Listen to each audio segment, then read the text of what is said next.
Hi guys, join our Patreon and get 100 hours of audiobooks. Also by selecting a tier monthly you can request any novel you want and I can turn it to audiobook for you. Enjoy. Jinwoo's got a lot of ambition, said Tychus, real hungry, he is, just like his pops and his pops before him. Tychus chuckled, world peace, he says, thinking real big, but I think he's forgetting about the little people. Makes sense, considering his company makes them fancy, secret tech, but here at Armor, we're a family company. We see you folk no matter how small or big, everyone knows our guns, especially the green grade line that we make sure is affordable for everyone. Now, let's entertain Jinwoo's ideas here. Say that this plan to turn the Titans into our little pets doesn't work, then what? We just kicked the mother of all hornets' nests without a plan B, C, D, E, or F. If it's order you want, Thanatos, then we gotta start small. Jinwoo's a bright kid, and he's right about one thing, the variants do gotta go, but we gotta start small. We gotta make sure the families are protected first, then, when homes and cities are all clear, we can think about the big stuff. Again, can you get to your offer? Said Aldrich, stopping Tychus from rambling on about family this and that. Empty appeals to emotion to pressure Aldrich, in the corner of Aldrich's vision. He thought he could see Jinwoo's shoulders go up and down in a chuckle. Sure thing, Tychus kept his grin and composure, more used to push back than Jinwoo was. I just want a tough guy like you to show the variants hell the way ya want to, but the thing is, my Blue Force boys ain't the type that'll fit ya. They make sure the streets are safe in the cities, but going out to wasteland territory and knocking down variants, it ain't their thing. Aldrich wondered where Tychus was going with this. Armor's Blue Force was the largest private police force in the world, operating in practically every major country, basically, outsourced peacekeeping. Like most of Armor's wares, the Blue Force was quantity over quality for the most part, their contracts affordable and done with men in bulk, not at all the place for Aldrich, who, if he was a mercenary, would be more like a specialty elite unit. On top of that, the Blue Force were well regulated in spite of their quantity, operating under fairly strict procedures that minimized losses, liability to the company, and potentially bad PR incidents with the public. In that regard, Imugi was a far better offer for Aldrich as far as freedom went, but Tychus knew that already. He had something else up his sleeve, but I ain't about to let that stop me, Tychus declared. See, Armor's run our Blue Force boys with the idea that we'd sweep the streets, and outside the walls. The AA would pack the punch to the variants. It's worked for decades, especially when Vanguard was out there laying a smackdown when it mattered. Now, though, there ain't no Vanguard. The AA's been having it tough, losing that bright star of theirs, not to mention other issues. I feel sorry for 'em. It ain't right they gotta shoulder such a big burden all by their lonesome selves. I think it's about time the AA got some help. It's about time Armor stopped just looking at the streets and went beyond, and so I'm unveiling plans to start a hero corp of my own. Plans ain't really set with it, hell, I ain't even got a name for it yet, but believe me, once I get my gears running, things ought to fall in place quick. Tychus pointed at Aldrich. You, Thanatos, I'm hoping to see right at the very top of it. Everyone else was muted. But Aldrich picked up a wave of motion coursing through the entire crowd of examiners, all of them turning to talk with each other at this huge revelation. The AA had stood without competition for close to 100 years, founded directly with the support of Vanguard, the former world symbol of hope, but with Vanguard gone, the AA also lost more of its shine. Right now, the AA was at its lowest, weakest state. The perfect time for a competitor to rise up, and Armor, with its friendly image, spotless PR, and wide revenue stream that beat out Imugi by a fair margin. In fact, as far as net worths went, Armor was nearly practically #1 in the world, had both the support and funds to do just that. Aldrich did not seriously consider this offer either. If he did, he was just going to be the mouthpiece for Tychus's new pet project, not what he wanted. Jinwoo's offer was more typical of a corporate suit, more self-centered. He wanted Aldrich's power for his own, and he wanted it only for himself. Tychus was wilder, almost insane with his proposition. He wanted to bring the fight to the AA, an organization thought to practically be an immovable monolith. Aldrich was just one piece in the bigger weapon that would try to bring the AA down, in large manner. The offers mirrored the personalities of their respective CEOs, but both offers missed Aldrich. Expected, too, his goal was first and foremost to be a sentinel, but nobody here would accept that. It would be like striking gold and just burying it over. This was a room of hungry, opportunistic vultures. Not happening. It was up to Aldrich to demand his freedom, real freedom, but before he did, he wanted to hear what people here wanted to say, mostly to get a read on them. He got an idea of how the two Fortune CEOs were like. So next was the United Front of Nation States. So, how about it, champ? Want to make a difference? With me? Tychus smiled brightly. For everyone. And what about the United Front? Said Aldrich, motioning to the government representatives. United? Hey, ain't the word I'd use for 'em, but I'll pass the mic over to their side. Tychus shrugged. Think it through, Thanatos, cause this is an opportunity of a lifetime, a chance to make the biggest difference you can think of.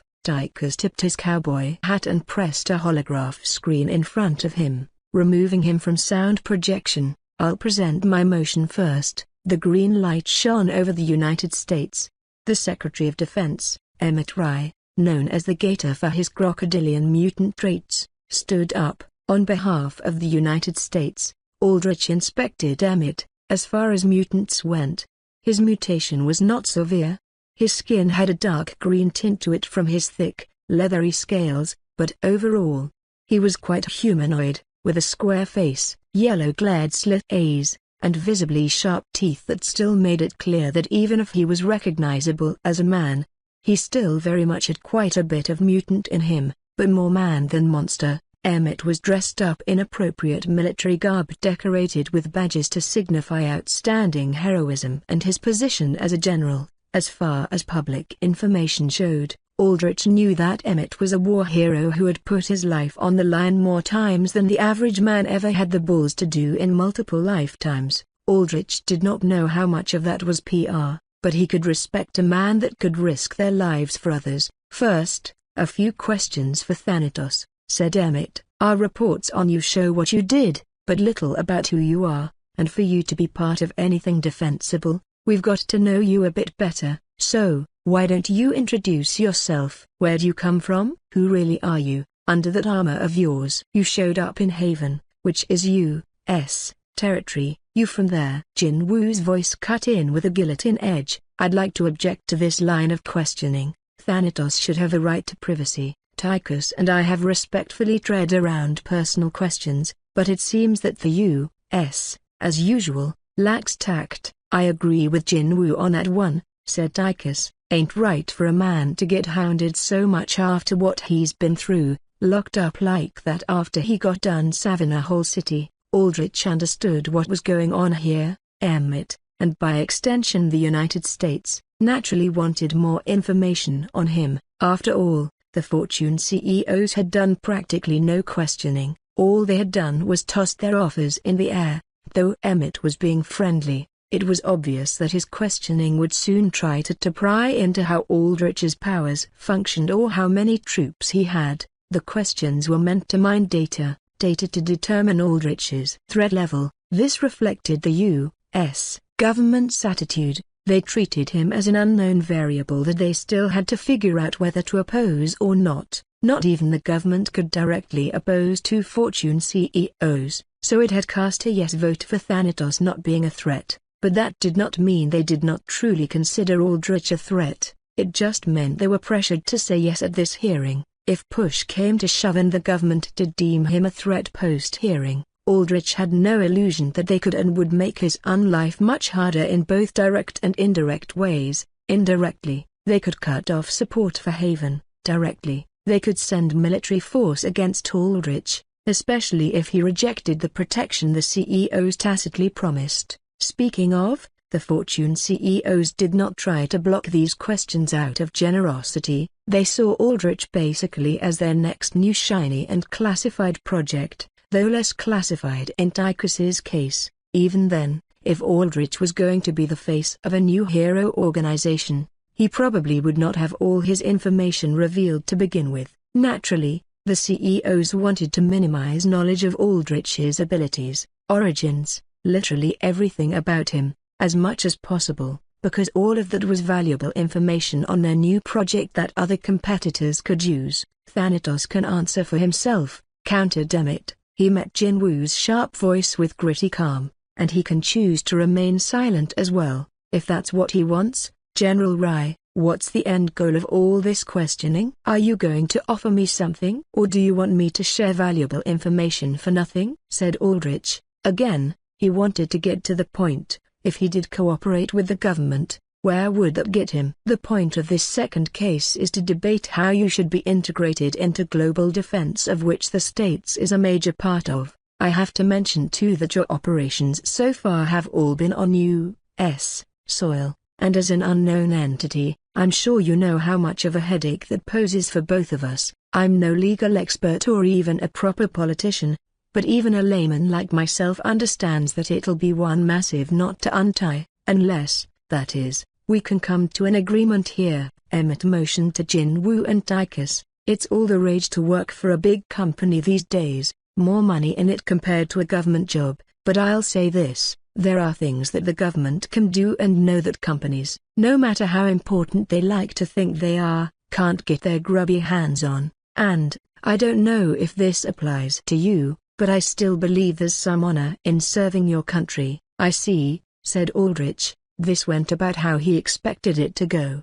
The U.S. was essentially using the leverage they had over Aldrich, the fact that Haven and all his actions were on U.S. soil, against him. Granted, the government also offered a job, probably planning to turn Aldrich into a government operative and lab rat. Aldrich figured he had a good enough read of how things would go from here. The United Front nation states would try to get information from Aldrich, and the corporations would try their best to keep him privatized. Other countries had less leverage than the U.S. on Aldrich, but maybe they would offer more freedom or more resources to try and sway him from the U.S., but unless that freedom was absolute, Aldrich did not care about it. He did not want to be anyone's tool. He had fought enough battles and amassed enough power not to bow his head to anyone. That last part about service to country, that was particularly laughable. As a dud, Aldrich had been a nobody his entire life, and the government had barely done anything to change that.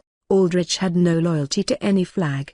His only loyalty was, as always, to himself. I see, repeated Aldrich. See what? Said Emmett. I see that it doesn't matter whether you're a general, a government rep, or a Fortune CEO, you're all the same. You want to use me for your own good, said Aldrich, which is completely understandable. I don't judge any of you for wanting this, it's simply logical to want the best for yourselves.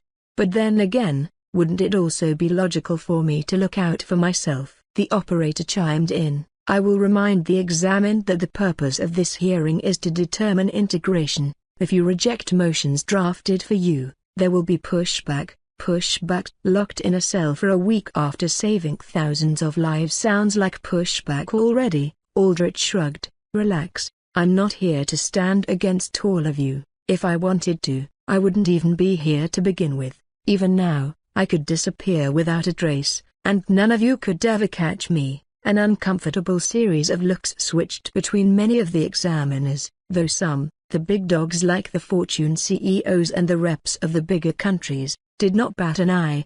They likely already determined that there was no way Thanatos would hand himself over to the authorities unless he had some kind of insurance to get out. I want to work with all of you, continued Aldrich. After all, as you all have so aptly laid out, you have resources and power, but only on the condition that I be free. As an examined, you do not have the right to present motions of your own, said the operator, as indicated by Article 44A. Yes, I read through the rules for the hearing when I got here, said Aldrich. What are you suggesting then? Said Supermind, his hand on his chin. Mr. Park, you said before that if I worked with you, I would not bow to anyone under heaven and earth except you, correct? Said Aldrich. Well, I want to go a step further. I will not bow for you, or for anyone else here. If I'm going to be working with you all, for global defense, then it won't be as a subordinate, it will be as an equal.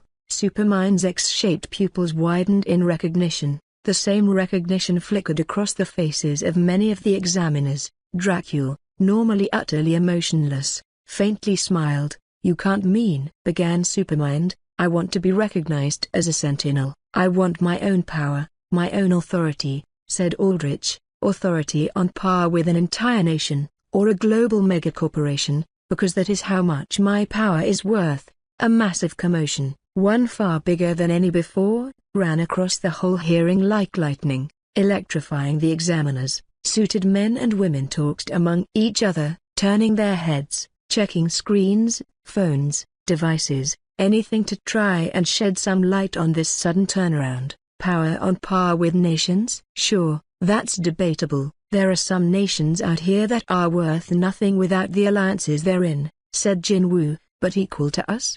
The Council of Fortune. With a snap of our fingers, we could send our fragile global economy into a free fall it'll never recover from. You think you have that much power? Now, let's not get too rowdy here. We don't see eye to eye on too many things on that council, said Tychus, his smile for once fading. See, the world's a bunch of moving parts that work together. If you stand out from it, the whole machine's liable to just break down. But if there's one thing we all agree on, it's that we want that machine to keep running. You step out of line, threaten to tip the machine over, then I ain't sure what'll happen. Those generous offers turned into threats quick, said Aldrich. Ain't a threat, more like course correction, said Tychus. So this was what happened when Aldrich tried to shake up the world order. If accepting a deal with anyone here was poking the hornet's nest, then declaring sentinel status was like taking the nest, stomping it apart,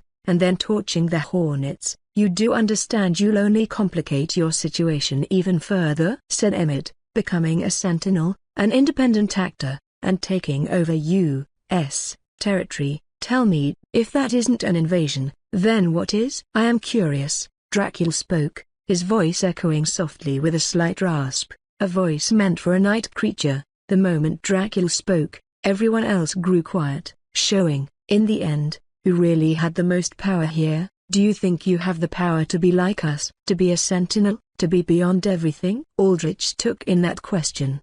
He had read up on how governments and the AA had started to classify Thanatos. Generally, Thanatos was considered an A-rank disaster, which according to typical AA guidelines was the classification granted to variants or villains that needed multiple coordinated A-rankers to stop. That was respectable, but a sentinel was an entire level above that. They were basically the firepower of a major country packed into one altar. Aldrich was not yet at that level, but that was just in terms of raw power. Do I think I personally have that power? Maybe not. Aldrich put his gauntleted hand to his heart with a heavy thud of metal. But I am not alone, I am Legion. If any of you makes me an enemy today, you make an enemy not just of me, but of countless others, beings as strong as me, stronger than me, and countless many weaker. They all stand united with me, and united against my enemies. How much military strength do you even have? Said Emmett.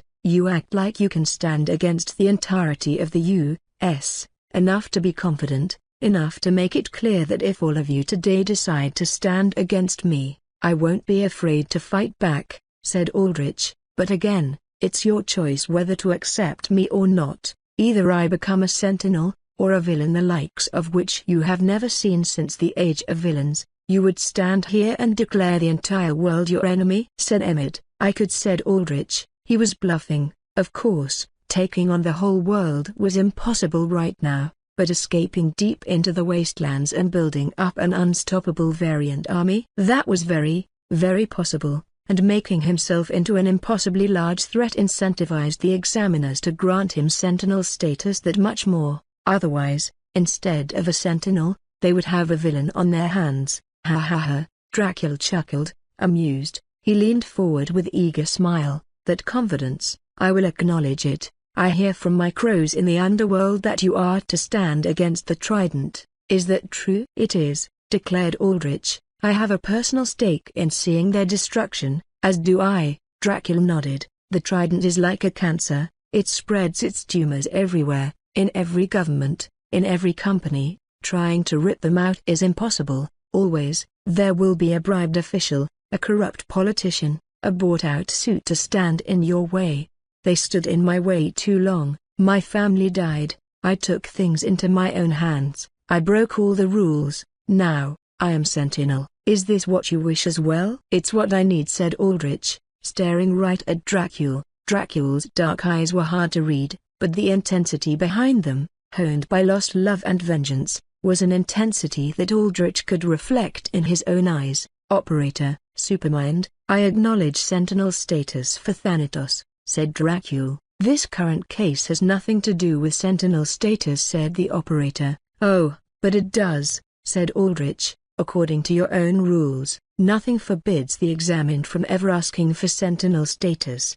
The idea being that if you're strong enough to even consider it, nobody can say no to you anyway. The operator pursed her lips, unsure of herself. That is true, said Supermind, but in all past cases, those that have tried to get Sentinel status have been no-brainer decisions. Either they were blatantly above the rules, or they were delusional and in over their heads. You, though, are maybe the first where things aren't so clear-cut. In the end, your Sentinel status would have to come down to a vote. Vote? A silly joke. Dracula leaned back in his seat of solidified darkness, putting his elbow on an armrest of shadow while resting his double-decorated chin on his fist. All of you here know that Sentinels are not appointed by vote, they are appointed by necessity. Any man worthy to be Sentinel is raw, untamed power. If you do not respect it, it will turn against you. Is that not why I was appointed Sentinel? Because all of you fear that if you do not give me respect,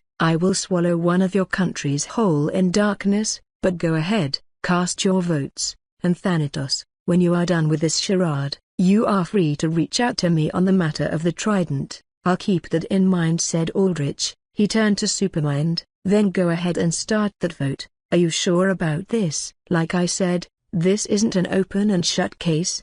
The vote could go either way, and if it doesn't go the way you want it to, by global law, you will be considered an outlaw. In the eyes of the U.S., you'd instantly be promoted to an invader. I'm sure. I want to make this happen while all of you are here in one place. Aldrich readied Flurgan's potion, having his mental trigger finger on the hypnotic suggestion effect's activation. I will go ahead and authorize a Sentinel status consideration vote, said Supermind. Operator, load the appropriate information and voting procedurals. Once the vote started, Aldrich would use the suggestive effect to get as much of the examiners on board as possible. He was fairly certain he could not get everyone here on his side. At least a few of them had to have had strong enough wills to resist. But could he get a majority? Aldrich was fairly confident, but there was a definite possibility it would not work out.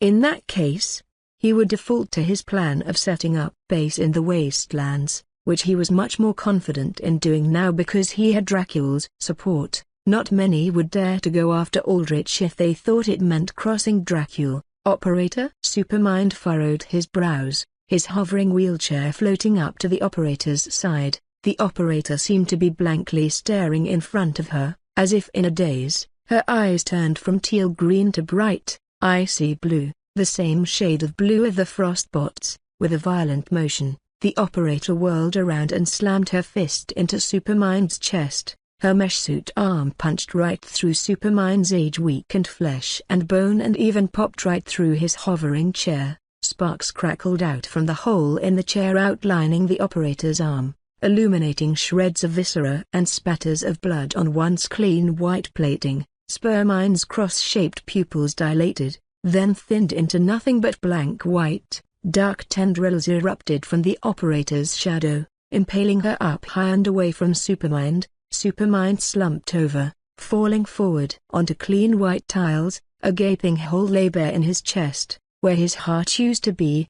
Get him treatment, roared Dracula as he got off his chair of darkness, fully mobilized. The Judicator, the entirety of the space station, started to shake. The lighting turned pale blue, The lights in all of the bots present, all of the deadly panopticon battle drones and bots, flickered from green to the same shade. The operator was connected to the judicator and every single piece of robotics within it. If she had been taken over, then everything else was too. The bots and drones were the least of Anu's worries here. The S-class heroes were more than enough to annihilate the machines. It was the judicator itself. If the structure had been taken over, then the floor started to violently shake. The self-destruction sequence has been initiated, shouted a visored techno. Chaos unfolded all around Aldrich as machines turned rogue. The cacophony of lasers and energy weapons from panopticon bots made up a wild light zoo of zigzagging blasts, some of which managed to bore through examiners, burning out sizzling, scorch-lined holes in them. Thankfully, the blasts did not burn through the judicator's walls because they were shielded, but the self-destruction sequence rendered that a moot point for celebration. Aldrich briefly assessed the situation with the examiners. First, the United Front - the S-class heroes, as expected, were holding up just fine. Mushin and Machine Emperor protected the Asian alliance. Mushin used his invisible sword and expert agility, darting from bot to bot with superhuman physicals, erasing chunks of the bots out of existence with swings so fast that Aldrich could not even perceive them. Machine Emperor had gone from tacky purple and gold two-piece suit to his signature silver mesh suit in an instant using nanotech, a glowing gold caution at his chest, showcasing the star reactor that powered it. With energy beams of his own, Machine Emperor annihilated hordes of bots with ease,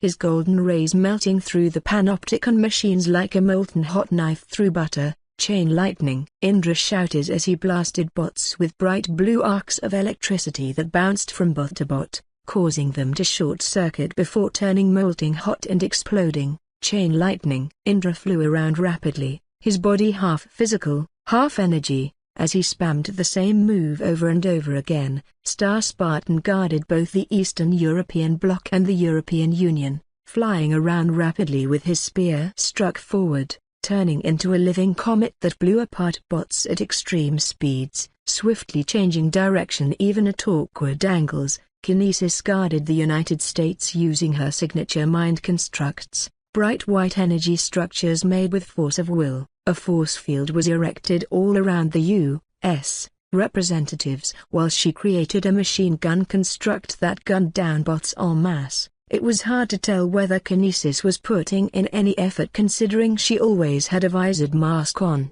but Aldrich doubted it. The world hailed her as the next supermind, someone who, given time, could stand near, if not at the top of the hero world. Though it was hard to tell anything more about her, she was secretive, no interviews, no publicity. The fact that she was even here was a surprise in of itself. The rest of the United Front states did all right. Even without S-class heroes, rankers combined with bodyguards did just fine against the rampaging bots.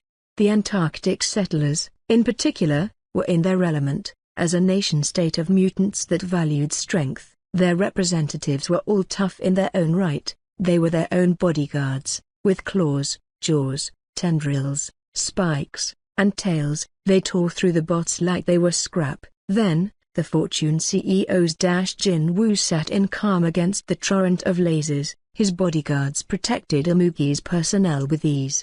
There were only 6 of them, all armored in head to toe with sleek black combat armor lined with bright blue energy lines. Their helmets had single horns jutting from the sides. These were the 6 serpents, Jin Woo's personal security detail that was said to have never failed, with energy swords, shields, and a combination of alter powers that, from a quick glance, Aldrich identified as telekinesis that could blow things apart from the inside out, threads of energy that could control bots like puppets, and an ability to project after images at super speed to cut down bots. The 6 serpents annihilated any rogue machinery that came near their vicinity. One of the serpents knelt down with a hand on their chest, and in a few seconds, a spatial distortion rippled out, but then fizzled out.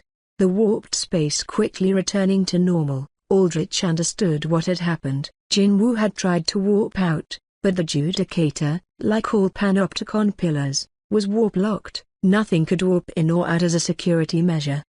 Aldrich punched a bot that got close to him in the face, knocking its head off. He fired a few death bolts, destroying several clusters of drones. Energy bolts rained down on him, though they could not get through his energy-resistant death essence barrier, but the fighting was just routine habit, like taking a stroll in the park. His mental energy was diverted to figuring this situation out. The higher-tier bots, armed with serious, explosive firepower, would be up here soon. Those were no joke. The Class 2 and 1 drones, for example, were said to be capable of taking out A-rank disasters. The Judicator was shaped like an ordinary panopticon pillar, that is, a lengthy, roughly cylindrical structure with bots and drones packed into every nook and cranny from top to bottom. The hearing room was situated at the very top while the strongest bots were packed at the bottom. If the whole pillar was taken over, then the bots were on their way up.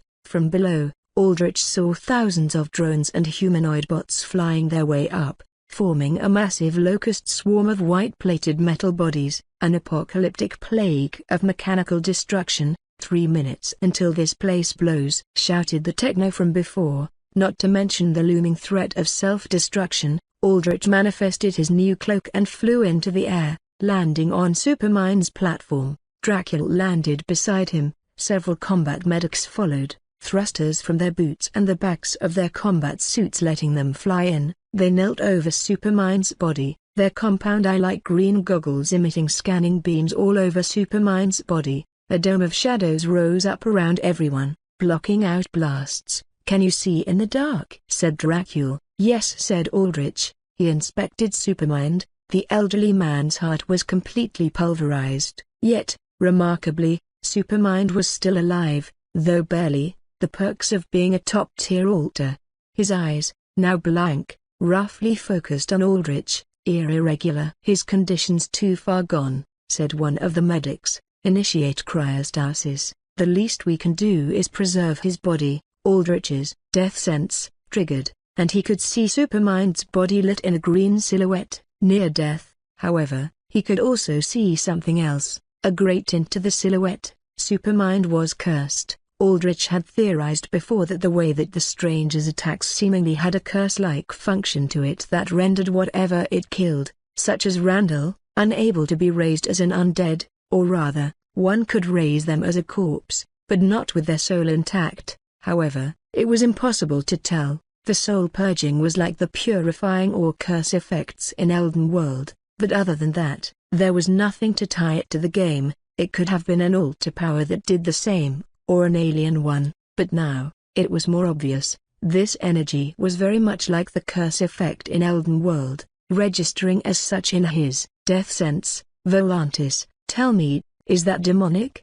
relayed Aldrich. "Your ability to sense energy is the best there is, the best even among the necropolis." "It is, but unlike any demon I have encountered before," said Volantis. "But I must remind you, O Armored, that demons are creatures of many realms. They are spread across a wide breadth, many of them in realms so far from each other that they know not the slightest bit about each other. Over time, these differences, especially with our ability to adapt to new realms, may grow to such extent that some demons may be unrecognizable from others." "I see, it was basically divergent evolution. Demons that settled in different realms over time could develop so many differences that they essentially became new species. Our power, curse magic, as the Elduin realm called it, is one that predates the realm. It is a primordial force of erasure that represents the inevitable end of all things, and it can take many shapes and forms across many different realms.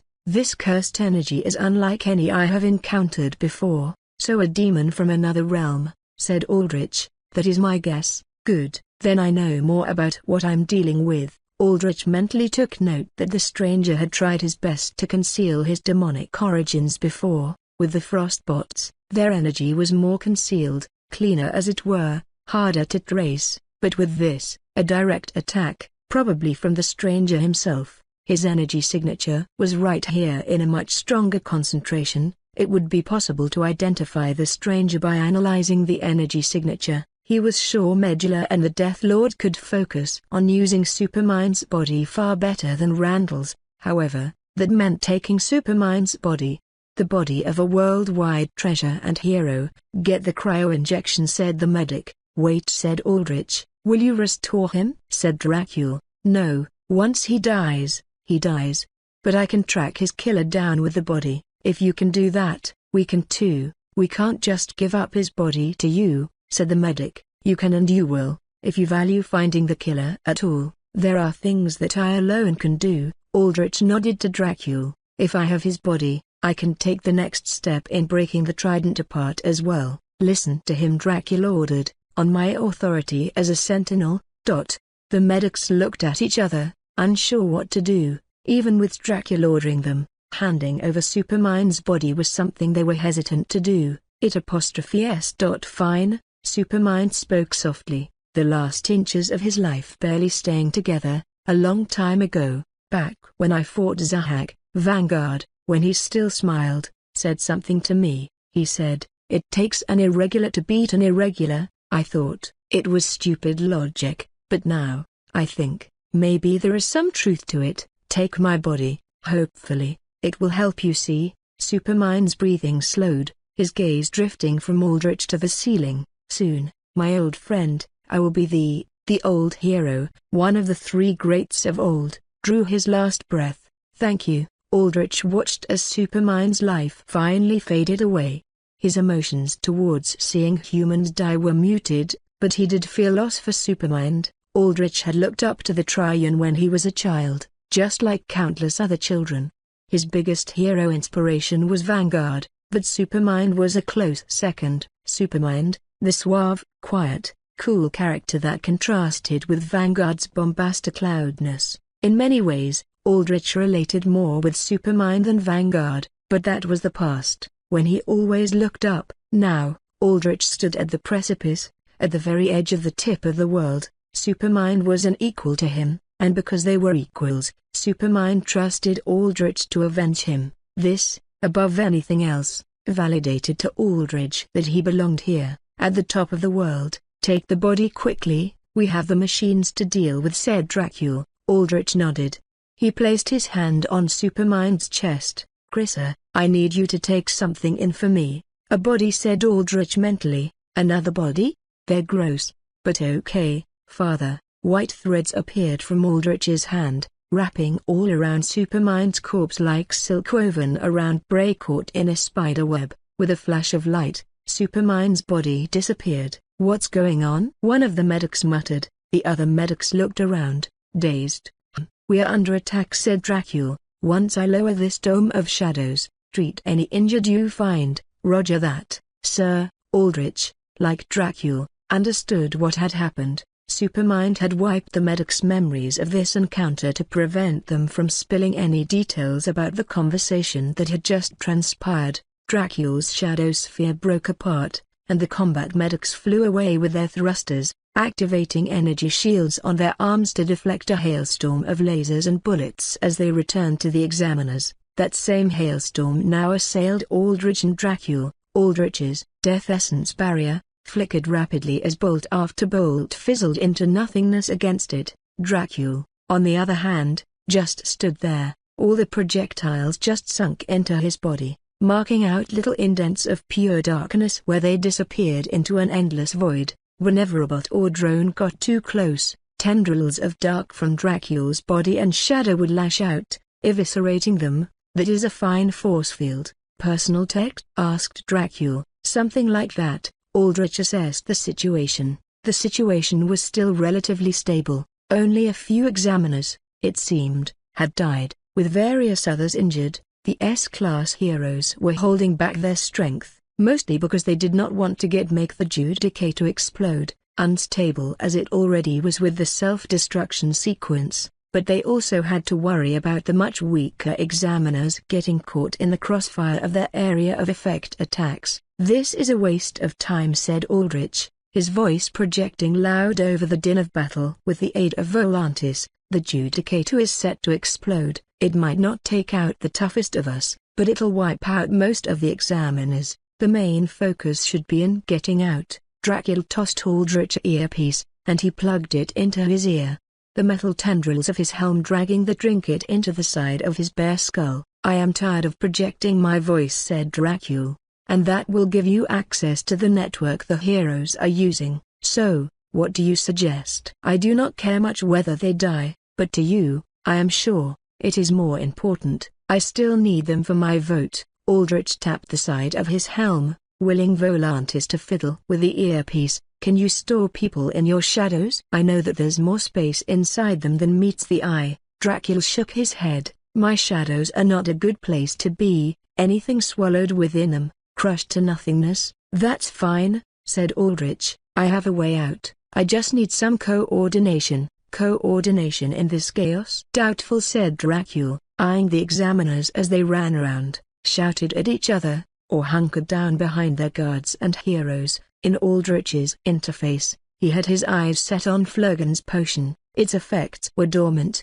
ready to activate at any moment. "I'll make it happen." Aldrich flew into the air, his dark green, tattered cape of souls billowing behind him. He connected to the channel the S-class heroes used. Immediately, he started to hear the din of several voices blaring in his ear. "We need to get the examiners out." Star Spartan's gruff voice rung out. "Machine Emperor, you're trying to take control of the Judicator back. How's that looking?" "I can't get in. Whatever took control of the Judicator, it's completely foreign, unlike any cyberspace signature I've seen. Then we need to do physical evac before this place blows," said Star Spartan. "This entire pillar is compromised. All doors are locked. All escape pods or aircraft have been destroyed," said Machine Emperor. "And if you want to punch your way out, the pillar will recognize significant enough structural damage and initiate its self-destruction early. Only we, the S-class, can survive an explosion like that, and even then, Mushin cannot breathe in space. Damn it, that means warping is our only way out." "But," began Star Spartan, "but the warp lock is impenetrable. There is no better warp lock tech in the world than the Panopticons." Machine Emperor sighed. "We may have to cut our losses, Spartan, save just important ones. If it comes down to it, I can spread my shielding to a few people, and I'll have to do that with the Asian Alliance representatives I've been tasked to escort. We still have Kinesis. She can create a large enough construct that we can group all the examiners in. Then, I can propel it out of the Judicator," said Star Spartan. "I can outrun the explosion with my comet form. The speed may hurt them, even kill some, but it will save the most lives." "I'm afraid I cannot do that," said Kinesis. "What?" Star Spartan sounded stunned. "I am contracted only to protect the United States examiners," said Kinesis. "Bullshit." "Now is not the time for this," roared Star Spartan. "Most of us here don't have powers for rescue." "This is up to you." "That was on the United Front representatives," noted Aldrich. "They had brought heroes that were the strongest, not the best for rescue because they wanted to project power. They would not have expected in a million years to get attacked right inside Panopticon territory." "Agreed," said Machine Emperor. "Now's not the time to be getting leashed to a contract like some desperate dog. We're S-class heroes, not mascot mutts. We have the authority to improvise. If I could, I would call up shuttles from my space station.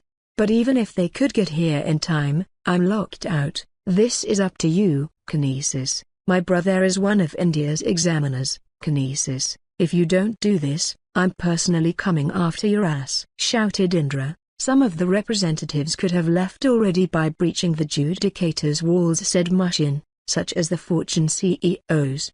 They have altars with force fields and warp capability. With them, they could break out of the walls, protect themselves from the blast, and warp away, but that would doom everyone else to the explosion. The reason they have not left is because even they trust in us to come up with a solution to save them all. After all, that is why we are S-class. When we arrive, there are supposed to be no more deaths. Will you break that trust?" "My contract forbids me from aiding any other nation state or group without explicit permission," said Kinesis, "and I have yet to receive orders to aid other nation states or heroes. A contract won't save you from me, you dumb bitch," shouted Indra. "I am sorry, but I am not authorized to use my abilities in this manner," said Kinesis, her voice emotionless. "But I am, Aldrich's voice rang through the channel. "You, Thanatos," said Star Spartan. "How did you get this channel?" "Doesn't matter," Aldrich continued. "Time is tight, so I'll explain this quickly. I can warp the examiners here out." "The warp lock," began Machine Emperor. "Also doesn't matter to me," said Aldrich. "I need all the examiners packed into one space. I'll have Dracula protect it, then I'll warp them out. Afterwards, I can keep them safe in space, but they'll be stuck to one spot. From there, we can let the Judicator self-destruct, without the interference." "Machine Emperor, you can bring the examiners back down to Earth with your shuttles. How can we be so sure that this will work? That we can even trust you?" said Star Spartan. "What other option do you have?" said Aldrich. "This is the solution that will save as many lives as possible. I'll go with the new kid's plan," said Indra. "Whole lot better than doing absolutely nothing, right? We can't be picky with our options here," said Machine Emperor. "All right then," said Star Spartan. "Let's make this happen." Aldrich flew above the examiners. "Volantis, project my voice as much as possible," said Aldrich. "I shall." "Armored, now project your will upon these mortals." Aldrich activated Flurgan's potion. "All of you," said Aldrich, his voice emanating outwards with powerful waves. "If you want to live, then you listen to me. When I land, gather around me. I will warp you all away. In exchange, you will vote for me. I will have your goodwill, a fair price to pay for your lives." Aldrich paused for a moment, letting the words sink into the examiners as they stared up at him. "Seems a fair price to me." Words that oozed authority echoed in Aldrich's ear. "I, Emrys Dulac, grant you my vote to be Sentinel, as will all others representing the Alter-Human Agency today." Emrys nodded as he stood tall with his hands clasped behind his back. In spite of the chaos all around him, he remained utterly calm,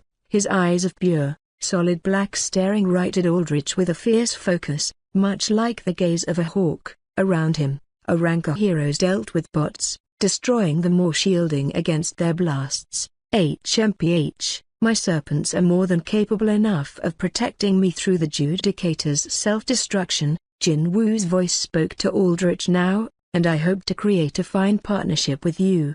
But I suppose this is interesting in its own right. I will go ahead and cast my vote for you. All my partnered companies will as well." "I'm game for it too," said Tychus. "I was going to say, no need to worry about Olmi, my buds here would have taken care of me."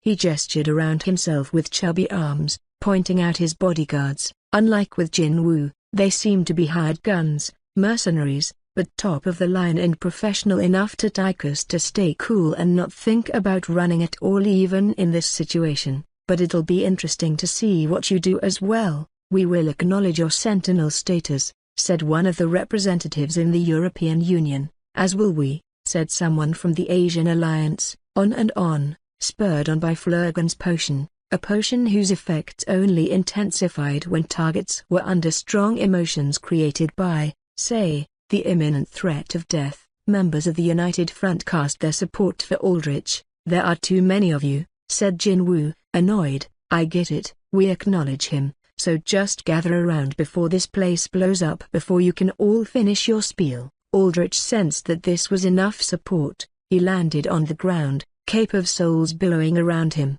As soon as he did so, the examiners started to rush towards him like moths to an open light. The Fortune CEOs and Emrys took their time, letting everyone pass before them so as not to get caught in the rush of bodies, and, because they knew their safety was secured due to the sheer amount of powerful individuals they could hire, others, especially reps from countries with fewer resources, could not say the same. Their lives truly did depend on Aldrich. "The United States will abstain from this rescue operation," said Emmett. "We have contracted kinesis to see through our safety. We will honor that contract, so be it." Then, Aldrich watched as the group of U.S. reps stayed away, protected with kinesis's barrier. They did not want to owe anything to Aldrich. A little troublesome, that meant they wanted to maintain as much leverage as they could against Aldrich, but the U.S. was the only major country that opposed him, largely because Aldrich operated on U.S.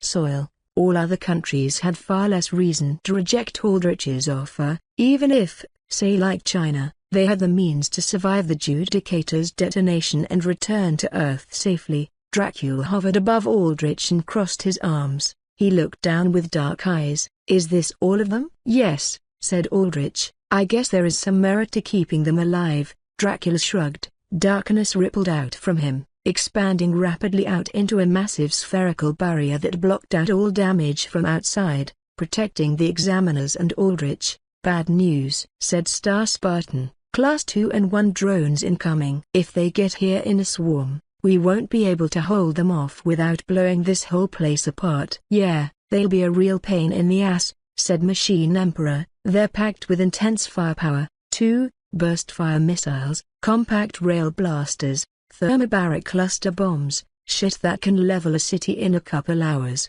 If we fight them here, it'll be like Royheads having a wrestling match in a kiddie playpen. The place won't last, and that's in about 20 seconds. Hold them off," said Aldrich. "All I need is a few seconds. Don't worry about damaging the Judicator. Dracula and I will protect the examiners. What I'm worried about is the bots following me. I can warp, but not too far. I'll still be in space with the examiners. I can guarantee their safety there, but only in a fixed space. We'll be sitting ducks to continued attack. We need to deal with the bots now, while they're here all at once." "Agreed. Even a single Class 2 or 1 straggler bot being left behind is a disaster. They could individually threaten thousands of lives," said Machine Emperor. "All of them have to go, but both Class 2 and 1 fleets have insanely durable defensive shield matrices. The more of them there are to link with, the stronger the matrix is, and they're all clumped together now.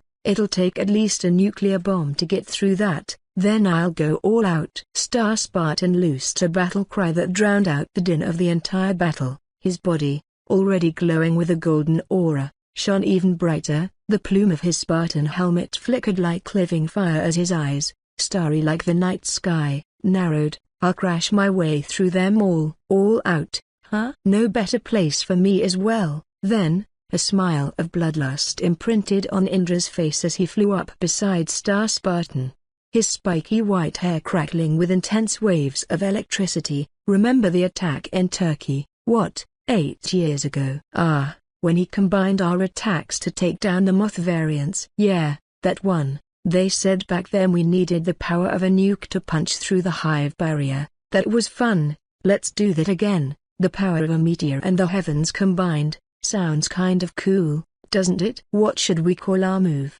"Divine Judgment." "Your call, my friend. I usually leave the move naming up to my support staff." Star Spartan pointed his spear of pure star gold energy down. "On my mark, I've shared my shielding with Mushin. He'll be fine once this place explodes," said Machine Emperor. "Thanatos, after these walls drop, I'll have access to my networks. Relay me your coordinates. I'll send out shuttles for Avark. Hopefully, they get there before any bots do. If any bots even survive this insane attack that I'm seeing building up, I appreciate it." Aldrich knelt down and put a hand to his chest, to his phylactery. "Chrissa, a big favor I know, Father. I was looking at what you were doing using the telescreen. You've been so cool. And it looks like the important people here all think you're cool now too." "I'll help as much as I can," said Chrissa. Aldrich nodded. White light began to emanate from his body, spreading across the examiners. Outside, he heard the ear-splitting rumble of lightning and the crackling roar of a falling meteor even through the noise-cancelling effect of Dracula's shadows. Then, the ground of shadows began to violently shake. That was from Star Spartan and Indra unleashing their combo dive bomb attack, an attack that probably could have easily wiped an entire city off the face of the earth. Many of the examiners stumbled about, crashing into each other. "Damn it, we're going to die!" shouted an examiner in fear. "We're trapped here. There's no way out," said another. "Quiet!" Aldrich's voice echoed out, threatening. That silenced everyone. Chris's light reached to the last of the examiners. "I'm taking everyone now. This is a lot of people. Are they all friends?"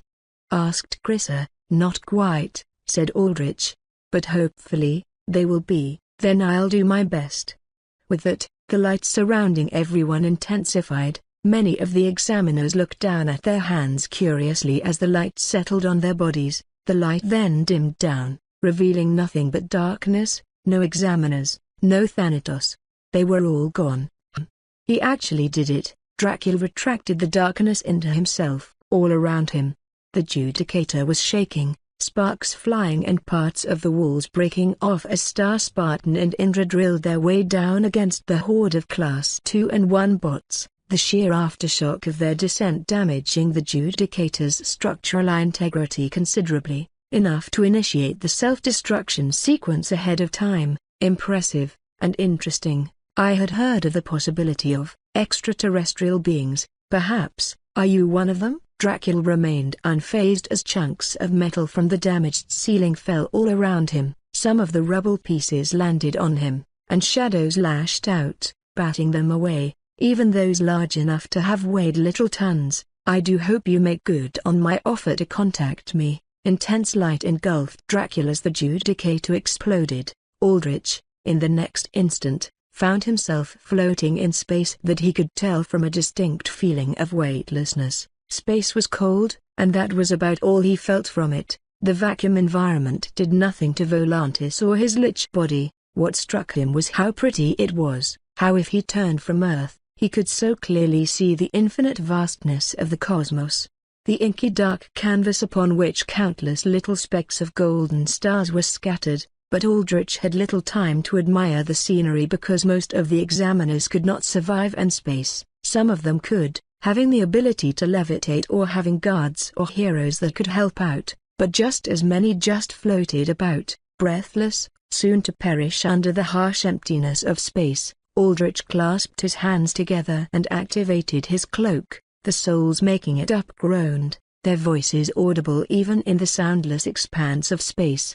They spread apart, whirling about as they left wispy green trails that eventually created a sphere of misty green. Within this sphere, their hallowed ground, there was absolute safety. Nothing from outside could harm anything within, and on top of that, the active also had the clause of keeping anyone within immune to any status effects or environmental damage. Several examiners sucked in deep breaths, their hallowed ground, providing them the opportunity to breathe. "Everyone all right?" said Aldrich. "I'm quite fine," said Jinwoo, "and soon to make my leave. Serpents, prepare for warp."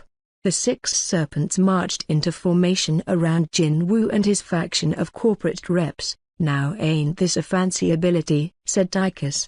He tentatively walked around, finding that he could take steps wherever he wanted in their hallowed ground. He reached out to one of the floating spirits, but before he could make contact with it, the spirit howled and flew away. "Ain't ever seen the likes of it. You sure you don't want a piece of my new agency?" "I prefer to work alone," said Aldrich. "Sounds about right." "Hey, well, Thanatos, I ain't about to pressure you into a deal you don't want. This old boy's Tarkin's his leave too. Let's go, fellas." Tychus clapped his hands, and one of his mercenaries tapped the side of his head, channeling his own warp ability. "Those of you that can warp out or find safe passage down to Earth, do what you can," said Aldrich. "But for those of you that can't, Machine Emperor said he'd be okay with giving you all a ride down." It was then that Aldrich sensed a massive surge of energy through his helmet vision, a surge so strong that it completely engulfed his sight in white.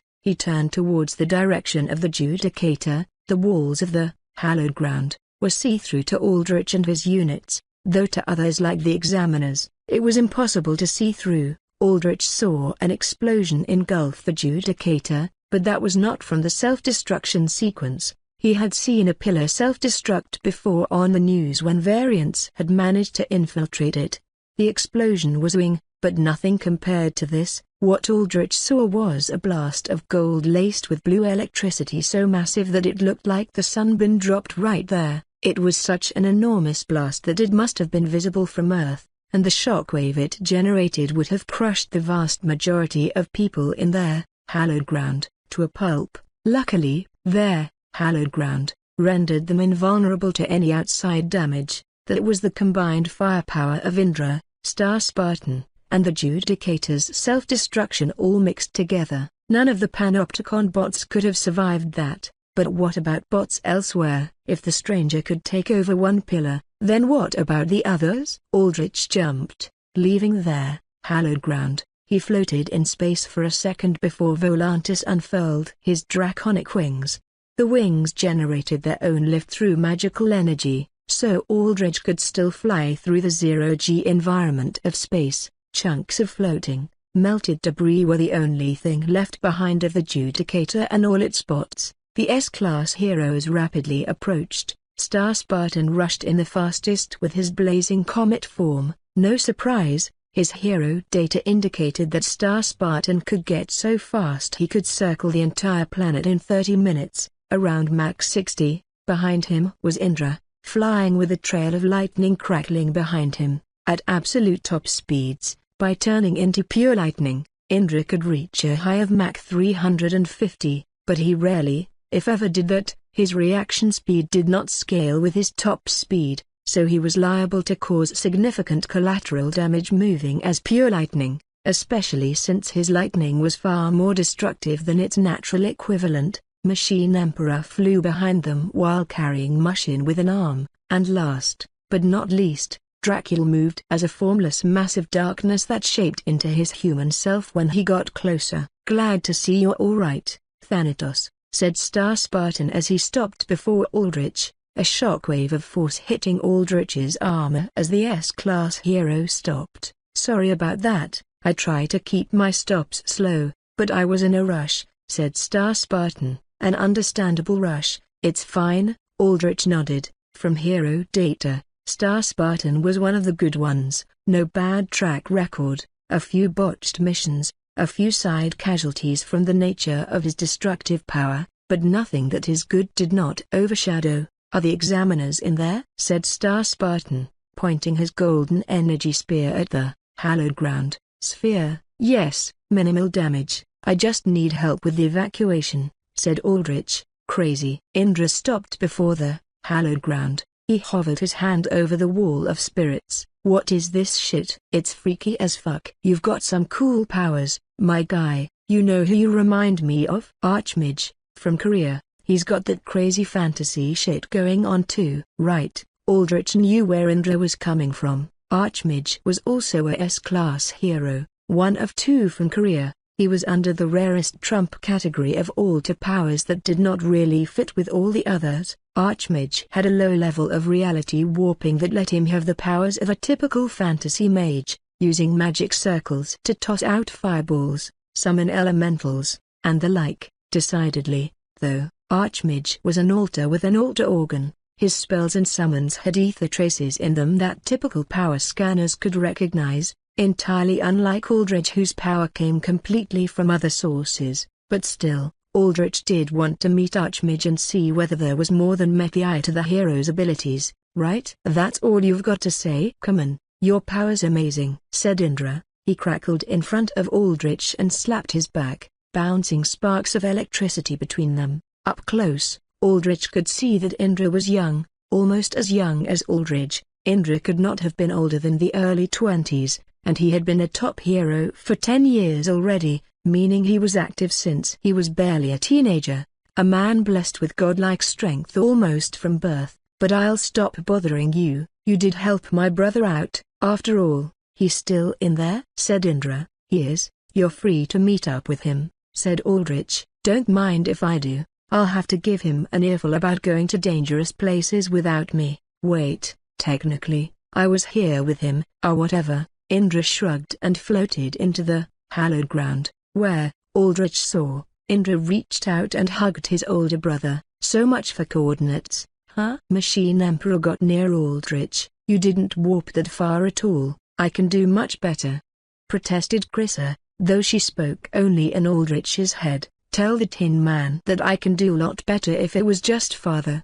"It was the best that could have been done given the tight time frame," said Aldrich. "I understand. I've sent a signal out to my space station. My shuttles will be here in a few minutes," said Machine Emperor. "Though, are you sure the examiners are okay in there?" "You might have warped out of the blast radius," but you were still in range of the shockwave. You can go in there and find out yourself, if you want, but they're all fine. I'm not dragging on you or anything, just surprised that this barrier's so durable. The blast was big enough to easily level a city. The shockwave would have been equally nasty. Your powers are so diverse and so powerful. You're quite possibly the most interesting person that's come out of the woodworks in the past 50 years. Indeed, said Mushin, his body covered in a lattice of orange light, Machine Emperor's shielding that protected him from space.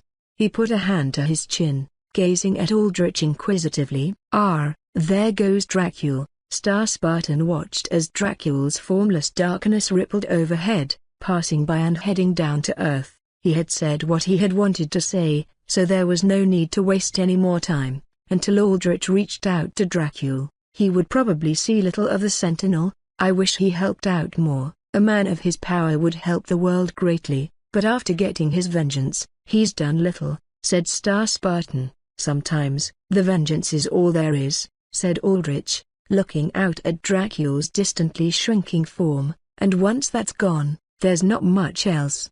Broken men are dangerous, said Star Spartan, shaking his head, and men broken under vengeance are worse. Vengeance cuts in deep, deep enough that even when the wound is healed, it is never the same, and Dracula is not healed, far from it. Aldrich pondered Star Spartan's words for a moment. Was he the same? Had he healed wrong? No, Star Spartan was wrong. It was not a matter of healing wrong. The vengeance that Aldrich had nursed and fulfilled, that was a battle scar, something he could wear proudly as a sign of what he had weathered. Shuttles are on their way. Kylan, the assistant I use, will guide everyone to where they want, though she might be a little sassy about it, said Machine Emperor. You're connected to your networks. How are things on Earth? Have any other pillars been infiltrated? Asked Aldrich, wondering if the stranger had initiated a mass worldwide attack. What it had done right now was a blatant attack against the entirety of the Panopticon and AA. If it wanted to cause the most damage, it had to do it now, when the iron was hot, when nobody knew how to defend against it. No, said Machine Emperor.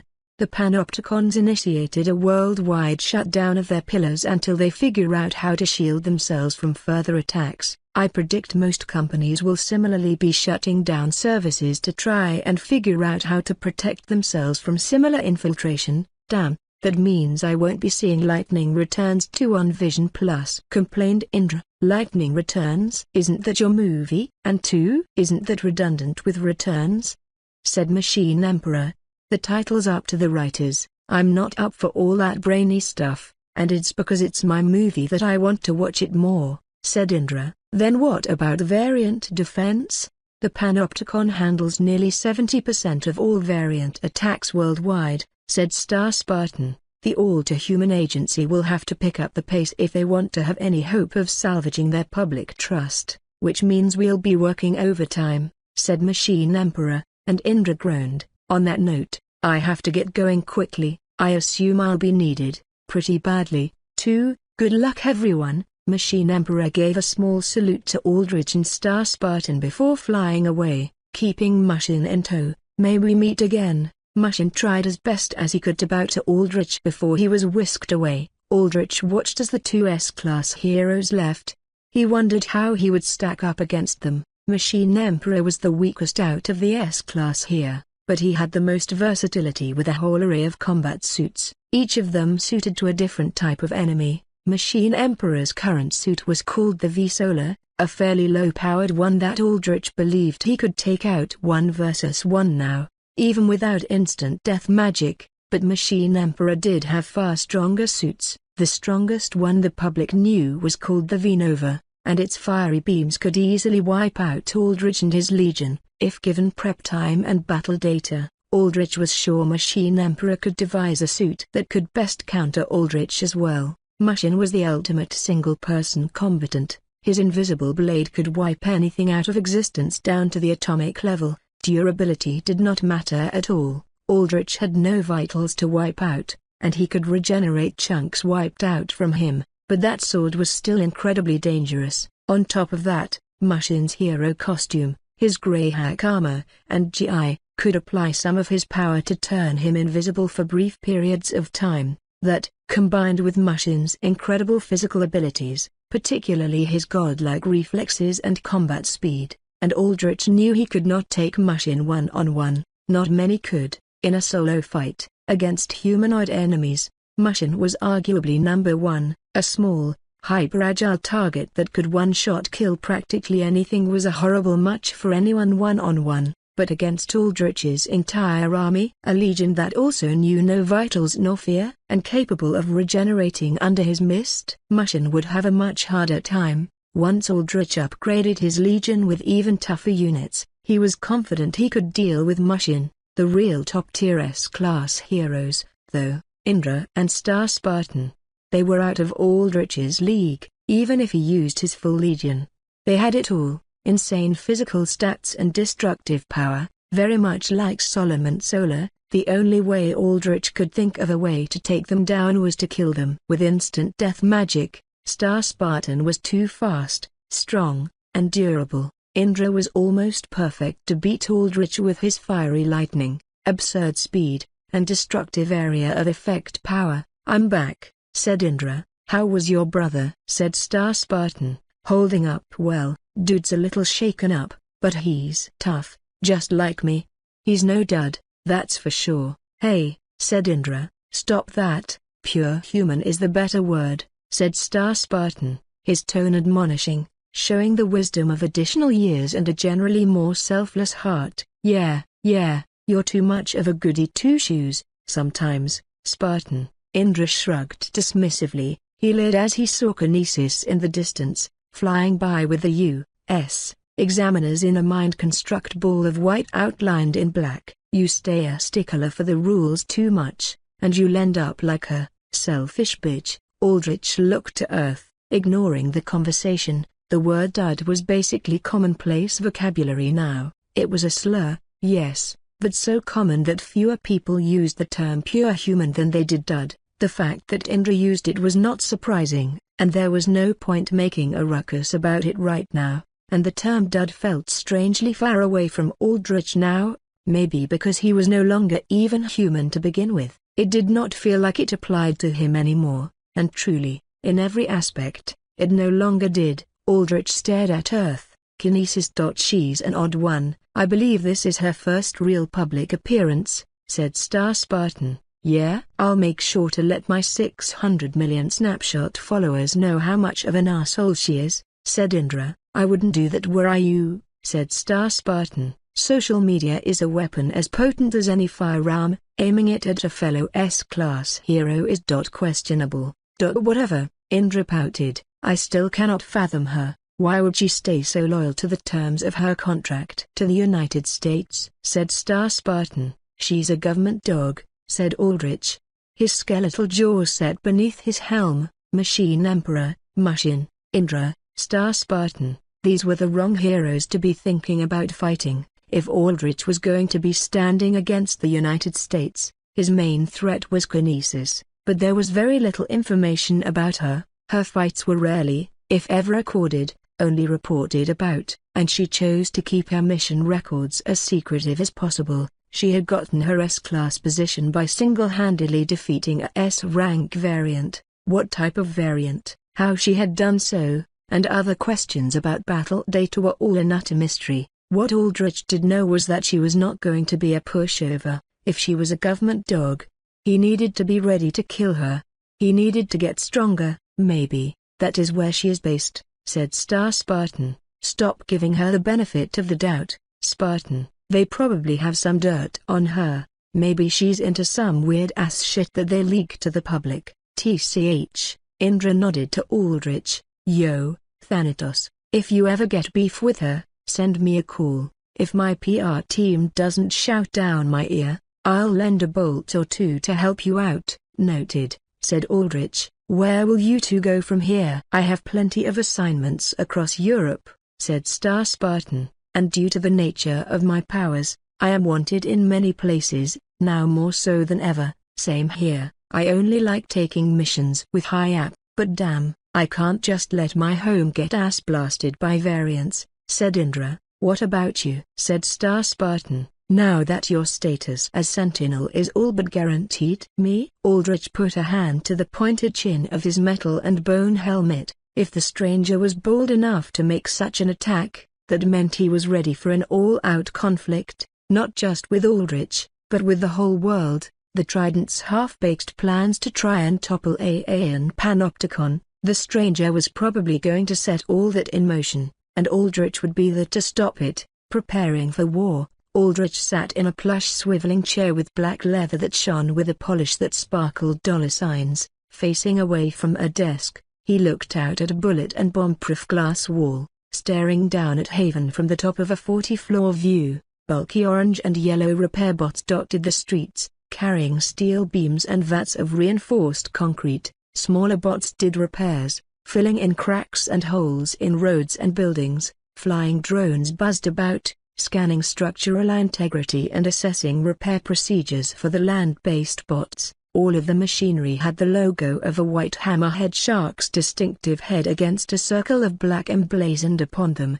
Hammerhead Industries, Seismic's biggest sponsor, like muscles and bones knitting back together after injury, the city was healing. Aldrich nodded in content, a natural reaction, considering he was Haven's Sentinel. Despite the fact that he had been Sentinel for just a week, he still felt proud ownership over it, and seeing it build back stronger tickled a soft spot in him, sort of like how he felt when he saw Chrysa grow, a parent's pride. As it just so happened, in spite of Aldrich's dramatic declaration, war had not come. There were no more attacks following the stranger's attack on the Judicator, and the likely would not be for quite some time. Right after the attack, Aldrich had consulted with Medulla and the Death Lord about the stranger, using Supermind's corpse, still imbued with demonic energy, and Volantis's recorded memories. Medulla had definitively stated that the stranger was a demon, but, as Volantis pointed out, the stranger was a demon from a realm other than Elduin.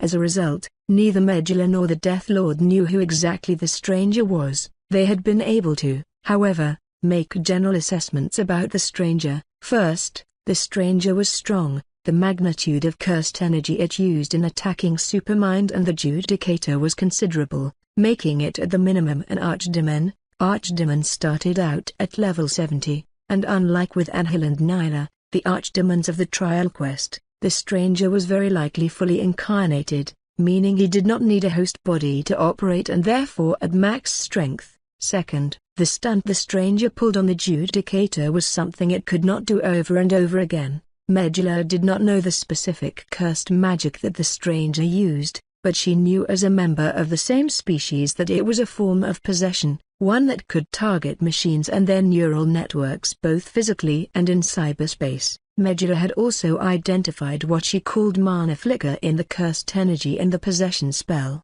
These traces indicated that the mana pool fueling the cursed energy was undergoing huge shifts, flickering because of the instability of mass amounts of energy going up or down. Usually, this meant that the mana pool was draining rapidly. Unlike Aldrich, who had easy access to full heals and mana restoration with his build and the Nexus, the stranger was probably on its own to restore mana. Demons generally did not have easy ways to replenish their curse magic, and in Elden World, a viable strategy to beat demons was to let them run out of mana, at which point they were out of juice. At best, demons consumed souls to restore mana like a necromancer, but they were actually less efficient than necromancers at this. The stranger, especially at its high level, likely required a mass amount of souls to top up its mana pool to an appreciable level again, which meant that the stranger was not in any position to make an attack for some time. Medulla calculated that it would take 1 month for the stranger to be able to pull off a mass possession like that.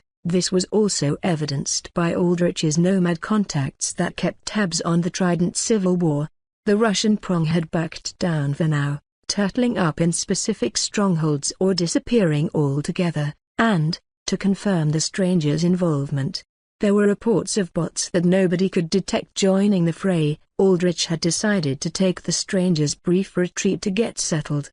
He needed to establish himself strongly first before really revving up the gear on going into any conflicts. That meant making sure Haven was his, and that the United States government did not get in his way. So far, things were, well, best put, neutral. The United States still refused to directly acknowledge Aldrich, or rather Thanatos, as a sentinel, as none of their reps voted for Aldrich. A supermajority from the other nations carried Thanatos readily into sentinel status on the global stage, but the United States used their no votes to try and justify their opposition. That said, the United States could not directly do anything to Aldrich, because, as circumstance just so happened to decide, he was now allied with Dracul. A two-sentinel alliance was near unprecedented. Sentinels were usually always highly individualistic, stubborn, powerful entities, and those never got along, but said alliance was deadly enough that the United States was forced to tiptoe around Aldrich.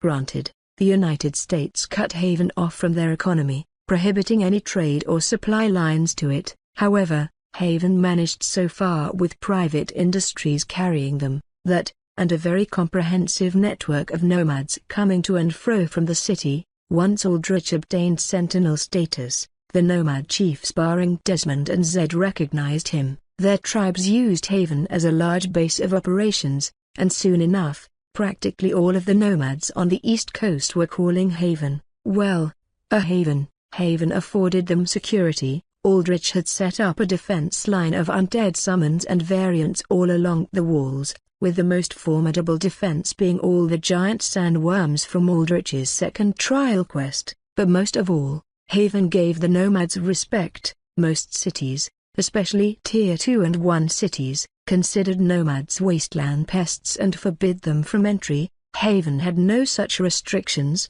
Granted, there was still law and order, but the rules were generally laxer. People had more freedom to do what they wanted. This did lead to an explosion of illegal trade in Haven, but Casimir regulated that with an experienced hand. On the AA Panopticon side of things, Aldrich was comfortably in the clear for now. They were far too busy to deal with Aldrich, especially when he presented himself as a non-threat that cooperated with humanity. Panopticon systems were still down as they scrambled to find a way to fend against the stranger, so the AA was stretched far too thin and wide to make a ruckus about Aldrich. Variant attacks were still on the rise. Aldrich had helped out here and there when he had time, and he had now farmed up to level 52 and padded his undead army with a wide host of insect-type variants that generally populated the area around Haven, but most of the time, Aldrich was too busy getting briefings and managing the city to fight. This was just temporary, though, once his position was a bit more stable. He planned on passing the rulership torch to Casimir, who was much better suited to this sort of stuff. Thinking hard, "Are we?" said Valera. She had crept up behind Aldrich, surprising him for a brief moment. She put her hands on his shoulders, massaging them. "I don't eat, sleep, or drink." "Might as well think," said Aldrich. "I do not understand how you do it sometimes. I like spending time with my head cleared in meditation, but you actually like it when your brain is all crammed with thought," said Valera. "Force of habit," said Aldrich. "How's Grissa doing?" "She's fallen headfirst into that thing you call a game," said Valera, concerned. "She spends so much time in her room here, staring at that screen, punching at the device that lets her move her projections to and fro. I fear it is corrupting her, taking her from her training, rotting her brain." "You sound exactly like a mum," said Aldrich, remembering similar words pouring into his ears from his own mother,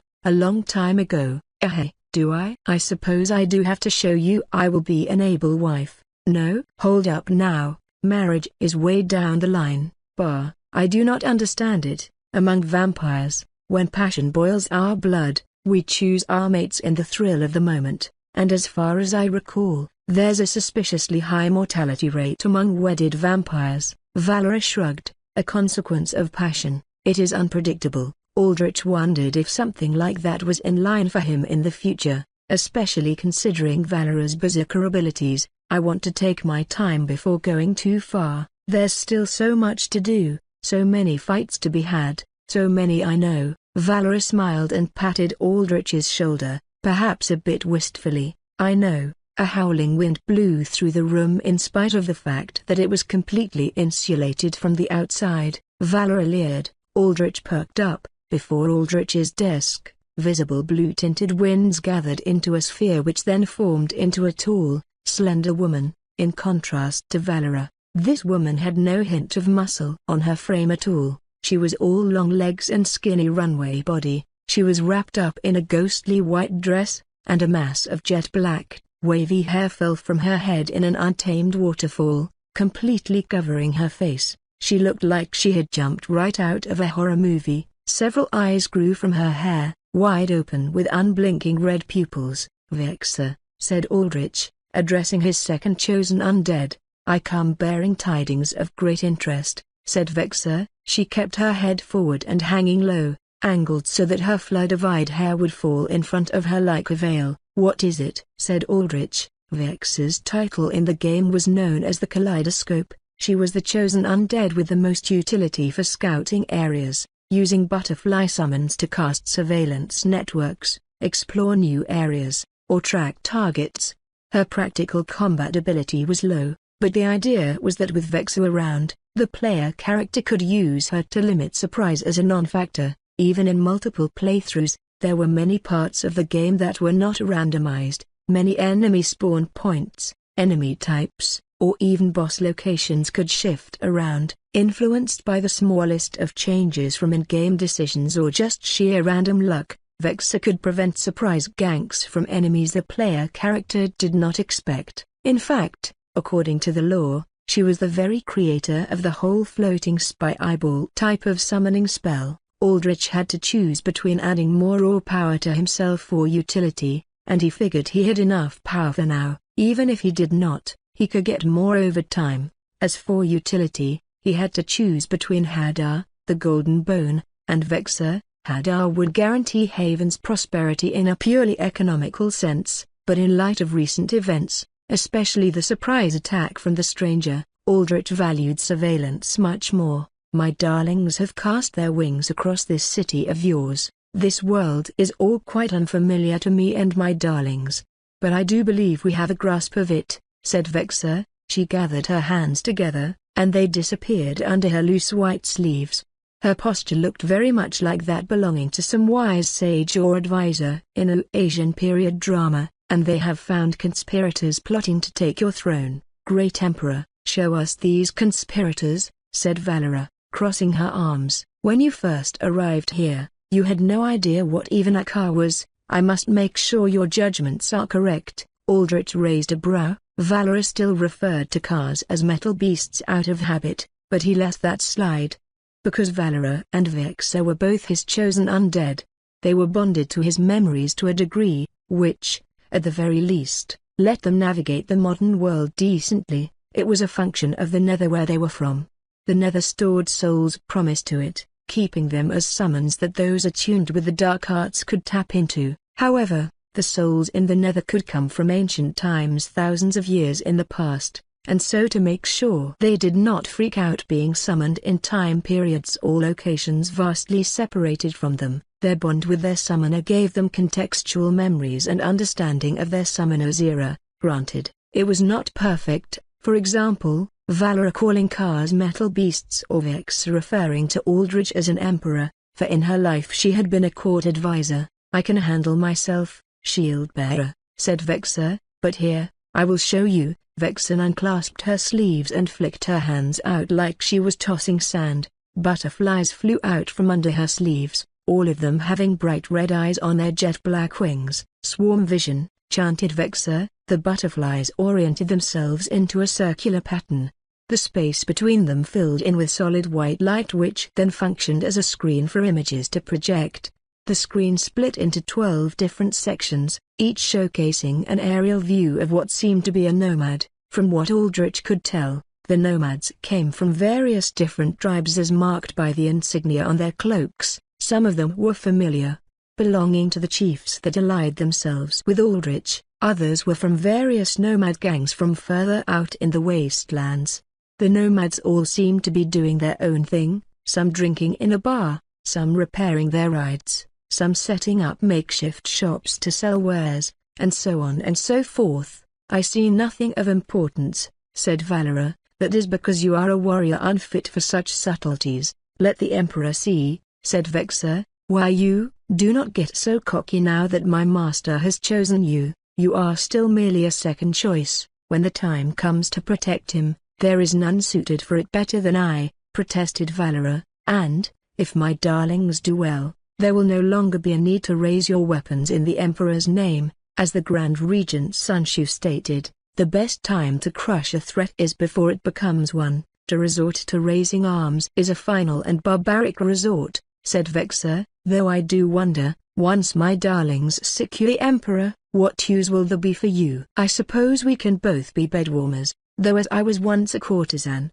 it is likely you will not be needed." Aldrich raised a warning hand. "Stop that, no need to bicker among ourselves." "Very true," said Vexer, calm. "I apologize, Shield-bearer, for my rudeness." Valera just leered at Vexer. In many regards, they were polar opposites. Valera was forward and chose to crush her threats with direct force and rage. Vexer, on the other hand, rarely showed her emotions or her face, making her nigh impossible to read, and she thought fighting unnecessary. That meant that they would inevitably have clashes, and Aldrich fully expected this. However, he banked on Vexer's usefulness outweighing any potential conflict, and also, Valera was more understanding than before. "I see," said Aldrich. The nomads' activities on the projected recording were sped up, and he noted that despite all being from separate tribes, at one point, they all convened in a single apartment building. "That is suspicious, from what I know. These men hail from differing clans, yet they meet in a single location under the cover of night. My instincts tell me these are conspirators crafting a plot against you," said Vexer. "Or they're looking for somebody," said Aldrich, cracking a faint smile. "Thank you, Vexer. Send me the locations of each of these guys and their meeting spot to me telepathically, and I'll deal with it. How are my other requests going?" Aldrich had also directed Vexer to send her butterflies to Blackwater and New York. Blackwater was an instrumental location for the Trident, though exactly why, Aldrich still did not know. He had an evil eye from a while back still tracking the general school grounds, but all the buildings, the important ones, at the least, were guarded with constant force fields that prevented the evil eye from breaching them. Plus, just one evil eye could not cover much ground. At best, Aldrich had gotten confirmation that his old dorm had been cleaned out. There were new pure humans there now. The butterflies ran into the same issue as the evil eye being unable to get into sensitive areas. But since there were many more of them, it was easier to track what was happening overall. As for New York, Aldrich sent butterflies there to keep an eye on Solomon Solar, who had a tie not just to Blackwater, but also to the Trident. "They are on their way. I have sent them slowly and cautiously, hidden though they are. I still wish to be careful in the case they are discovered or hunted on odd chance by the many strange beasts that roam this land," said Vexer, "but in a day, they shall have made their nests in your desired locations, Your Majesty." "Good. Anything else?" "That is all that is worthy of your time." "Then you're dismissed, Vexer. It is an honor to serve." Vexer drew her sleeves together and performed a dainty bow. She then disappeared, fading away into chilling winds. When the temperature of the room went back up, indicating Vexer was gone, Valera spoke up. "I do not like that one." Valera muttered. "I know," said Aldrich, "and she does seem rather prickly, personality-wise, but try to put up with her for now. I myself am a bit wary of her, given her past. But I'm giving her the benefit of the doubt due to the usefulness of her powers." Vexer, when she was alive, had betrayed the Emperor she had sworn service to. The Emperor relied only on her as his eyes on his empire, and she had used her surveillance network to mislead the Emperor, lulling him into a false sense of security. She took advantage of that lull, assassinating the Emperor and becoming Empress for a little bit before she herself was killed by a military coup. Granted, said Emperor had become a mad, raving tyrant, so she had plenty of justification. But Aldrich did not know the specifics. He had never used Vexer. After all, he was not familiar with all her background and personality as he was with Valera, but still, Aldrich could deny how useful she was. Now that she had tracked out the conspirators, Aldrich could proceed on closing the net around Desmond and taking the first step against the Trident. Those conspirators that Vexer took note of, Are they? Valera's question trailed off, waiting for Aldrich to confirm her suspicions. They're spiders, said Aldrich. He had good reason to believe that these were nomads under Desmond's service, though obviously, they were hiding themselves, and I'm never one to shy away from crushing a few bugs. Valera grinned, her pure white fangs glaring under the high ceiling lights of Aldrich's new office. Will we come to fight soon? It has been long since I have feasted on blood. It's only been a few days since the last time we had to go out of the walls to take out a few variants, pointed out Aldrich. Bleh. Valera made a face, sticking her tongue out. I hate insect blood, and it is no different in this realm. There is something about it that is thoroughly lacking, maybe a lack of iron content. Iron? Does metal flow in the blood of men here? It''s. I'll explain it in detail later, but to answer your first question, no, there won't be fighting yet. Aldrich stood up, stretching his arms in front of him.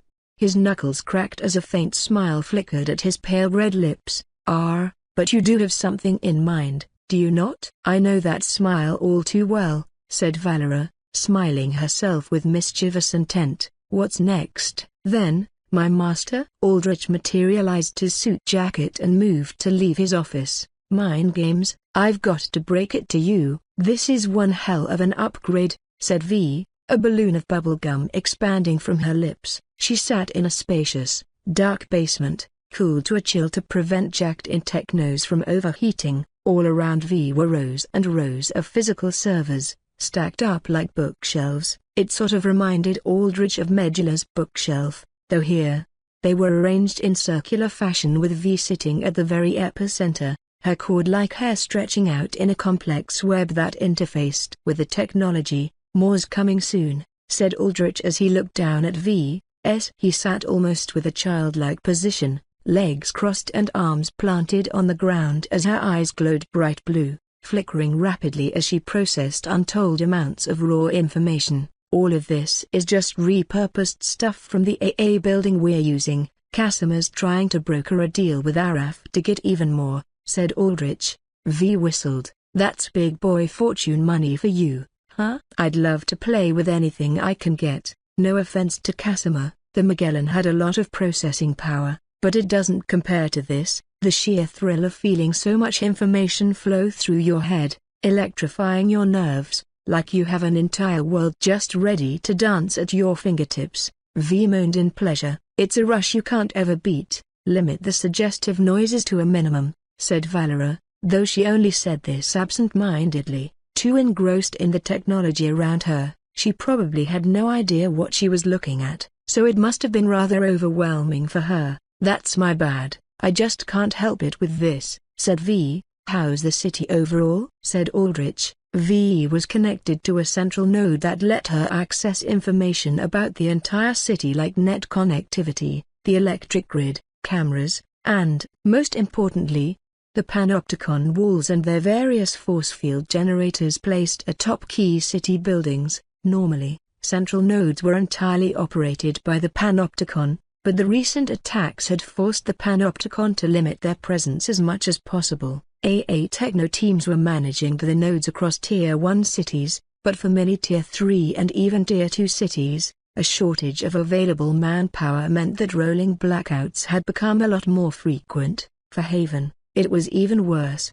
The panopticon had disconnected entirely from Haven and the AA wasn't about to send any support, so in practice, it should have been completely blacked out. Doing just fine, said V. Electric grids are finally coming back online, maybe like 80% capacity. Amazing what the Locust can do, in spite of his many complaints. Yes, said Aldrich, cut off from both the U.S. government and the Panopea complex. Haven was left with only its independent emergency generators for power. Those could only sustain around 40% of the city's power needs sustainably. Okinos, though, with assistance from a builder techno called Shani, courtesy of Araf's impressive network of connections, powered most of the city's energy needs using a specially made generator. Of course, that meant Okinos had to stay stuck in one spot, which he hated immensely, but until Aldrich could remodel the power grid to be self-sufficient, Okinos had to carry it. A collaborative effort between Hammerhead Industries and Araf would soon ensure that the entire energy grid was self-sustaining. Normally, cities were not allowed to be entirely energy independent to decentralize power, but as a sentinel state, Haven was no longer bound to any rules. "That's good enough," said Aldrich. "What about the force fields? Can you co-opt them?"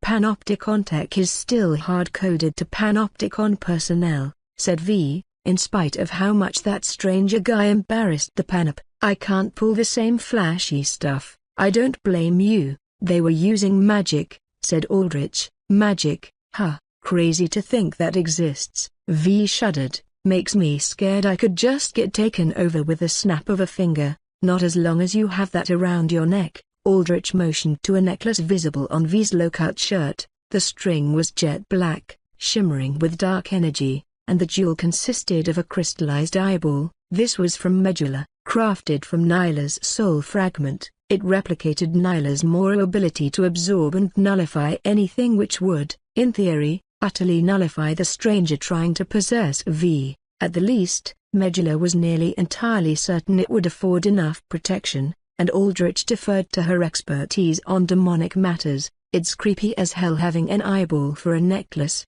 but you gotta do what you gotta do, I guess," said V. "It must be quite nice receiving a gift from our master." Valera smiled, though a nerve popped visibly on her forehead, annoyed at V's ungratefulness. "On second thought, this is totally my style. Maybe I'll switch back to my goth girl phase," said V, "but it isn't like we even need that force field." She said to Aldrich, "The jellyfish cover we've got is basically the same thing." "I still like to keep myself as protected as possible," said Aldrich. V was referring to his huge army of floating jellyfish that comprised the bulk of his undead legion.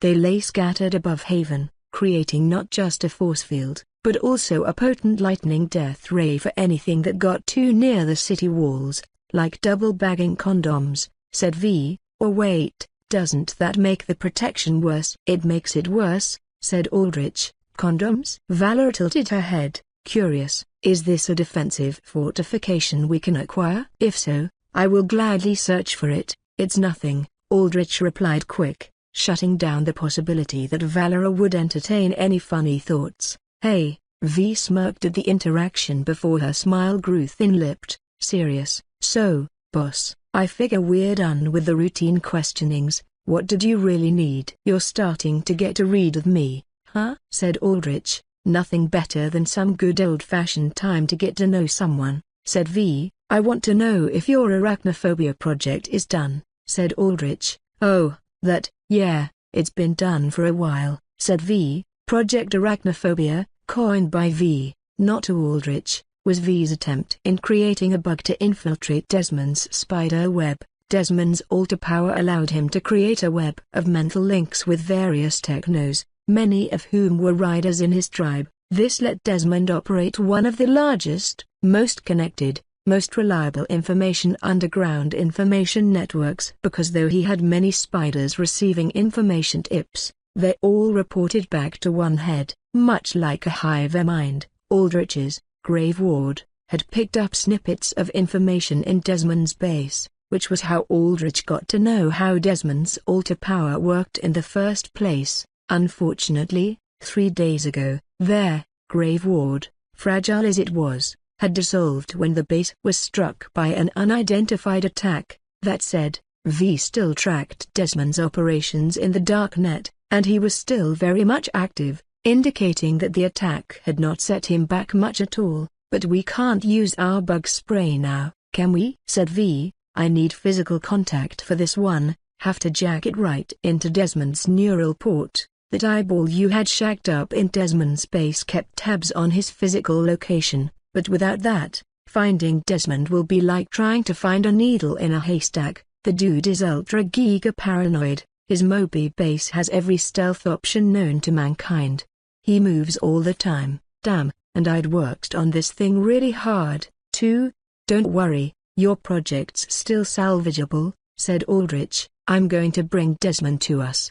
V blinked. For a moment, all the myriad of lights flashing across the servers also blinked. Huh? What? You can do that? You got some kind of mind control shenanigan on him? Or, let me guess, is it magic? Magic, yes, but not mine. Aldrich nodded to V. Have your project prepped and ready to go. Transfer the bug to a viral round or jacker. Viral rounds or jackers were physical receptacles, either bullets or needle-like injectors, for transferring bugs directly into others or machines. Generally speaking, it was the most efficient way of carrying a bug over, especially with alters whose minds had natural levels of mental protection surrounding them. It was the same innate mental protection that prevented an alter with a weak AC count from mind-controlling, say, a S-class hero. For a high-level techno like Desmond, virals were necessary to ensure the bug successfully infiltrated his mind.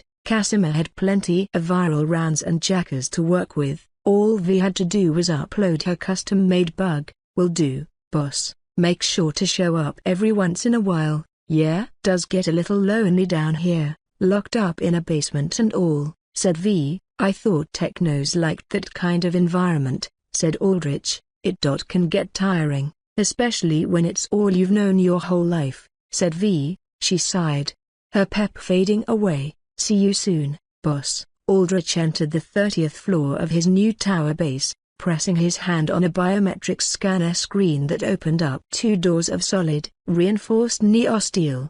As the doors groaned open, they loosed a pressurized click and hiss. Within, there was nothing but darkness that Aldrich could see in. Of course. Elder, welcome, said Flurgan, much happier than usual, and do enter quickly, for I require a sealed environment. Aldrich did as instructed, stepping in with Valera promptly. The doors automatically closed behind them, sealing tightly shut. So this is what you have been up to, Mind-Eater. Valera looked around inquisitively. After Aldrich took over the AA tower in Haven for his own base, he had given Flurgan, as promised, a proper lab space. Flurgan had shut himself in for several days, obsessively ordering things to his own liking. This was probably the first time he had any visitors, but the results were good. Flurgan had repurposed the AA Tower's lab and building rooms into his very own personal paradise of research. His alchemical equipment lay organized neatly across several tables, intermingling with regular lab equipment with surprising fluidity. Variant test subjects lay in various stages of dissection, some displayed on tables, others swimming in vats of alchemical red liquid. Any breakthroughs? Asked Aldrich. Many, very many. That editor sample was truly the key I needed. Oh Elder, said Flurgan, I am now capable of crafting potions that can introduce magic to these alter organs, though so far, only temporarily. Flurgan rushed over to a series of vats where alter organs lay suspended in homunculi fluid. He tapped the glass, sending an arc of mana into it. In response, the alter organ, a fleshy, sphere-shaped mass, undulated, rippling and moving in response to the mana. It glowed briefly blue, channeling the foreign energy. That's extremely impressive, said Aldrich. You really are a genius. Oh Elder, you praise me too much, said Flurgan. As a former alchemist of the Order, I would bring shame to my predecessors were I not capable even of this. Quite gross, commented Valera as she poked an insect variant strapped to a dissecting table, flayed open down the middle to reveal all of its innards. Such is the nature of true discovery. Discovery that pioneers, that pushes boundaries, is always dirty. Many revile it, brand it as heresy, but there is simply no better way to progress, said Flurgan, and without any threat of excommunication in this realm, I am free to experiment as I please. Flurgan loosed a garbled underwater laugh, truly embodying the entire mad scientist trope, and this. Aldrich walked over to a section of the room seemingly dedicated to robotics, cybernetic parts, data chips, augmentations, engines. Basically a whole cornucopia of tech lay scattered about in various states of disrepair. You're trying to understand modern technology? Trying would be an understatement. Oh Elder, as if to prove his point, Flurgan pressed a few buttons on the touch screen of a wristband wrapped around his mauve skin. In response, a few drones buzzed from the tables and into the air. Aldrich recognized them as salvaged drones from the attack on Haven. The gillimancy of these humans is astounding, said Flurgan, complicated beyond measure, and yet, operate on logical principles that are surprisingly easy to grasp. How did you do that? Asked Aldrich. Manual overriding using a cyberdeck. Flurgan reached under a table and withdrew a handheld, blocky device with a keyboard, screen, and various jacker cables hanging from it. I see, said Aldrich, putting a hand to his chin with a nod. To hack into technology, one had to enter cyberspace and interface with said piece of tech's cyberspace signature. There, it was possible to modify the signature, essentially reprogramming the technology or, if needed, destroy it outright. There were 3 ways to achieve this. First, using technopathy, quite literally entering cyberspace and invading technology with solely the power of one's mind. Only higher-level techno-alters could do this, and even then, most, like V, still preferred to physically jack into tech to establish a more stable and secure connection. Second, using neural ports. These ports were cybernetic enhancements carved into either the wrist, base of the neck, or back of the head in order of what provided the strongest connections. Non-techno-alters who wanted to deep dive into cyberspace in order to link with technology needed these ports to gain access. The third, and least invasive, was using a cyberdeck, devices separated from the physical body. Because of this degree of separation, cyberdecks were the safest if you wanted to hack with them. Directly deep diving into cyberspace with your mind left it open to attack, but a cyberdeck only created a virtual avatar in cyberspace.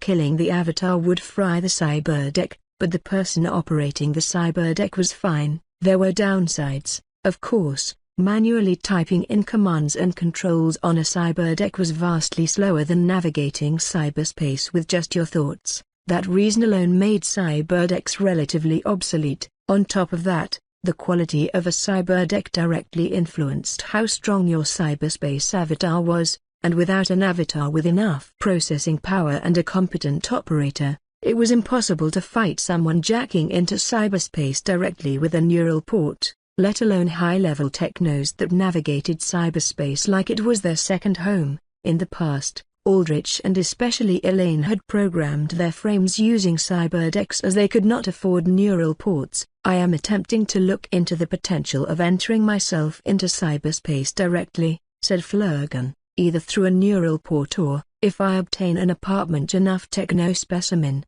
obtaining their power. Hold up, that obtaining power part, you can do that? Asked Aldrich. It is merely a theory so far, said Flurgan. You brought variants to me called shiftbugs that can alter their form to large degree. Well, by breaking them down and understanding them better, I believe I am capable of formulating a liquid solution that shifts to allow even foreign alter organs to work within them. In theory, I can go a step further. This realm is advanced in many ways, but in manipulating flesh, in combining disparate entities, alchemy simply reigns supreme. I can break down both the organ and the shifting liquid solution and fuse them together to create a concoction that, if ingested, could grant temporary access to that organ's power.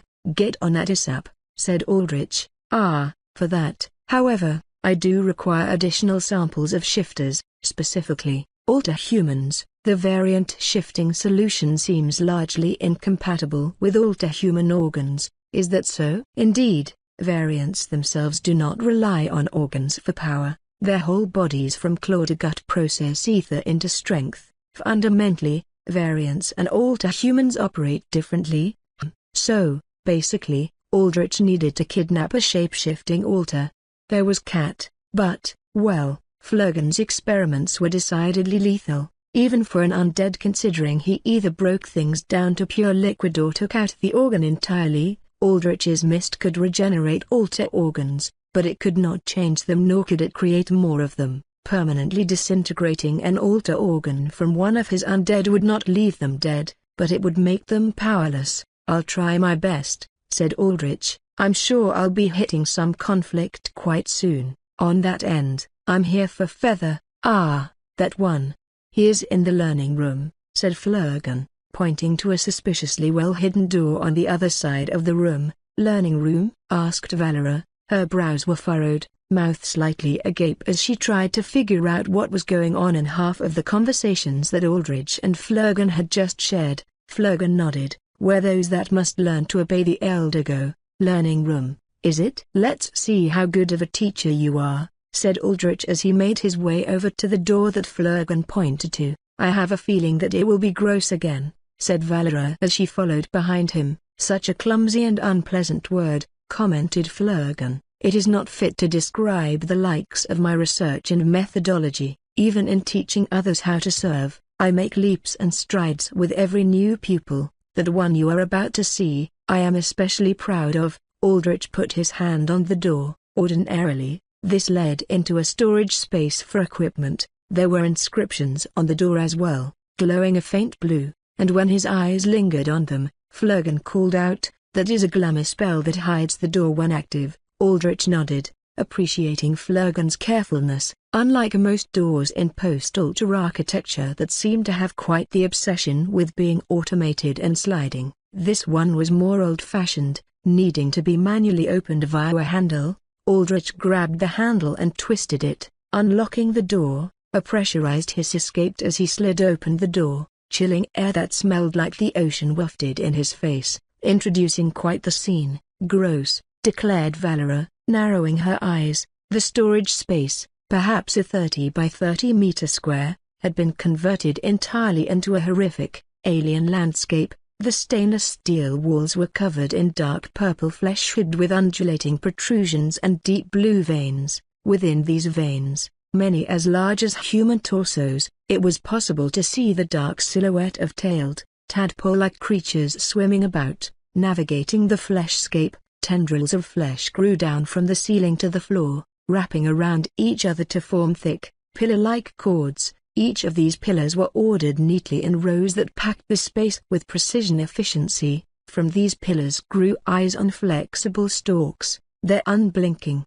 lidless pupils glowing with light blue bioluminescence reminiscent of that belonging to deep-sea creatures. "Interesting," said Aldrich. "Now that is the proper reaction," said Flurgan as he made his way to Aldrich's side. "It reminds me of how appreciative you are of my efforts, O Elder." Unlike some others, the Mind-Eater cast a three-eyed leer at Valera. "I am still a lady, you know. There are some things that even I cannot stomach, but blood and guts fall within ladylike decorum," countered Flurgan. "I am a vampire, and one trained for war. It is simply who I am," said Valera, "and this." Flurgan entered the room and motioned all around him with triumphantly raised hands. "Is who I am. Welcome, O Elder and Commander, to the learning room. This is a nursery, isn't it?" said Aldrich, taking steps into the flesh-infested room. His shoes squelched as they sunk into yielding mass. Tiny little wriggling tendrils brushed at his shoes with every step.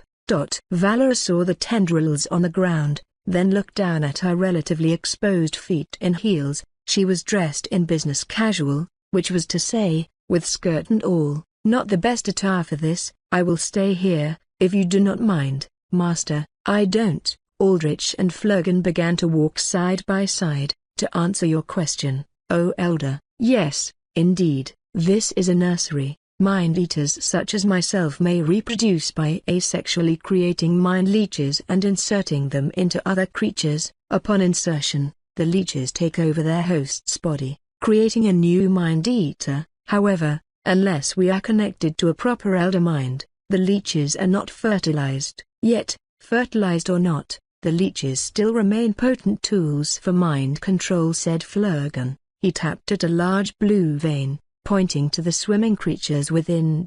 "But even creating one or two, especially in my old age, is quite a taxing effort. Leeches can, however, self-replicate within a proper nursery." "How did you create this nursery to begin with?" said Aldrich. "Self-experimentation," declared Flurgan. "One of the variant samples you granted me called the broodmother is capable of ingestant flesh and rebirthing it as a child. I modified the variant's mind and body such that by feeding it my own flesh, it produces more of it. Mind-eater flesh is malleable, easily directed with the mind. With enough of it, I could create this nursery." "Your own flesh? How much?" "I dismembered my arm 57 times to produce enough biomass to work with. said Flurgan, with the undead ability to dampen my pain and my species' own natural regeneration. It was a simple task. Aldrich nodded slowly. Flurgan's casual voice made it very clear that even if he did feel pain cutting off his arm, he would have done it just as many times for the sake of progress. At the very least, Aldrich respected the Mind-Eater's drive. And now, I have an ever-renewing farm of leeches to use in my alchemical concoctions. Or, as in this case, Flurgan walked up to a flesh pillar and tapped it. Some of the intertwined tendrils comprising the pillar peeled apart, revealing the upper body of a naked, blank-eyed man covered in viscous, clear ooze. Several leeches jutted out from his head, their purple, shiny bodies undulating rapidly as they played about with the man's brain. For education purposes, "So this is how you've been taking care of Feather," said Aldrich. "So, has his learning process been?" "Excellent," said Flurgan. "All alter humans possess varying degrees of mental resistance, but this one's was especially potent. But days spent in isolation and learning have made his mind more agreeable. He will listen to you." "Good," Aldrich nodded, pleased at these results. The stranger had provided Feather's location as a gesture of goodwill, sending the information to V as well. Although Aldrich had ended up rejecting the stranger, he did not see why he should not take what was given to him, and V thought much the same. While Aldrich was busy in the Judicator, V sent the same hit squad led by Ace, Cat, Dox, and Chirros to Feather. As it so happened, Feather was holed up in a personal underground bunker in the wastelands. Feather had been tipped off that people were looking for him, leading him to escape the hit squad's first capture attempt in the free city of West Point. The hit squad's first attempt had captured Feather's men, including the Nomad informant that told Feather about what the Nomad councils did. But none of them did useful information. They were hired on a per-contract basis and shifted out routinely, meaning they did not have long-term relationships with Feather. Alden, the Nomad informant, was equally useless. The Trident kept their tracks minimal when it came to informants, and Alden only knew what he needed to know to complete his jobs, which was not much at all, considering all he had to do was tell Feather about happenings among the Nomad tribes. Thus, they all were now in various pieces in Flurgan's lab. Feather was the main guy to capture, a captain in the Italian prong of the Trident who had quite a bit of power and knowledge. And now, he was here, courtesy of the stranger. Aldrich snapped his fingers in front of Feather's face. The man's eyes regained focus. What?" mumbled Feather, his voice faint. "I have questions," said Aldrich. "And you shall answer," said Flurgan. Feather, hearing Flurgan's voice, jerked his head up to attention. "Yes," said Feather, obedient. "Tell me, who tipped you off at West Point?" "You left your men to dry there on awfully short notice," said Aldrich. "Desmond.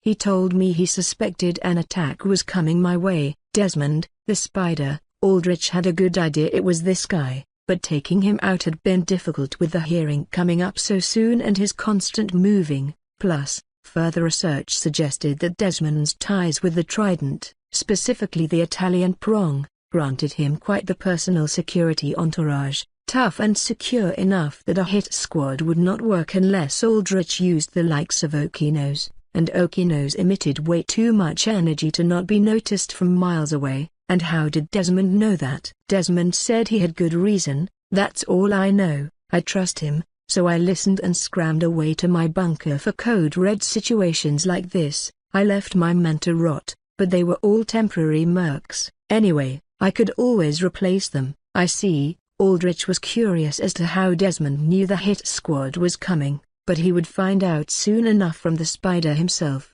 And tell me, does the Trident or Desmond know where you are right now? I told the underboss that I was lying low. He understood. When capos like me need to hide, we're given leeway, so no. The Trident doesn't know where I am. Desmond still thinks I'm at my bunker, but he doesn't know where that is either. Good, good. Aldrich gave an appreciative nod to Flurgan. This is seriously impressive, Flurgan. You've completely bypassed his mental defenses, and he has a decent AC count of around 4,000, within the B rank range. I have to hand it to you. You've done a lot in just a week, when given space and time. A mind focused on progress blooms wondrously, said Flurgan with a bow.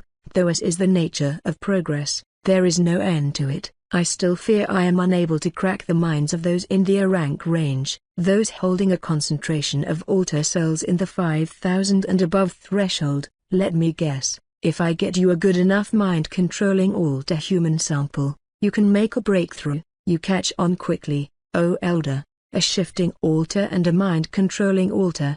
Got it. I'll put that on the ever-growing list of things I need to do, said Aldrich. He resumed questioning Feather. What's your relationship like with Desmond? Seniority-wise, who defers to who? Desmond defers to me, said Feather. Absolutely, I'm his handler for the Italian prong. Without me, he doesn't get the funding or security he needs, especially now, with that shitshow of a civil war going on with those screw-loose Russians. I figured as much. Someone had to be paying Desmond enough to turn on his chiefs, and anything less than direct support from a Trident higher-up wouldn't have been worth it. Now then, the most important question, riddle me this. If you tell Desmond to jump, will he jump for you? Pardon? Feather stared at Aldrich blankly.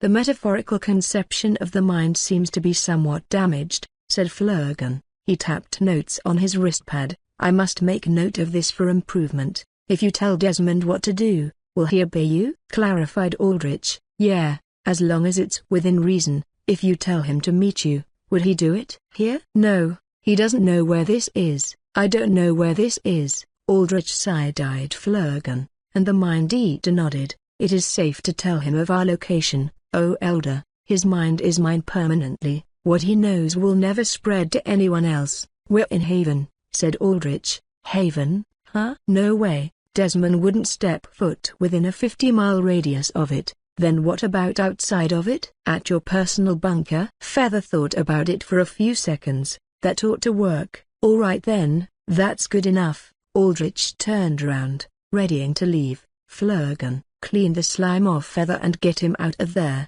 I'm going to send a few skeletons here to make him more presentable afterwards. It's about time he gets a reunion with his friend. Aldrich took the elevator down the control tower, Valera following close behind him. She was oddly quiet, her gaze shifty, and he knew something was wrong, though, if she was not voicing it. Probably not anything serious.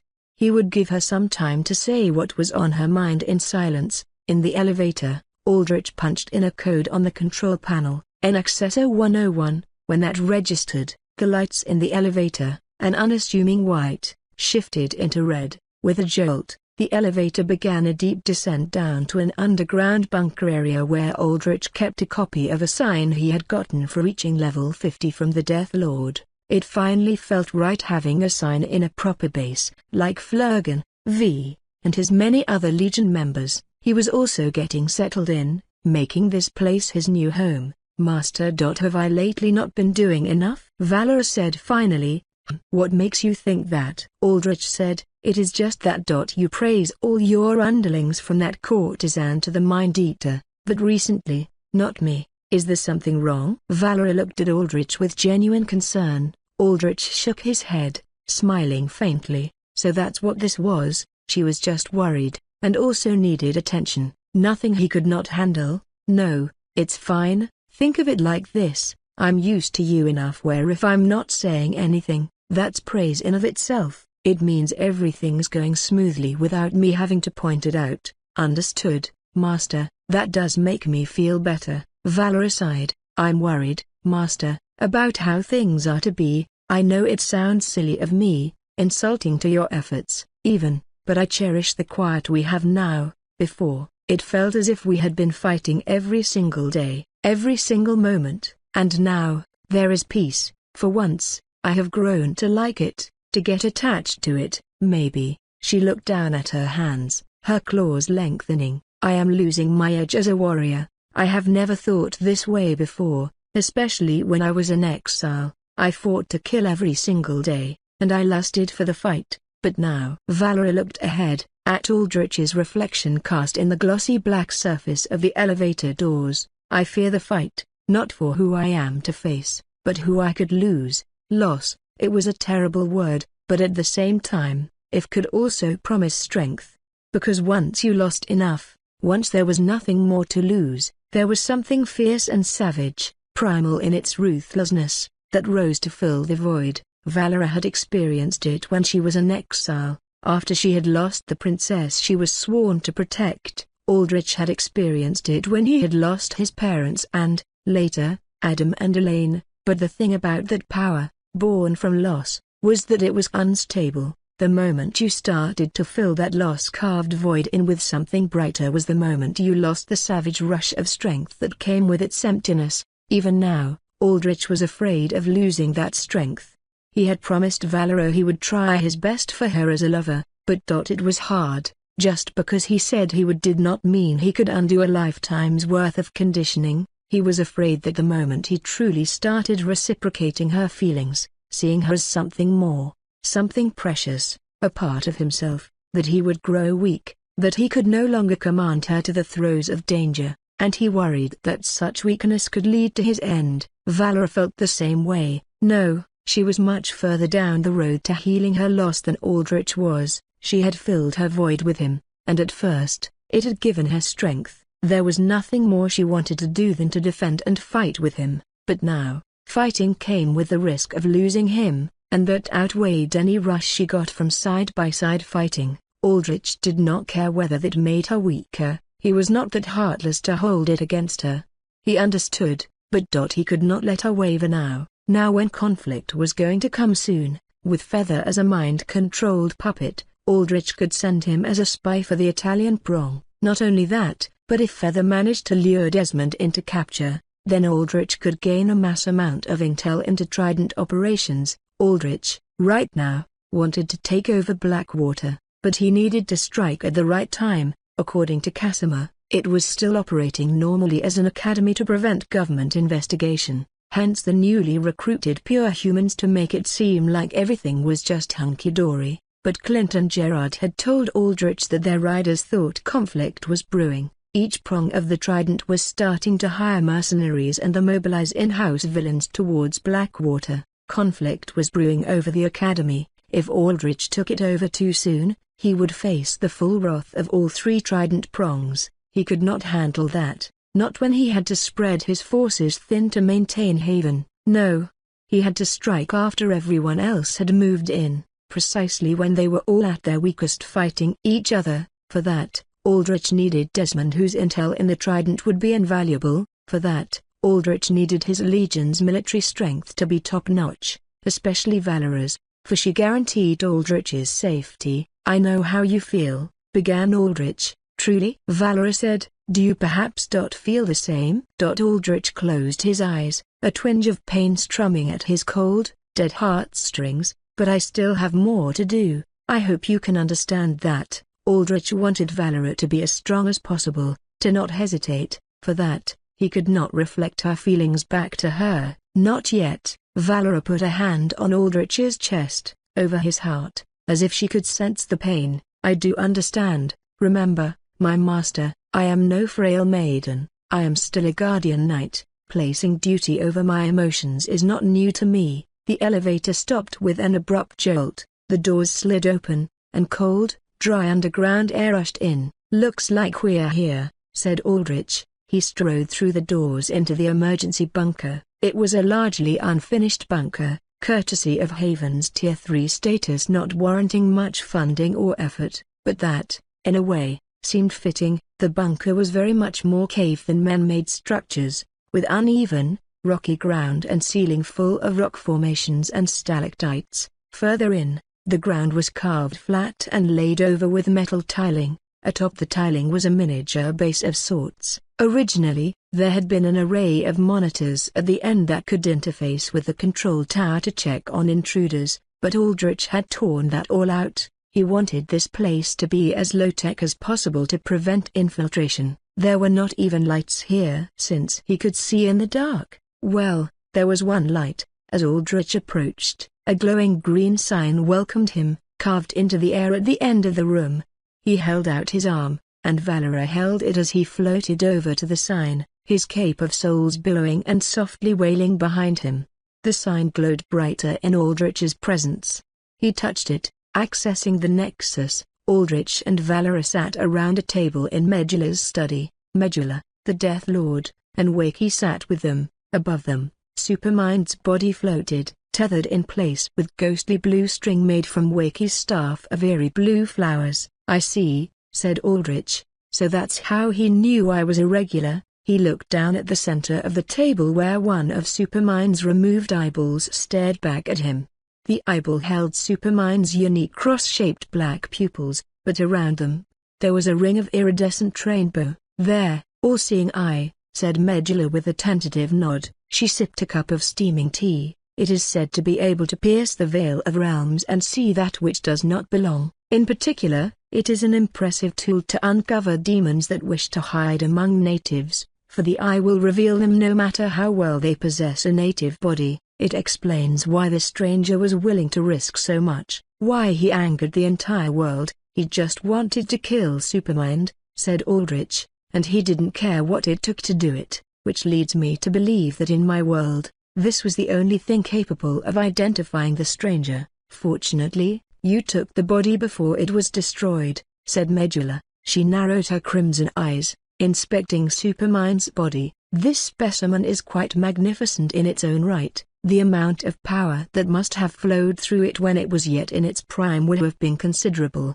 Not enough to beat me, though," said the Death Lord, jade prosthetic hand on her cheek. "Bored, I would not be so sure." Medula clasped her gloved fingers together in thought. "I have but rough calculations and an even rougher grasp of this energy known as ether, but if ether and mana are roughly equal, this specimen had enough raw power to force you out of your armor. At the least, is that so?" The Death Lord's pointed ears twitched. "That makes me ever more curious. Perhaps I myself will wander out and wreak havoc to see who can stop me, but alas, I am trapped. A good thing, too. I don't want you making a mess of a world that's mine," said Aldrich. "Your world?" "Spoken like a true conqueror, hey?"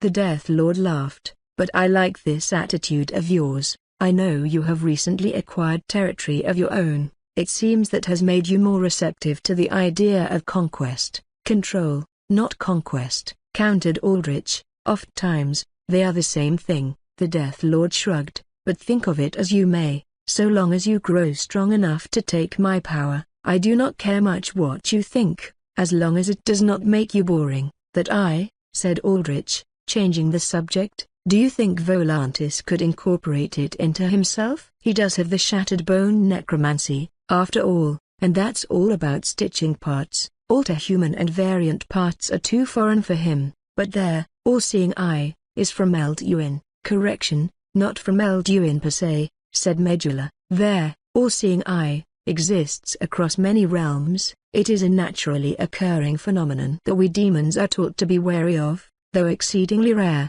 "I see. That still doesn't preclude the possibility that Volantis can incorporate it." "He likely can," said Medula. "It will simply take some time for his form to get used to it." "Good." Aldrich pondered Supermind's last words for a bit. "Take my body, hopefully, it will help you see." Those words had more meaning now. Supermind was telling Aldrich to see as he did, to literally take his eye and defeat the stranger. Not just the stranger, too. The eye could identify Aldrich as someone not native to Earth, likely meaning it could do the same for any other alien entity. "But, I will not give the eye to you," said Medula as she waved her hand, telekinetically floating the eye into it. "That is ours by right," protested Valera. "Right? Did you not take it from a corpse? One slain by the demon you call the stranger? What spoils of war right is that?" "That of the vulture," said Medula. The Death Lord was surprised. "Medula, what are you?" "I am tired of giving and not receiving enough, Mel," said Medula. "I know you are resigned to your fate, that you are fine giving away pieces of yourself until there is nothing left. It is your way of atoning. I understand that, but that is not me. I am curiosity incarnate. I abhor being chained here when there is so much before me to explore." Medi, what are you saying?" squeaked Wakey, her dear ears fluttering down in fear. "Are you rebelling?" "My mind," said Medula. "It is fine, Wakey, I am not rebelling. I am simply asking for a fair price for my efforts." "Name your price." "Then," said Aldrich, calm, You were the one to analyze Supermind and Randall's bodies. You processed the cursive into a necklace to fend against the stranger. You gave me their night parade of 1,000 spirits. I understand where you're coming from, so, name your price. You are more agreeable than usual today, said Medulla. I'm being reasonable. I do owe you one, then I will be straightforward. Medulla pointed at Supermind's suspended body. I want that body. Why? Aldrich raised a brow. He was going to bury Supermind's body as he did not want to turn the legendary hero into a zombie. He wanted to give Supermind the respect he deserved. It is a suitable body for me to possess, said Medulla. Powerful and capable, right to inhabit it. I, as demon, creature beyond realms, could walk in your realm unbound by the necropolis. All I need to do is reshape it into a form that mimics my current one. You promised me before that in exchange for processing your cursive you would find a suitable host for me. Well, you have found one. I am here to claim my just reward. I see. Aldrich thought about this. Medulla, it seemed, was the only one in the necropolis that could permanently escape it, and that was because as a demon, she had an innate ability to traverse between realms. Provided, of course, she had a host body, and, it seemed, the stronger the host body, the higher the chance of her leaving the necropolis. But it was understandable. Medulla could see her ticket out of here dangling right in front of her face, just inches away from her. Of course, she would try to reach out for it. Aldrich had not known so far, but he could tell now that Medulla had the most discord with the Death Lord. She was the one that spoke her mind the most and disagreed the most.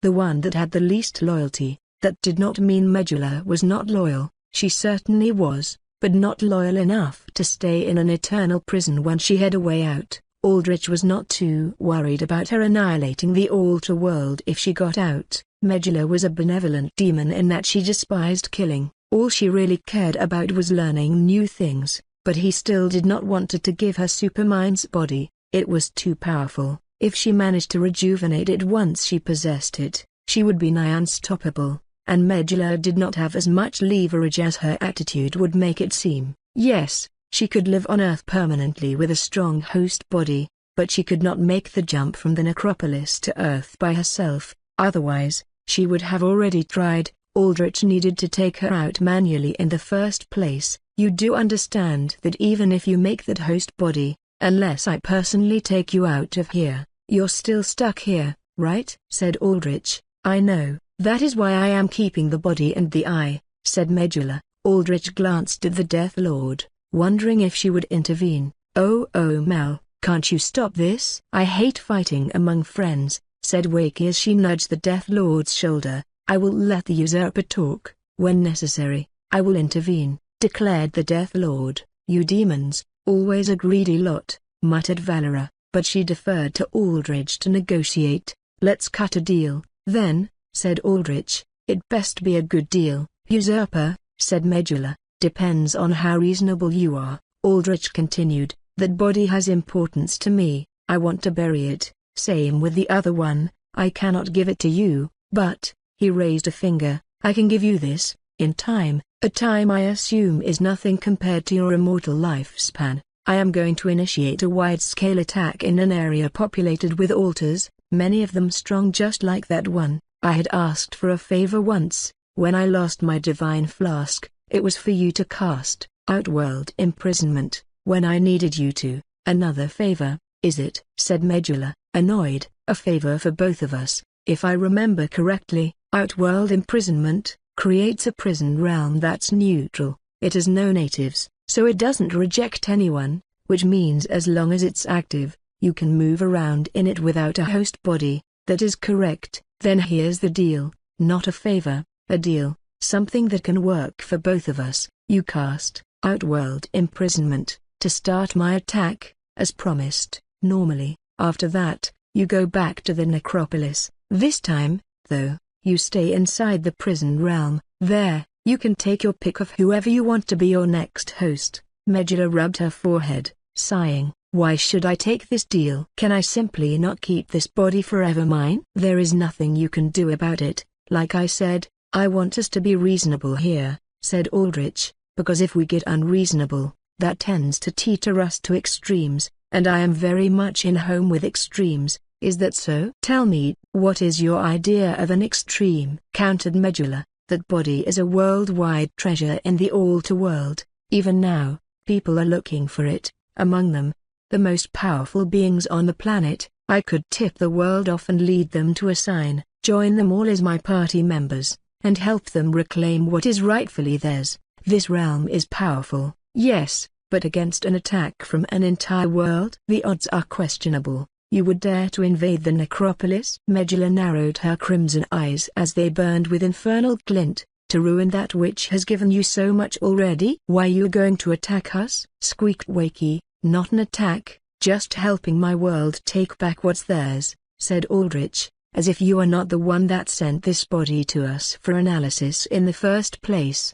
said Medulla, and now that we're done with it, I fully intend on returning it and burying it properly. That man used to be one of my heroes. I am not above finding value from his corpse. That is what necromancers do, but preferably, I would like to give him rest now that his usefulness is at an end.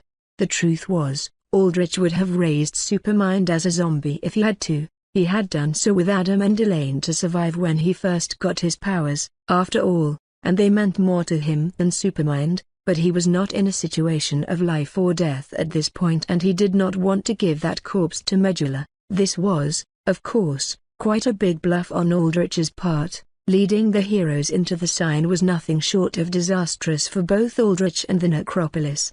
But it was the extreme of that disaster that gave weight to this bluff, because even if it was unlikely that Aldrich would see through on his bluff, even a 1% chance that he could was risk enough. A bluff, Medulla aptly called out, too big to be realistic so as to be a threat to me. Oh, but it isn't a threat to just you, is it? Aldrich eyed the Death Lord and Wakey and, by extension, the entirety of the necropolis. All of them were going to be under threat, not just Medulla. This forced everyone here to weigh Medulla's self-interest against the interest of the many. Was she willing to compromise the safety of the entire necropolis for her freedom? And even before that, would the Death Lord allow it? Would the rest of the Death Guard? I know there are things you are holding back from me, Aldrich said to the Death Lord, like how you lost your arm. I know it wasn't from a simple sparring session with Rila, but because of your generosity so far, I've held back on pressing on a matter, but maybe I should start looking for answers.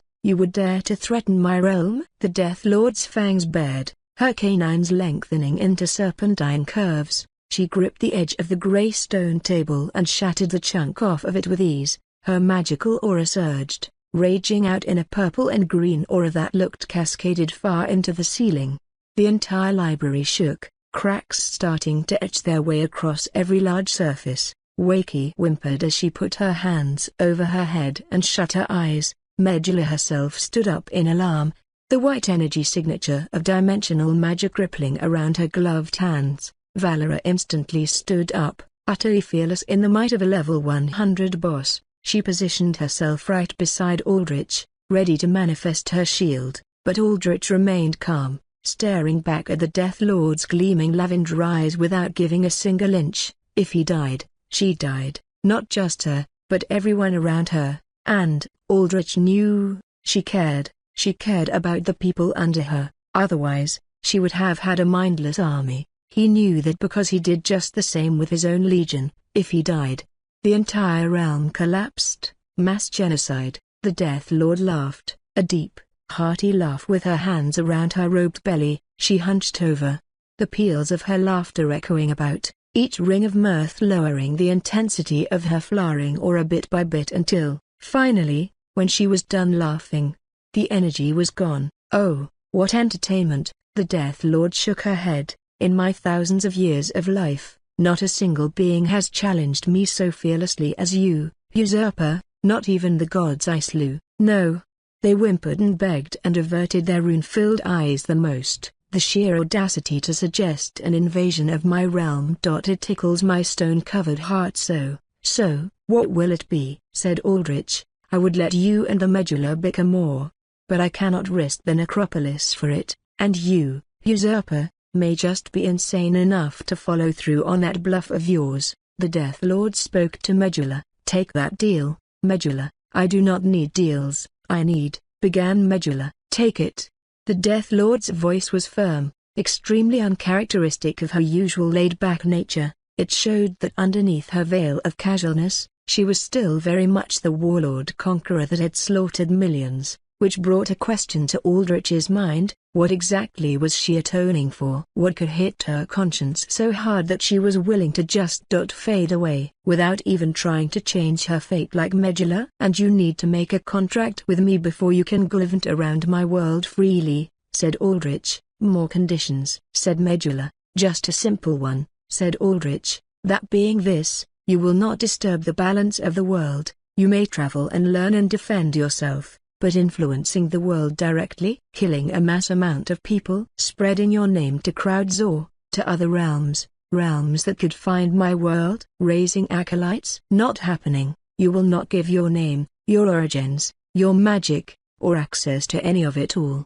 Gods, demons, and higher-ranking spirits could make contracts with others that they absolutely could not resist lest they suffer severe consequences. Granted, it was possible to find ways to skirt around contract restrictions. That was what many demons did to trick mortals into making deals with them, but Medulla, Aldrich determined, was too straightforward to work that way. Most knowledge demons were, they, like war demons, were surprisingly the most pure in their pursuit of what they wanted.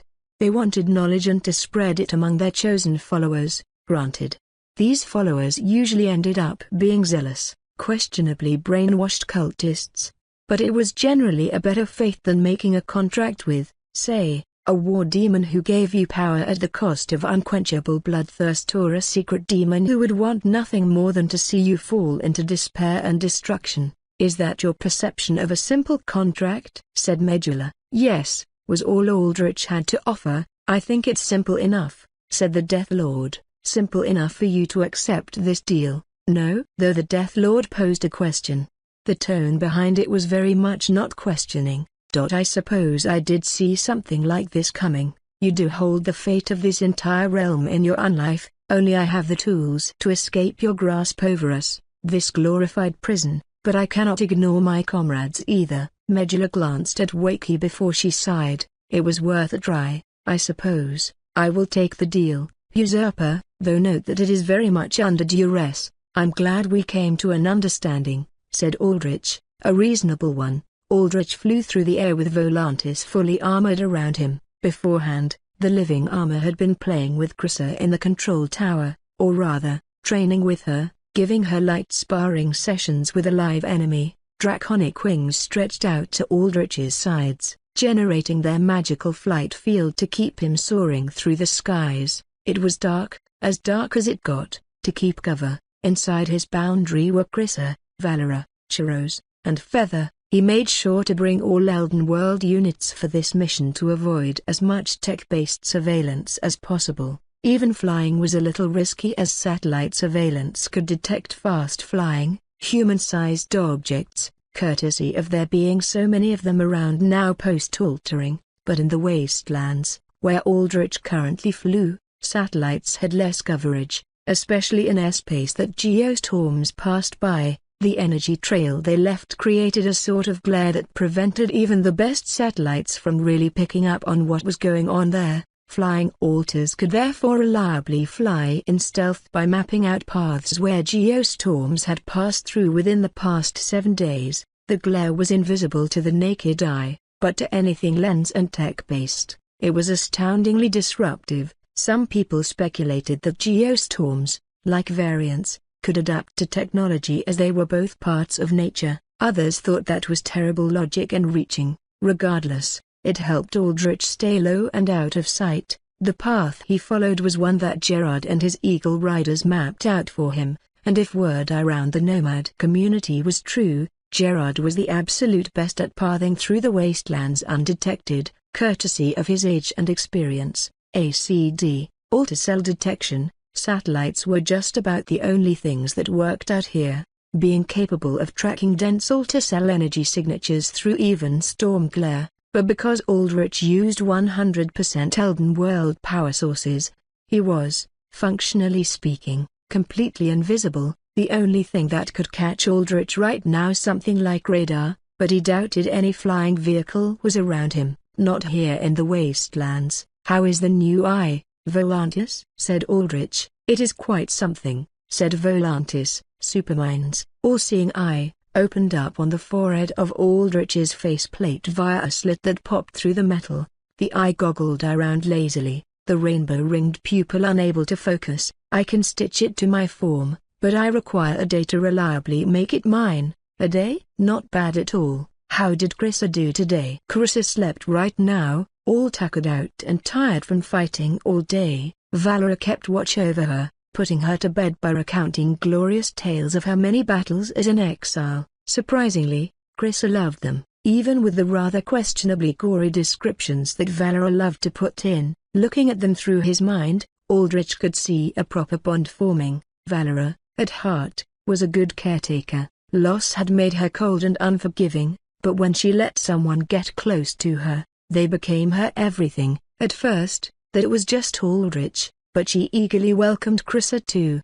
Probably because she was technically Aldrich's child, born through some strange spirit-based self-reproduction. Yes, but a child nonetheless. "She is talented in the art of battle," said Volantis, "eager to learn, eager to fight. Were she an orc, she would have done mighty well." "How's her magic?" "Better?" "Quite so. It still drains her considerably. Such is the nature of magic that manipulates the fabric of space, but as it is her natural affinity, her mastery and efficiency with it grows by the day. I have taught her how to shape it, to let it mimic and give strength to her physical movements, and she has taken to the art like a bird to the sky." Volantis laughed. "An affinity of space, it is one of pure legend. In time, I am sure she will also be like legend, worthy of standing side by side with my war mother of old." Thul.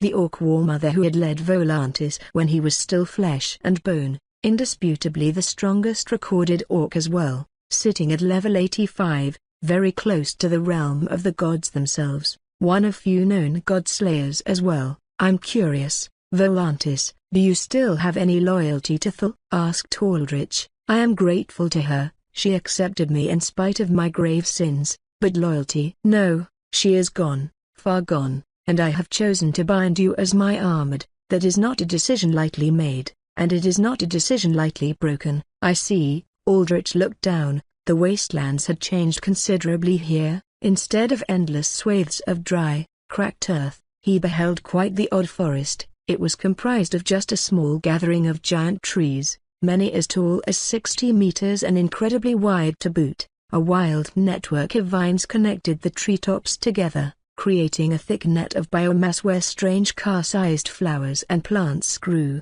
most of them with great big maws like oversized Venus flytraps, devouring insect variants that happened upon them, according to rudimentary data.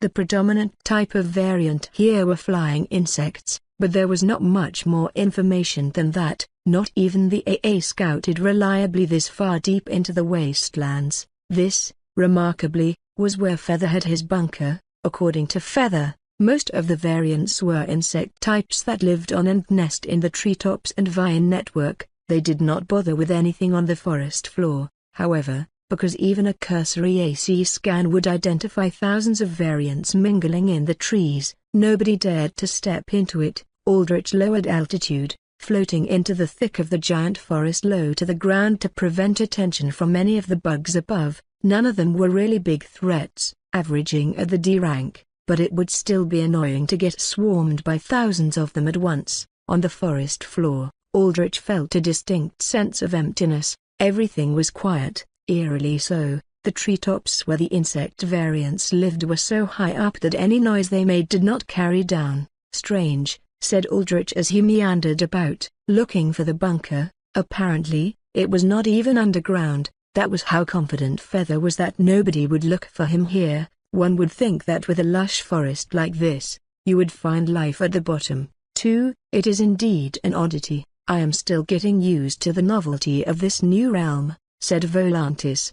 "These towering trees, in particular, are quite odd. Energy signatures within their bark grow quite dim. Perhaps there is something hidden within." "Let's not mess around with anything just yet. Not until I get what I need out of this bunker. Speaking of, Aldrich found the bunker. It was quite literally just a mobile home, parked beside a tree trunk that utterly dwarfed it. He tapped his phylactery, willing Crusoe awake. She groggily replied, "Yes, father."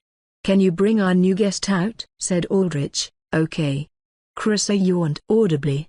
A white silhouette crackled in front of Aldrich, filling in with color to reveal Feather, dressed up in a proper suit and tie to look presentable. He had sunglasses with a douchey slick-back haircut, more grease than anything else. "Is this it?" Aldrich pointed to the bunker. "Yeah, this is it." Feather nodded at the mobile home. He was more in control of himself as it had been half a day of flying, which meant several hours outside of the learning room, but the brainwashing was still potent enough that Feather would listen to everything Aldrich said for another few days at least. Feather just got to show more of his personality while he did so. "Doesn't look convincing a good bunker spot." "Yeah, I know, and yeah, I also know that technically, that ain't actually a bunker, but I guarantee this is safer than a nun's twat," said Feather. "How did you even find out about this place?" A villain referred me. Ranker called Leshan, complete oddball, that one, said he loved to unwind here where nobody would find him cause the voices he heard soothed him. Dude was nuts, but he treated me good enough. Probably because I was about one of a couple people that didn't straight up drop dead from his poison gas. Hard to make friends when you got no choice but to kill everybody within 12 steps of you, said Feather. Feather's power was plain old regeneration, though as a B-rank alter, it was good enough to let him grow back an arm in a few seconds. He could also move his consciousness around, letting him survive as a tiny little nugget of flesh and come back whole again. Shame Valkyrie had to lock him up. Whenever he did security detail for me, I felt like the safest guy in the world. "And you're sure the variants won't attack you?" said Aldrich. "They're way the hell up there." Feather craned his neck and looked up high to the treetops. "And I haven't ever seen them get down here. They don't even crawl down the trunks, just stay above the branches." Aldrich remembered that incident. It was maybe 10 years ago that Leshan, already known for being mentally unstable, went absolutely berserk guarding a Dark Six lab.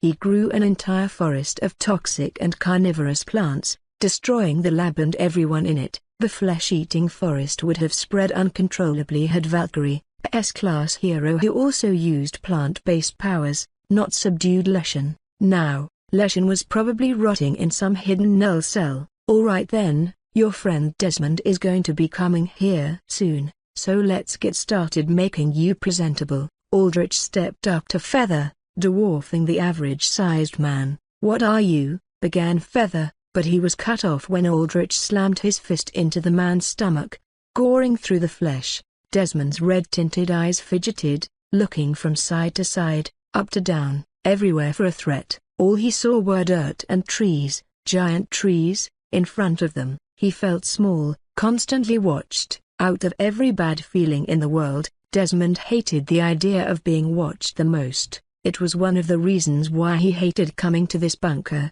The idea of being watched by nature, that there were thousands of creatures above, was unpleasant, to say the least. Lately, he had been experiencing that feeling more and more in general, never quite being able to shake off the idea that somebody or something was watching him. It was probably just his nerves, though, especially with the civil war going on with the Trident, a debacle that was, to say the absolute least. The balance was right there, Italian, Japanese and Russian prongs working seamlessly, as they had been for over 50 years, but all it took was one bad day, one utterly insane day, for it all to break apart.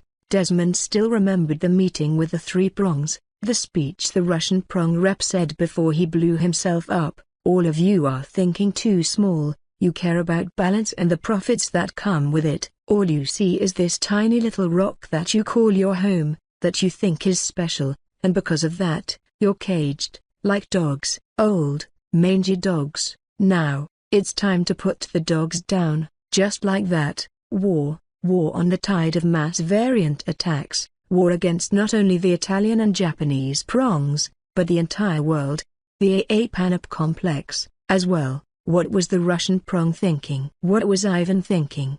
He had been head for 20 years, years of secrecy, granted. But was that all to plan for this stunt? Was Ivan really the head anymore? "We're within 10 miles of the bunker coordinates," said Mollusk, one of two of Desmond's highest-end bodyguards. The other, Refraction, followed behind, ready to warp everyone out if anything got even the slightest bit suspicious. Desmond hated traveling in person when he could make do with drones, but Feather, as a capo in the Italian prong, had status enough to demand a physical presence. Even then, Desmond was not going to let his guard down, not with the new cloaking tech the Russian prongs bots used that kept the world up at night with how deadly it had been. The only person in the underworld so far who could devise any countermeasure against it was Mad Jack, and even then, that was up to the whims of Jack's twisted, ever unstable mind. "Stop here," Desmond pointed forward, into the dark of the forest. In response, several black, dog-sized spider drones unlatched from his back, hovering through the air as they paved the way forward, scanning it all. "Are you sure about this?" said Mollusk, his slimy, octopus-like blue head pulsating. "Feather's a capo. He won't like that. You're implying the safety he guarantees isn't enough." "Feather will have to deal with it," said Desmond. "There's only so much respect I can afford in times like this. So, are you here or not?" Feather sat in front of an empty metal table, impatiently tapping the steely gray surface with his fingers. Around Feather, several spider drones floated around, directing their red, grid-patterned scanning beams across every inch of the mobile home's dingy unkempt insides. "I need to secure the area first." Desmond's voice emanated through the drones. "You do know I'm a capo, right? I deserve more respect than this. Without me, you wouldn't even be halfway where you are now." Feather frowned, his shaded eyes staring at the drones. "I understand you are my biggest investor and tied to the trident, but I cannot afford to be less than careful now," said Desmond. "Custom has to take a back seat with the civil war going on, and, if I remember correctly, I was the one that tipped you off on that kidnapping attempt. TCH, yeah, fuckers almost got me, too." Feather snorted. "Too bad you and I are always one step ahead of the game, eh? Stay complacent, and you'll fall behind sooner than you think." Now, more so than ever, the world started to up its pace in terms of pure chaos. Thankfully, the war's cooled down for a bit. "You're safe to leave after our meeting, yeah, ain't that true?" Feather rapped his knuckles on the table, more impatient than ever. "It's been 5 minutes of this scanning shit. Get your ass over here so we can talk business." "We could talk business like this." A spider drone hovered in front of Feather, across the table. "Fuck that. The more we get cool tech toys like this, the more we have to value tradition. Why the fuck would I drag you out here if I was going to talk to you through a damn screen?" "Scratch that. This drone of yours doesn't even have a screen. Is this how you're going to insult me?" "I'm on my way. I've confirmed that your surroundings are safe." "Excellent observation, genius. Think I'd be here if I didn't know that?" Feather snorted. "I'll let this slide this time. Now get your ass over here." Desmond sat across from Feather. Mollusk and Refraction stood on alert, ready to deal with any possible threat. Spider drones floated outside, ready to report the slightest disturbance. In a single instant, Refraction could warp everyone out here if needed. He was, after all, one of Desmond's most trusted bodyguards. Mollusk did not fall far behind either. As an A-rank mutant, he was more than enough muscle to deal with all but the absolute highest class of threats. "You don't have any guards with you?" Desmond asked Feather. "Couldn't bring any after that short notice you gave me. Fucking lit a match right under my ass." "You did. Think I had time to hire anyone new?" said Feather. "This is why you need to build up relations with your guards," said Desmond. "Past 3 capos before me got shanked or betrayed by their close guard. Ain't letting that happen to me." Feather grinned. "Anyway, how are things on the outside?" "The Russian prong's gone mad," said Desmond. "Madder than Mad Jack?" "Madder, if that was even possible. They attacked the Judicator and took down Supermind." "Shit, Supermind?" "Really? Rest in peace, you sweet old legend. And how the fuck did they pull something like that off?" "Unknown technology," said Desmond. "Current training theory is that it's alien." "Alien, huh?" Thought nobody could work with that shit. That's what we thought, but we're the criminal underworld. We aren't the experts in that field, the government is, but that's a different topic. Desmond shifted in his seat, uncomfortable, feeling tense. Why did you bring me out here? You said you had important information that was urgent. About what? Your death. Aldrich's voice echoed outwards, permeating through the room, though nobody could pinpoint where it came from, but Desmond was not about to find out. He instantly stood up. Get us out, Roger. Refraction immediately opened up his palms, creating two transparent mirror constructs, but, before the constructs could form properly, they shattered into a rain of fading shards. Warp lock. What is the meaning of this? Shouted Desmond in a rage, his eyes flashing bright red. His synthetic dreadlocked hair, made of fiber net cable, glowed crimson in various segments that lined each lock. He looked around everywhere, and his spider drones spun about, scanning, but they could not identify where that voice came from. But, at the very least, there was no immediate threat, just business. Des, said Feather, our line of work always comes with a hefty side serving of betrayal. You ought to know that best. You. Desmond's lips twisted into a snarl, but he quickly turned to Refraction, needing to get out before venting any anger. The warp lock's range can't be infinite. Let's go. Refraction nodded and shouted to Mollusk, I'm breaking us out of here. Refraction rushed to one of the mobile home's walls, winding back a palm strike to blow it away. No you don't. Aldrich materialized behind Refraction in a shower of white sparks, tightly gripping the mercenary's wrist. Why you? Desmond's eyes went wide as he recognized Aldrich. Or, rather, Thanatos. It was always you. Wasn't it? The one watching me? Ever since our meeting, I've always had a feeling of being watched. It was you. Aldrich did not respond. He was curious how Desmond knew that, but that did not matter right now. He could tear answers out of Desmond later. What was important was separating Refraction, a warp-capable alter, from Desmond. Mollusk reacted to Aldrich, his arm splitting into 6 suckered tentacles that rushed at Aldrich at impressive speed. The tentacles, however, stopped, clanging against an enormous shield. Behind it stood Valera, fully armored. The jagged teeth of her hound helm bared. I have to deal with another tentacled monstrosity, muttered Valera. Gross. Not alone. Chiros materialized beside Feather and dashed past the line of tentacles. His orange-red, Hellfire blade, obtained from the 3rd trial quest, roaring with a coating of fire. Thin, high-temperature orange lines drew vertically downwards all of Mollusk's arm tentacles before they split apart, neatly severed. Mollusk withdrew his severed tentacles, smoke sizzling out from their charred stumps. Aldrich nodded, seeing his legion grow. Chiros, too, had grown now to level 45 from some extra dark wisdom Aldrich had accrued in the past week. His appreciation was cut short, however, with Refraction unleashing a backwards kick. Aldrich dodged the kick and used organ stitching, giant's muscles, to pad his armored arms full of bright red muscle fiber. With the extra power, he slammed the back of Refraction's head with a mighty slap like a less-than-model parent disciplining their child. Refraction planted into the ground face first, his head burying into the metal in almost comical manner.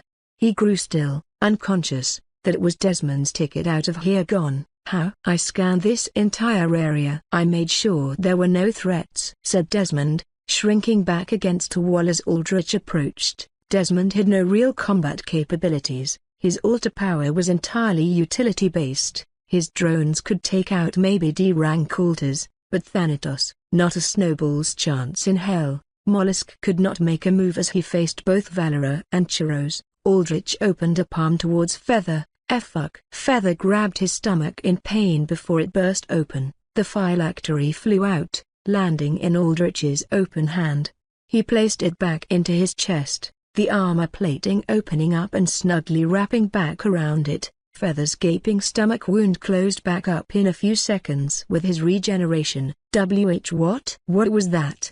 Demanded Desmond, but Aldrich did not respond. Showing the phylactery was his way of showing Desmond how he had lost, but Desmond did not understand because it was magic, and Aldrich was not about to stand here and lecture Desmond on magic. There's nothing more dangerous than an enemy you don't understand, or expect. Take that lesson with you to your grave. Aldrich grabbed Desmond's head and raised him up. Desmond struggled, trying to pry Aldrich's arm away, but it was like a toddler trying to push back against a fully grown man. Futile. Aldrich reached into his phylactery and materialized V's viral jack-R.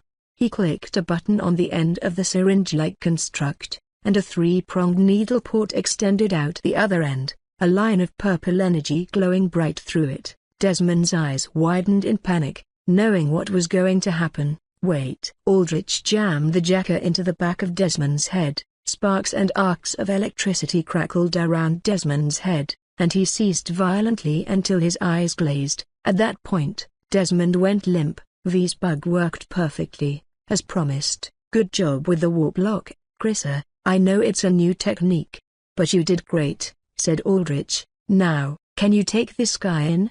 Thanks, Father. I trained tons for it, Chrissa said, though her voice was still laced with tiredness. And another one? So many weird guys end up here. But alright, I can handle it. For Father. Strands of white emerged from Aldrich's chest, wrapping around Desmond before warping him away into the boundary. The viral jacker needed some time to fully work on Desmond, so until then, he would nap in peace and quiet in the boundary. Now then, Aldrich turned to Mollusk. The altar had regenerated his tentacle arms and shifted his round, unblinking, octopus-like eyes between Chiros and Valera. About you and your unconscious friend over there. With Desmond gone, we've got no reason to fight you, said Mollusk. Let me and Refraction go, and you won't hear any more from us, right? But you saw what happened here today. You saw Feather turning over to my side, said Aldrich, and I have many more plans for Feather. I'm afraid things aren't that simple. It's the easiest way to do things for both of us, said Mollusk. You're strong, no doubt. But I'm no slouch. I'm an A-ranker. There's always an easier way out, something that works for both parties involved. If you want us to keep our mouths shut, you could even hire us. That ought to do the trick. Such brazen behavior, said Valera. You would dare to demand payment even now? Not demand, negotiating, said Mollusk. Aldrich recalled back to Medulla. I'm a little tired of negotiating, unfortunately, and Aldrich closed his fists, his green necromancy magic swirling around them. There are other ways to make you two work for me. I saw you on the news, said Mollusk. His face was very much like Flurgan's, octopus-like with a large, round head of slimy skin that shimmered, the color of the skin shifting from light green to red. His eyes were unblinking, the pupils simple round dots. His body was generally humanoid, big, too, easily matching Aldrich's own height at over 2 meters, with the most monstrous part of him being that his arms and legs split down at their elbow and knee joints into a multitude of suckered tentacles. You can hijack corpses, a nasty power. No wonder you decided to be a sentinel. World would have rejected you otherwise. Popularity ratings say otherwise, said Aldrich. Believe me, if the people here did not love my master, I would have made them, said Valera. She stood behind her newly awarded, Burnmore Bulwark, that Aldrich received as a reward from completing the third trial quest. The shield was like a solid, rectangular slab of iron with an angry red face melted at its front, the wide-open mouth agape in a fierce roar from which hellfire flames sputtered, noticeable from a black tint outlining their flickering forms. People love pretty things, said Mollusk. They accept you now because they need you, but in time, when you aren't needed, they'll shun you. But enough talk. It's about time I started to fight for my life. Yes, Aldrich did not want to make the first move too readily. Mollusk was an A-ranker. He was certifiably strong, but because he was A-rank, especially as a mercenary that needed to advertise their strength, there was readily available information about him. Aldrich had done his homework with V helping out the research, and from that, he knew Mollusk's baseline power was that he was a mutant alter who had cephalopod traits. He had rapid regeneration, a powerful, prehensile body, the ability to change the color of his skin to blend with his surroundings, and high physical stats easily on par with that of A-rank augmenters. Even then, Mollusk likely had a few trump cards under his belt that were not so readily known. Refraction was even more secretive. Warp powers were so highly sought after that mercenaries only had to list that in their qualifications to get hired by top dogs in the underworld. As a result, flux salters that had warp capability had the luxury of hiding any combat applications their power had. That was why Aldrich had knocked refraction out as soon as possible. On top of that, he had imparted the bone-bearing curse on refraction with that blow, which was practically a death sentence as the spell was mind control that circumvented all mental defenses. Bone-bearing curses. Lore text stated that it allowed the caster to control a flesh and bone creature by literally manipulating their skeleton like it was a puppet. Since it was more physical manipulation than mental, all mental defenses did not work against it. And let's add one more to this fight. Aldrich raised his right hand, wreathed in black cursed energy. Refraction stood up with jerky movements, very much as if someone was controlling him using puppet strings. Refraction. Mollusk said, "No, you're controlling him, but he's not dead, so you can control others even while they're alive. Probably through physical touch, and they need to be unconscious, too." Quick observational capability. Mollusk had sensed something was off immediately from the differences in Refraction's movement. Though he was wrong about Aldrich needing someone to be unconscious to curse them, it was still a solid guess. 4 against 1, huh? Mollusk slithered backwards. Shitty odds. Yeah, not like the odds went shit before. Why don't you just die? It'll be easy on everyone, said Feather as he leaned back in his chair and propped his feet on the table to watch. No can do, I still very much have things to do and places to be. Mollusk unleashed a wave of tentacles from both his arms. 10 in total. They expanded in size as they extended outwards, almost completely filling up the confines of the mobile home. Roar, Valor commanded her shield. There, burn more bulwark, unleashed an explosive stream of hellfire that seared through the incoming wave of tentacles, disintegrating them into dust and leaving a gaping hole where a wall had been. Mollusk was gone. I still see you. Aldrich leapt into the air with his draconic wings unfurling. Volantis's true sight picked up on Mollusk slithering away at quick speeds while camouflaged. Mollusk had used the tentacle wave as a distraction for a quick getaway. Damn it! How many powers does this guy have? Thought Mollusk as he regenerated his tentacles again, but he was helpless against a ranged assault from above. Chiros and Valor shot forward, faster than Aldrich, with Chiros being the definitive fastest with his more agility-oriented combat build. They could both track Mollusk through Aldrich's true sight. Too many targets, have to even the numbers a bit. Mollusk deactivated his camouflage to keep his energy usage minimal before his 10-armed tentacles severed off on their own. The tentacles grew rapidly, turning into large, worm-like tendrils each the size of a large car. They swarmed around Chiros and Valora. Chiros whirled around with his blade, slicing 5 of the tendrils in half. But the halves grew back bigger, adding 5 additional tendrils, an infinitely multiplying army. "Ah, so that's how it is," said Chiros. "This was my mistake. Use your crystal blood venom." "No slicing attacks, only piercing," said Valora. "We have to kill these disgusting things in one fell swoop." "Yes,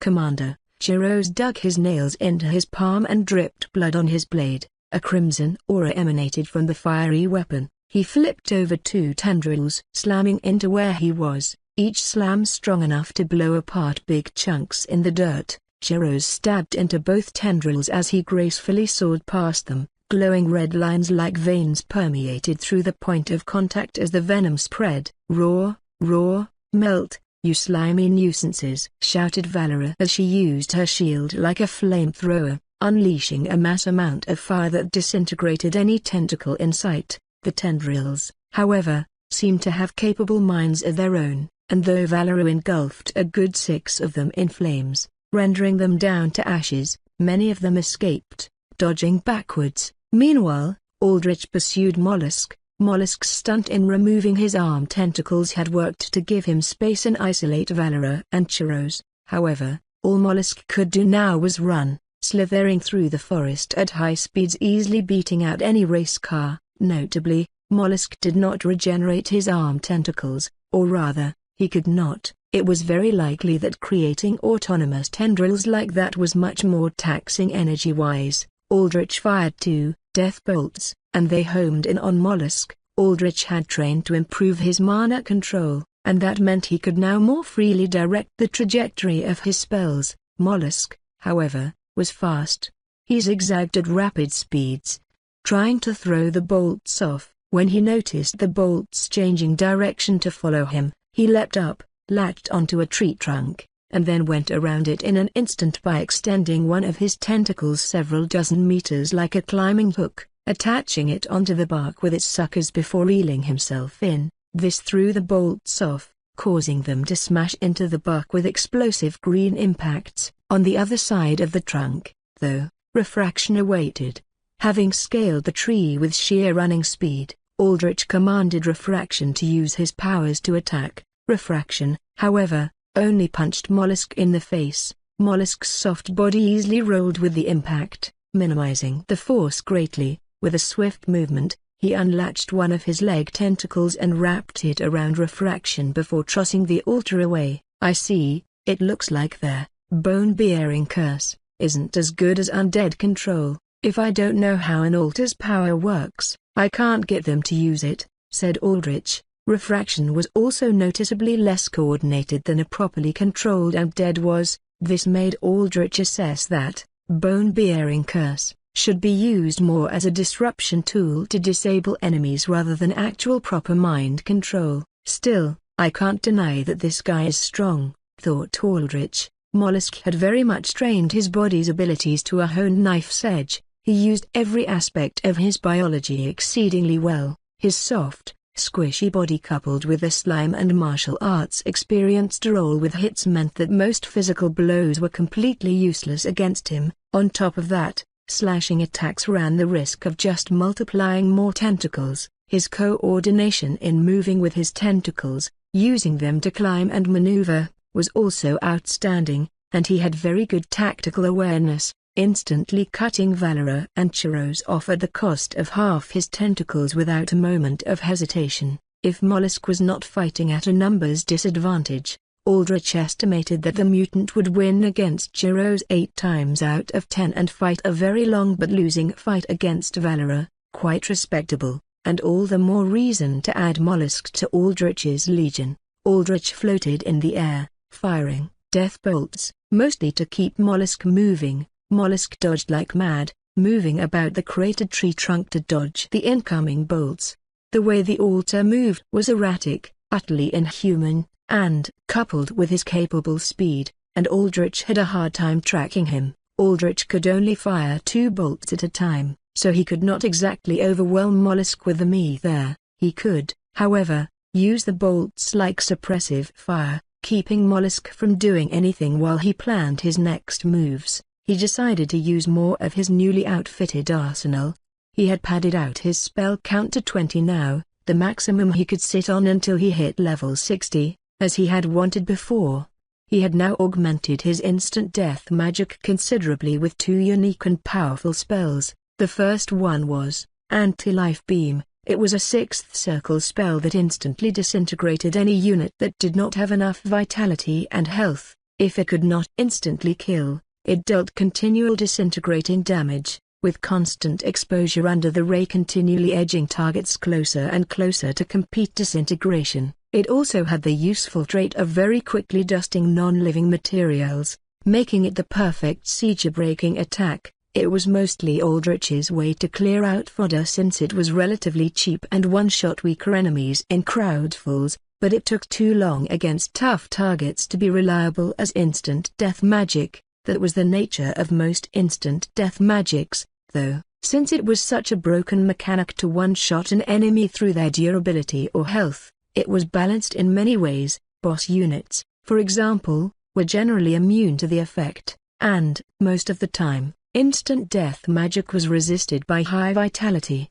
The higher one's vitality, the lower the chance of the magic proxing. Mages could deal with it in different ways using spellbreakers or shields, but there were certain spells that could circumvent these defenses reliably, an example being his second new instant death spell, Heart in My Hands. It was an 8th circle spell, the highest in his arsenal barring the night parade. By touching a unit, Aldrich could impart a curse on them, creating a magical copy of their heart in his hand. Crushing the fake heart crushed the real heart. In the game, this dealt massive physical damage and, if the target was below 30% maximum health, instantly executed them. But in the real world, a crushed heart was lethal to the vast majority of alters, regardless of whether they were at '30% max HP or not. It was, in essence, a way for Aldrich to use the lore text on his spells to his unique advantage. The biggest weakness of this spell, however, was that Aldrich needed to physically get in melee range and touch his desired target. It was the same weakness as trying to get Bone-Bearing Curse to work in a frontal confrontation, especially against a tough, fast, strong enemy. Getting a touch in was going to be difficult, which was why Aldrich built around it. Heart in my hands, Aldrich chanted. Crimson energy emanated around his right hand. Then, he chanted again, Undying Guardian, Pursuer. This was a spell Aldrich got from the Dark Arts tome awarded by the third trial quest. It allowed him to summon a single heart-ear undead, and he had chosen the Pursuer, the undead he felt was most suited for his build. Behind Aldrich, shadows swirled, forming into a black-cloaked, hooded figure whose face or body was not visible under its cloth of living dark. The entity was distinctively spiritual in form, its lower body ending in billowing wisps of darkness. It loosed a piercing wail as it wrapped around Aldrich's form, its hooded void of a face lurking about for its target. Take this, said Aldrich, raising his crimson-wreathed hand up. The Pursuer extended its hands from its robes. They were skeletal, the fingers curving into cruel hooks meant for digging in and never letting go. The Pursuer tapped Aldrich's hand, and the curse transferred to it, and Aldrich fired off another death bolt, this one forcing Mollusk to loop around from behind the tree trunk to in front of it, in line of sight with the Pursuer. There's your target.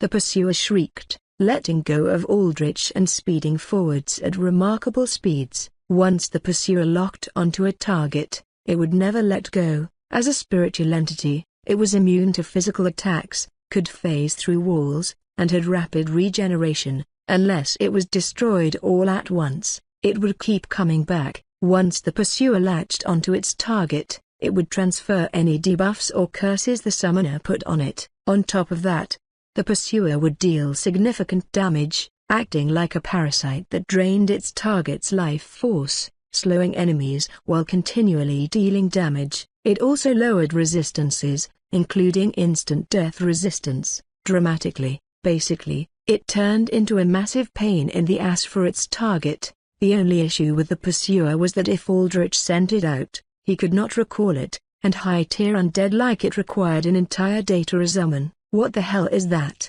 Mollusk panicked as he saw some kind of dementor thing rushing at him. This guy has too many tricks up his sleeve. I can't keep letting him pull them out, and if I stay constantly on the defense, I'll die eventually. My ranged combat is nearly non-existent, but I've found a way to make something work. Well, here goes nothing. He bunched his leg tentacles together and flattened them, compacting energy in them like springs, waiting. Once the black dementor thing got close, he would unleash the potential energy built in his legs, shooting forward like a living cannonball to evade the thing and hit Thanatos. This has to hurt, thought Mollusk, staring right at Thanatos. And if I miss or if he dodges, all the better. I'll make a lot of distance between us, and then I can keep launching myself from tree to get out of here. A desperate move, thought Aldrich, observing a mollusk's preparatory motions. He has no tentacle arms, but if he's doing this,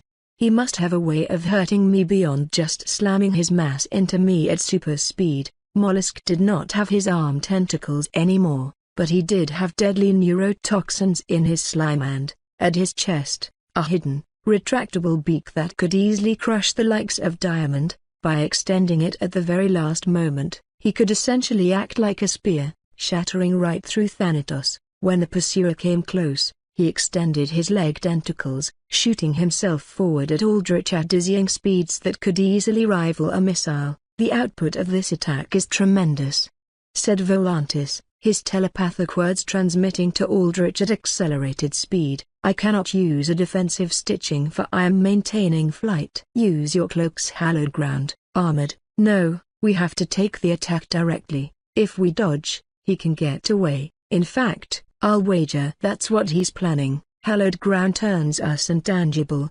He'll phase through us. I'll keep us in the air. Prepare defensive stitching. I'll assist you. Aldrich slammed his palms together, his green aura surging as Mollusk approached rapidly. No time for a chant. Mollusk smashed into Aldrich, but instead of breaking Aldrich apart, it was Mollusk that blasted down to the ground. Utterly repelled, with a deafening crack, the mutant slammed into the base of a tree trunk with enough force that he broke right through it, a remarkable testament to the sheer force Mollusk could output. For reference, Aldrich's death bolts had barely been able to char and crack the durable wood. Mollusk lay stunned on the ground, covered in chunks of wood skewered into his body. His regeneration pushed them out, but it was too late. The pursuer caught up to Mollusk in his moment of recovery. With a howling shriek, the spirit ripped its hooked claws into Mollusk's body. Mollusk jolted in pain, immediately feeling dizzy and sluggish. He tried to stand up,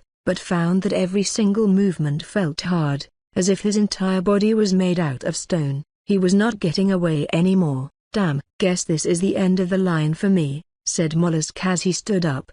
The pursuer latched firmly onto his back. He looked ahead at Thanatos and just sighed. You're a sentinel for a reason. Thought they gave you the title just for saving their asses, but your power's the real deal, too. Aldrich floated in the air with a large green ribcage surrounding him, acting like armor. Another new spell, Ribs of the Fleshless One, a powerful defensive spell that summoned the ribcage of an old undead deity. The ribs were thoroughly cracked, chipping away by the moment, but they had weathered Mollusk's final hit. On top of that, his armor glinted with a silvery sheen, the pattern of scales visible upon it, mountain drake scales, hard and shock-resistant, courtesy of Volantis. Both combined had repelled Mollusk completely. Aldrich noted that this combination was tough enough to reliably weather an attack powerful enough to hurt even S-class heroes. Good information for later. That was good practice, said Aldrich. He floated down,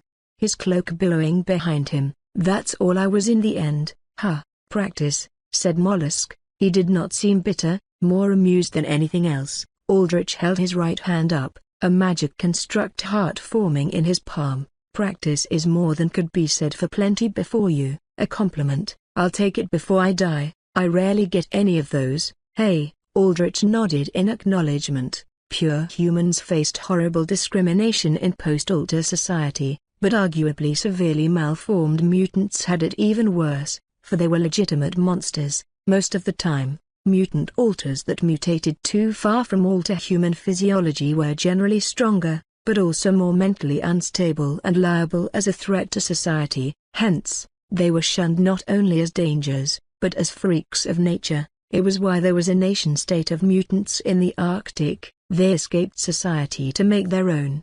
Their situation was the opposite of pure humans who looked just like any other human but could not contribute to society due to their lack of powers. A mutant like Mollusk would have never known love or recognition, just fear. Fear for how he looked, fear for his power. He had leveraged that fear to get power as a mercenary, but that was power born from fear regardless. It was a good fight, said Aldrich. He crushed the heart in his hand. Mollusk coughed up a spurt of blue blood from both his mouth and stomach beak as his heart exploded. He slumped over, his pliable body expanding like a puddle. A soul floated above Mollusk's corpse. At the very least, nobody will judge you for what you are in my ranks, said Aldrich. He put his hand over the soul. Serve. Aldrich watched as green tendrils of energy flowed around Mollusk's sprawled-out body. With a sudden jolt of energy, like a corpse being reanimated with an electric shock to the spine, Mollusk sprung back up, his tentacles puffing out and regaining their size and strength. So this is what coming back from death feels like, said Mollusk. He looked down at his arms, and the arm tentacles regenerated from green mist that flowed into it, the vapor solidifying and reconstructing what once was. I think I saw a light at the end of a long, long tunnel. Really? Aldrich raised a brow. No other undead had mentioned seeing anything like that before. Plenty of religions, crazy ones and non-crazy, said that there was something beyond death. Of course, it was proven to Aldrich that souls did go somewhere after death, but not a cushy paradise of place of eternal torment. That was all too convenient. Souls were just one aspect of many forces that regulated existence. When they were kicked out of their mortal coils, they went to the soul stream and were scrubbed clean for reincarnation. At least, that was how it was for Elden World's soul stream. He knew that from the Death Lord there was a soul stream here as well, but how it exactly worked, he did not have an exact idea of. Just kidding, Mollusk shrugged. Didn't see anything, figured I'd be coming back as your minion anyway. That said, it's interesting that I can think for myself. I like to give my legion independence, said Aldrich, unless they prove they cannot handle it. Really? You seem pretty careful. What if one of your legion members attacks you, or plots against you? Said Mollusk. I have ways around that. Like this. Aldrich closed his fist, and Mollusk froze up, completely unable to move. You lost your free will when you died. Whatever you have now is a privilege that I allow. I could wipe it and render you mindless at a moment's notice. Aldrich unclenched his fist, and Mollusk moved again, drawing in a relieved breath. Got it, got it. Well, looks like this is my new life now. It's easier to accept than I thought. That just means you didn't have any particularly hard feelings against me in the first place, said Aldrich, unless a legion unit actively despised Aldrich to a tremendous extent before turning into an undead. They were automatically conditioned upon revival into seeing him in a favorable light. So far, the only person that had enough of a grudge against Aldrich to actively despise him had been Evan Harker, one of Seth Solar's old lackeys, and Aldrich had turned that rat into dust a while back already. Guess not. I mean, I didn't really know anything about you, so, what's my new life, or unlife, I guess, look like under you? Asked Mollusk. An eternity of worthy service, said Volantis out loud, to conquer this world and the stars beyond. Something like that. Judging from your skill set, you'll do the same thing you've always done, fight, said Aldrich, except this time.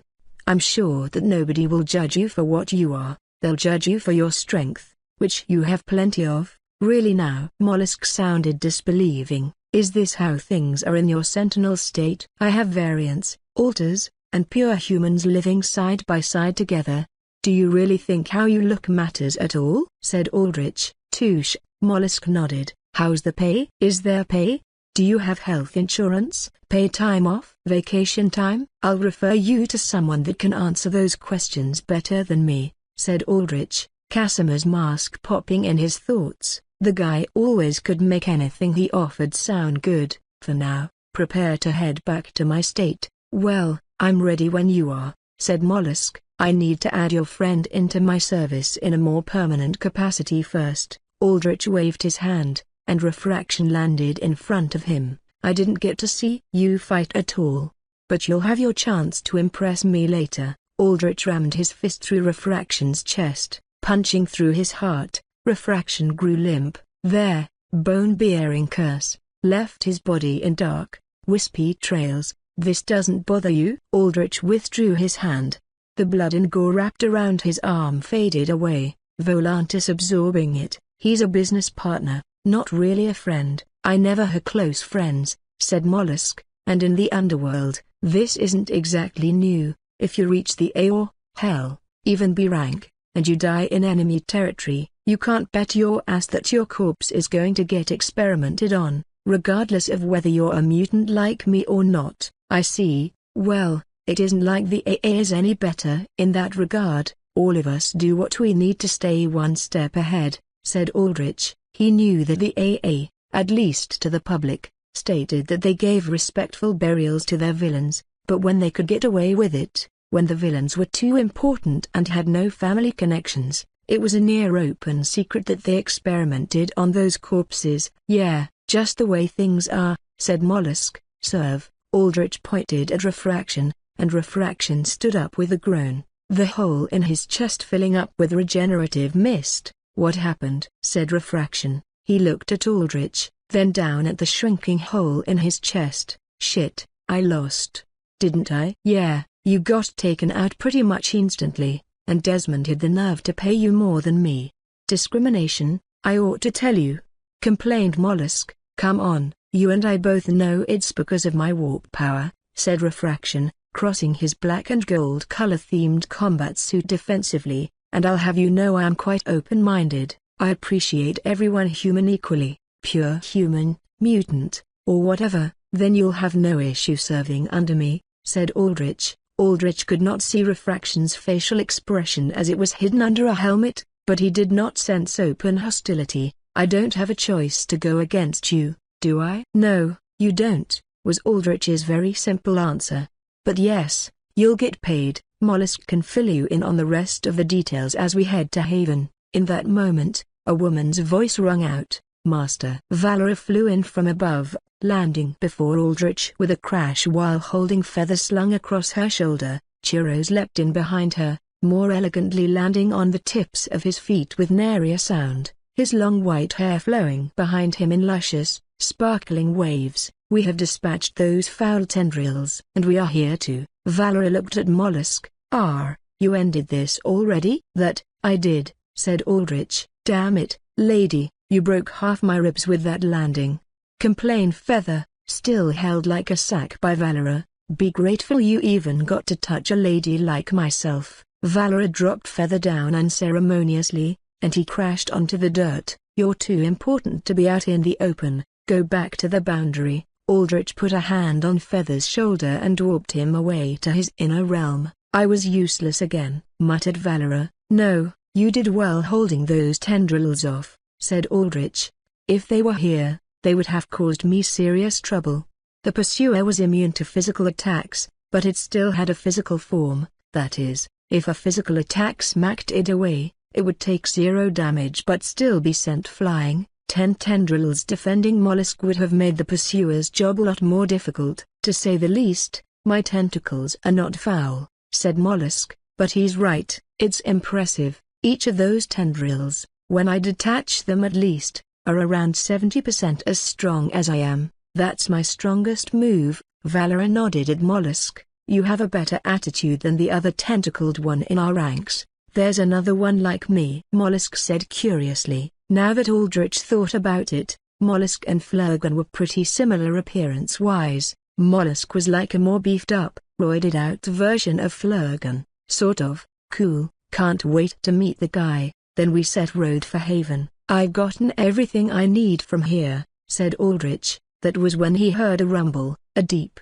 earth-shaking rumble from something very, very big. What was that? Said Mollusk, but even as he asked that question, everyone present, all battle-hardened, got into defensive form. Aldrich's magical energy swirled around him. Valera raised her shield up and stood in front of him. Churros held his flaming saber up. Mollusk's arm tentacles wriggled around him, ready for action. Refraction, now free to display his skills, got into a shoulder-width stance with open hands held out in front of him. A martial arts stance, some form of kung fu, Aldrich recognized. I see, said Aldrich, when he looked to the direction where the sound came from.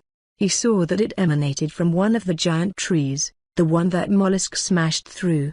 The entire 60-meter-tall tree was shaking, giant leaves and branches falling from above with its thrashing. Some insect variant eggs fell as well, splattering on the forest floor into goo. A tremendous surge of energy is leaking from that hole, said Volantis. The bark, it seemed, served as a form of insulator, hiding the flow from my senses, but now, I see clearly. I will mark the flow for you, Armored. Aldrich saw a see-through display of a huge pillar of green within the tree trunk that ran lengthwise through it. Something was in there, something enormous, something that had awakened. From above, at the treetops, he could see countless strands of energy funneling into the trunk. It clicked then, why there were so many carnivorous plants on the treetops, why the habitat above devoured and nurtured insect variants. The variants were food, nourishment for what was within. The earth began to shake, cracks began to line the thick, durable bark of the tree.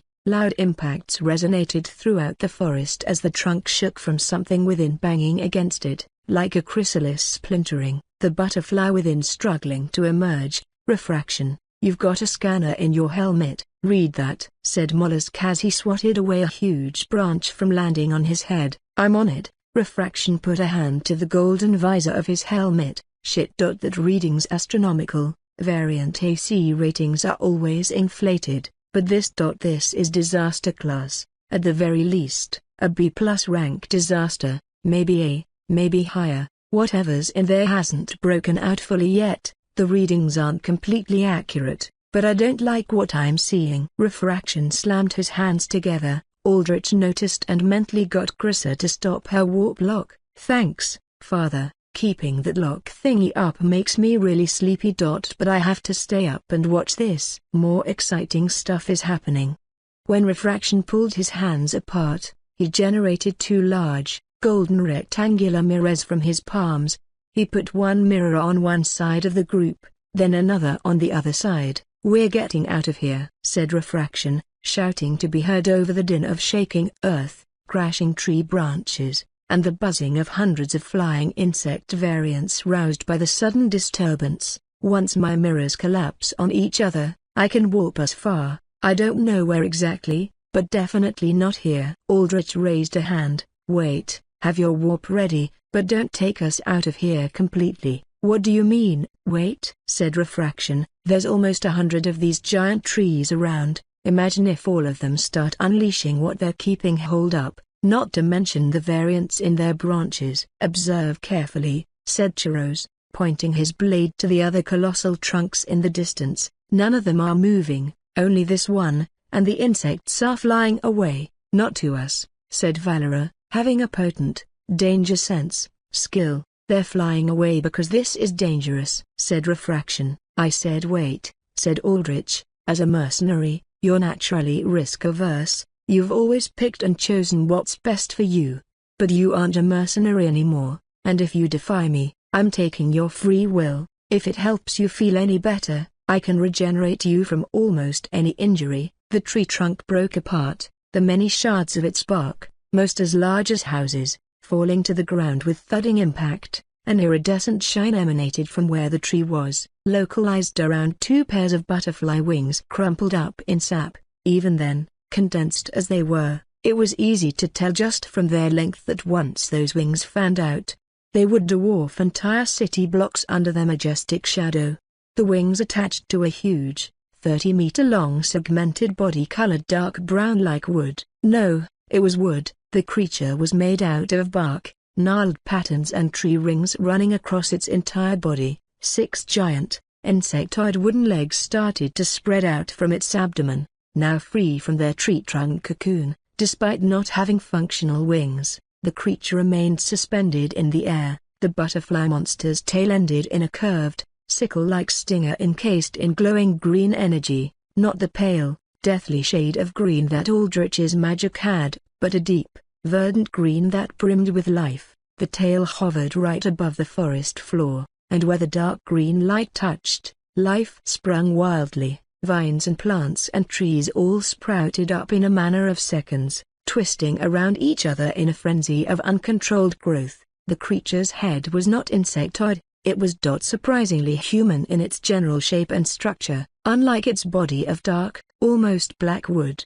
the skull was an ashen gray with sunken-in, empty eye sockets and eerily human teeth guarded by solid black pincers that curved from the sides of its jaws. Its forehead split down the middle, and a large, dark green eye emerged with loud squelching, its dot-like white pupil lolling about before focusing on Aldrich and his group. What the hell is that? Said Refraction, terrified at the ungodly fusion of human skull, butterfly body, and plant mass. Mollusk, what is that? How should I know? I'm not a variant expert. Are you assuming I know just because I look like a variant? What happened to being open-minded? Said Mollusk, it's a geist. You can tell from its humanoid physical traits, though this one is a lot more monstrous than most I've seen. A lot bigger, too, said Aldrich. Mercenaries like Mollusk and Refraction were usually never hired to fight variants, especially not ones in the deep wastelands like this, but I don't know much more beyond that.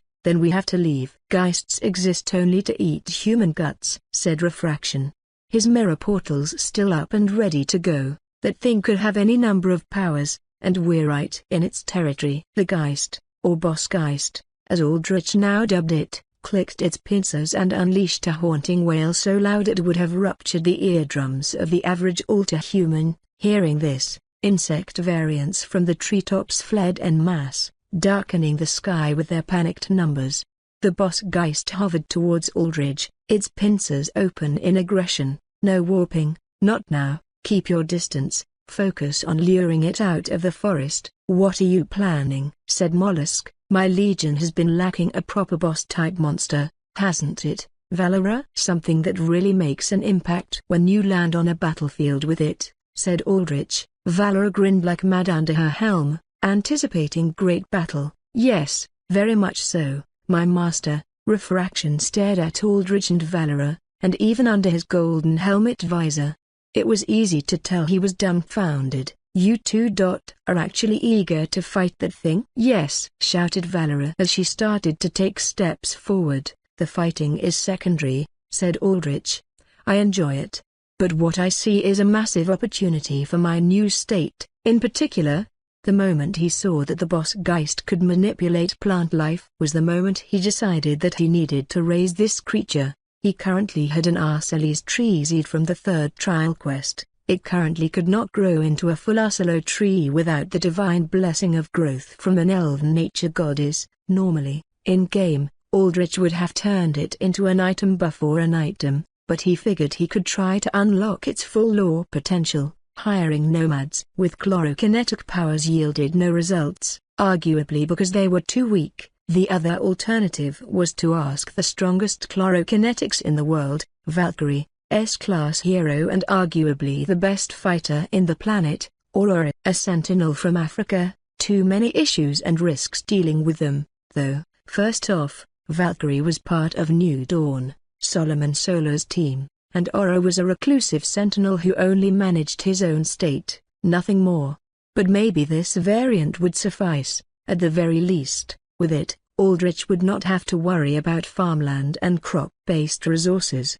The Panopticon had a global monopoly over that with Skyfield's giant AI maintained platforms in the sky that cultivated approximately 50% of the world's global food needs. But with a variant like this, Aldrich could make Haven self-sufficient. That was to say, Aldrich was very much willing to take risks to make sure this thing died. Okay, sure, but how's this going to work? Said Refraction. Be quiet, Frack, and let the man think. He has like 1,000 powers. I'm sure he can pull one out of his ass, said Mollusk. The Boss Geist made its first move. It slammed its stinger deep into the earth splintering around it. Then, a flood of spiked vines emerged, cascading towards Aldrich's group like a tidal wave of biomass. Well, he better think fast, said Refraction. Churros, deal with that. Aldrich turned to Refraction. Now then, tell me briefly how your powers work. Understood, High Commander, said Churros. He leapt into the air, landing in front of everyone with confident poise, flicking his lengthy silver hair back with stylish, practiced flair. The incoming wave of thorns and vines was so high that it utterly dwarfed him, and his tiny sword looked laughable compared to its sheer bulk. Reverting, said Churros. His form-fitting crimson and white patterned armor began to glow a faint white, red-streaked crystals began to form all around his body, replacing his armor. The crystals looked less polished than his armor, more raw with jagged edges and rough facets all over. The crystal layer covered his face as well, and the V-shaped visor that he kept over his eyes crystallized and became a part of his head like horns. His teeth grew longer, more feral, and sparkling. Crystalline claws extended from his fingers and toes. His legs changed shape, turning from humanoid into digitigrade, much like that of a hound's. As a result, his posture leaned forward, becoming more savage, and every time he breathed out, white and purple sparkle-laden dust filled the air around him. This was reversion. Strong enough vampires, particularly those from noble bloodlines, could revert back to incredibly powerful monstrous forms that were said to be how their species were in days of old, before they decided to adapt to humanoid culture. These primal vampires were called true vampires, and in Elden World, by the time the player arrived, they were all but extinct,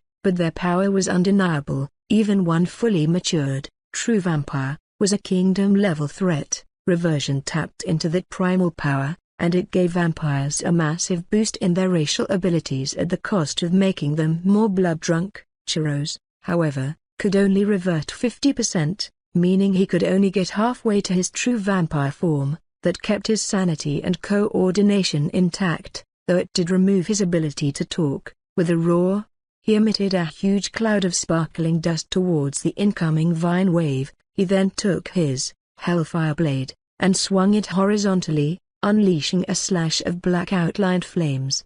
The moment the flames came into contact with the cloud of dust, it detonated into a tremendous purple, red, and orange-tinted explosion. When the colorful smoke and light subsided, it showed that the massive vines had charred down to nothingness, leaving behind a long, char-black trail. The boss Geist saw this with its singular green forehead eye curiously, pausing, as if to contemplate the situation. Chiros's ancestral vampires were subterranean creatures that adapted to cave life. Thus, they were blind and in tune with the earth around them, capable of generating crystal structures all over themselves. This was the source of Chiros's crystal blood venom, a venom that, when placed within a living creature's blood in sufficient quantities, would rapidly burst through the veins and trap its victim in a crystal tomb made of their own lifeblood. The crystal blood in dust form, however, was highly explosive and reactive to fire, complementing Chiros's fiery blade very well. I kind of get it, the ones wearing the fantasy-style gear have a bajillion powers like you, said Mollusk to Aldrich, kind of like you three were ripped right out of a RPG. Yeah, I'm getting deja vu from seeing the Haven fight coverage, but this does look exactly like a scene you'd see from like Dark Wills, said Refraction. That one's a little too restrictive with its powers for my taste. I prefer games with a more varied power system, said Aldrich. Yeah, I get what you mean. Wait, hold up, you play video games? Refraction stared at Aldrich's giant, spike-armored, threatening figure in disbelief. Aldrich ignored the question. So, tell me your abilities. Chiros will hold ranged attacks off. I can create two mirrors at once. I can warp anything caught inside of them when I slam them together. Alternatively, I can use the mirrors to reflect almost any attack, though not ones that dwarf their surface area, explained Refraction. My effective range for warping is 10 miles. Good, then on my mark, I want you to be ready to use your warp on her. Aldrich pointed to Valera, who shuddered eagerly, ready to fight. Okay, said Refraction, noticing Valera's deep breathing and general insane energy. Valera, time to showcase your improvements. Let's use our target isolation strategy, said Aldrich. Understood, my master. Valera cracked her neck. Shall I use to the death? Aldrich nodded. To the death was a powerful single-target berserker skill that placed an afflicted target under a potent, rage-inducing taunt. In exchange, the berserker was also taunted to that target, forcing both parties to engage in a fight to the death. It was one of Valera's most useful skills as it allowed her to take strong single units completely out of a fight. The downside was that, of course, Aldrich lost access to Valera's shielder skills, but he had more than enough tools to defend himself with now. The target isolation strategy involved Valera afflicting a unit with, to the death, and then teleporting both Valera and the target away to an isolated location, drawing the target away from their support and into the thick of an undead legion. If the target was immune to teleportation, then that was fine too. They were forced to follow Valera due to the skill, and it gave them a trail to follow even if Valera disappeared from line of sight. The longer, fight to the death, is active, the more my berserker's rage will deepen, and with that, I will begin to revert. Is this okay? Said Valera. It's fine, you'll still be sane enough for the warp. You can go all out when this thing catches up to you, said Aldrich. After all, we're aiming to kill here. I was hoping you would say that, my dear master. Valera grinned. the glint of her fangs showing under her hound helm. The boss Geist began to float into the air, and its slime-covered butterfly wings tried their best to unfurl, though drenched as they were.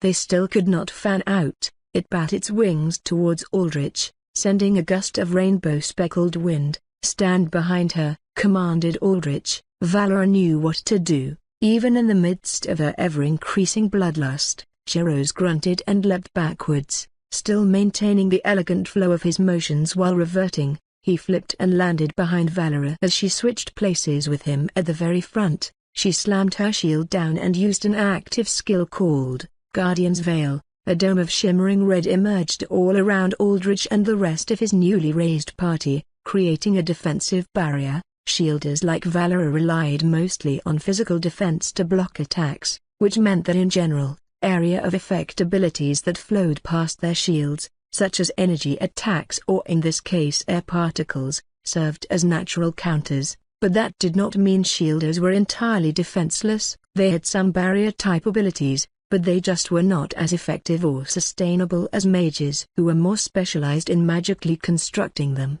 The wall of rainbow-speckled wind crashed into the barrier, but not at any speed that was particularly harmful. "What is this?" said Refraction. The wind velocity was enough to knock an A-class off balance, but it wasn't any real threat. The wind wasn't the threat, assessed Mollusk accurately. Aldrich put his black and red armored hand out of the barrier. "Undead mind control immunity activated." "I see," said Aldrich. "These are particles that are meant to take over your mind." "Shit, really?" "Guess we aren't stepping out of this barrier," said Refraction. "My mirrors can't reflect things that come from every direction like this." "No need, as undead, we are all immune to mind control," said Aldrich. "Valera, drop the barrier, taunt the boss while it's still distracted keeping up this useless attack." Hold up. Refraction began. Valera raised her shield, and the barrier faded away. She then rushed forwards, cutting through the incoming whirl of wind like a knife, rapidly getting into range to cast, to the death. "See?" Aldrich said. "No effect." Wow, you're right." Refraction looked at the rainbow particles glimmering against his armor. "Mollusk did the same." "Being dead is more convenient than I thought," said Mollusk. "That, I agree with," said Aldrich. Refraction, follow behind Valera, get ready to warp her on my mark. Refraction took a look at the giant boss Geist's chilling kidding skeletal face and insectoid body and shivered. Breathing techniques.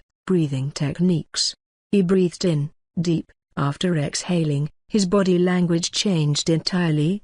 He became focused, stiff, ready, like a panther ready to pounce upon prey. "Mission mode. Engaged," said Refraction, not a hint of panic in his voice any longer. Supporting forward vanguard, he sprinted forward with surprising speed, each of his strides covering huge swathes of distance. Aldrich realized then that the soles of his boots were encased in reflective gold. He was using the energy-reflecting property of his mirrors to amplify his steps, boosting himself forward at super speed.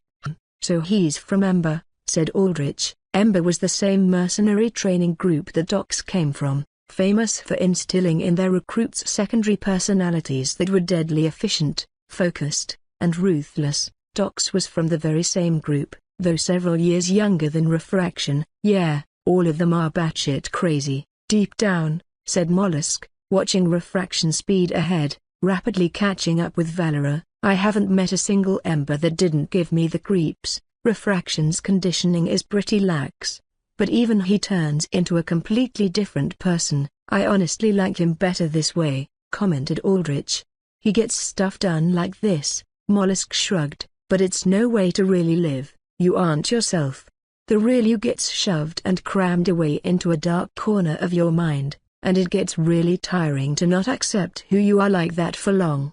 The boss Geist saw Valera and Refraction approaching and stopped batting its wings, realizing its mind-controlling dust or spores were not effective. Instead, its dot-like white forward pupil dilated, and from it, beams shot out. Valera began to raise her shield, but Refraction was even faster. He threw out a golden mirror in front of her, and the beam hit it and reflected backwards, hitting the boss Geist right in the face, with a ghostly wail.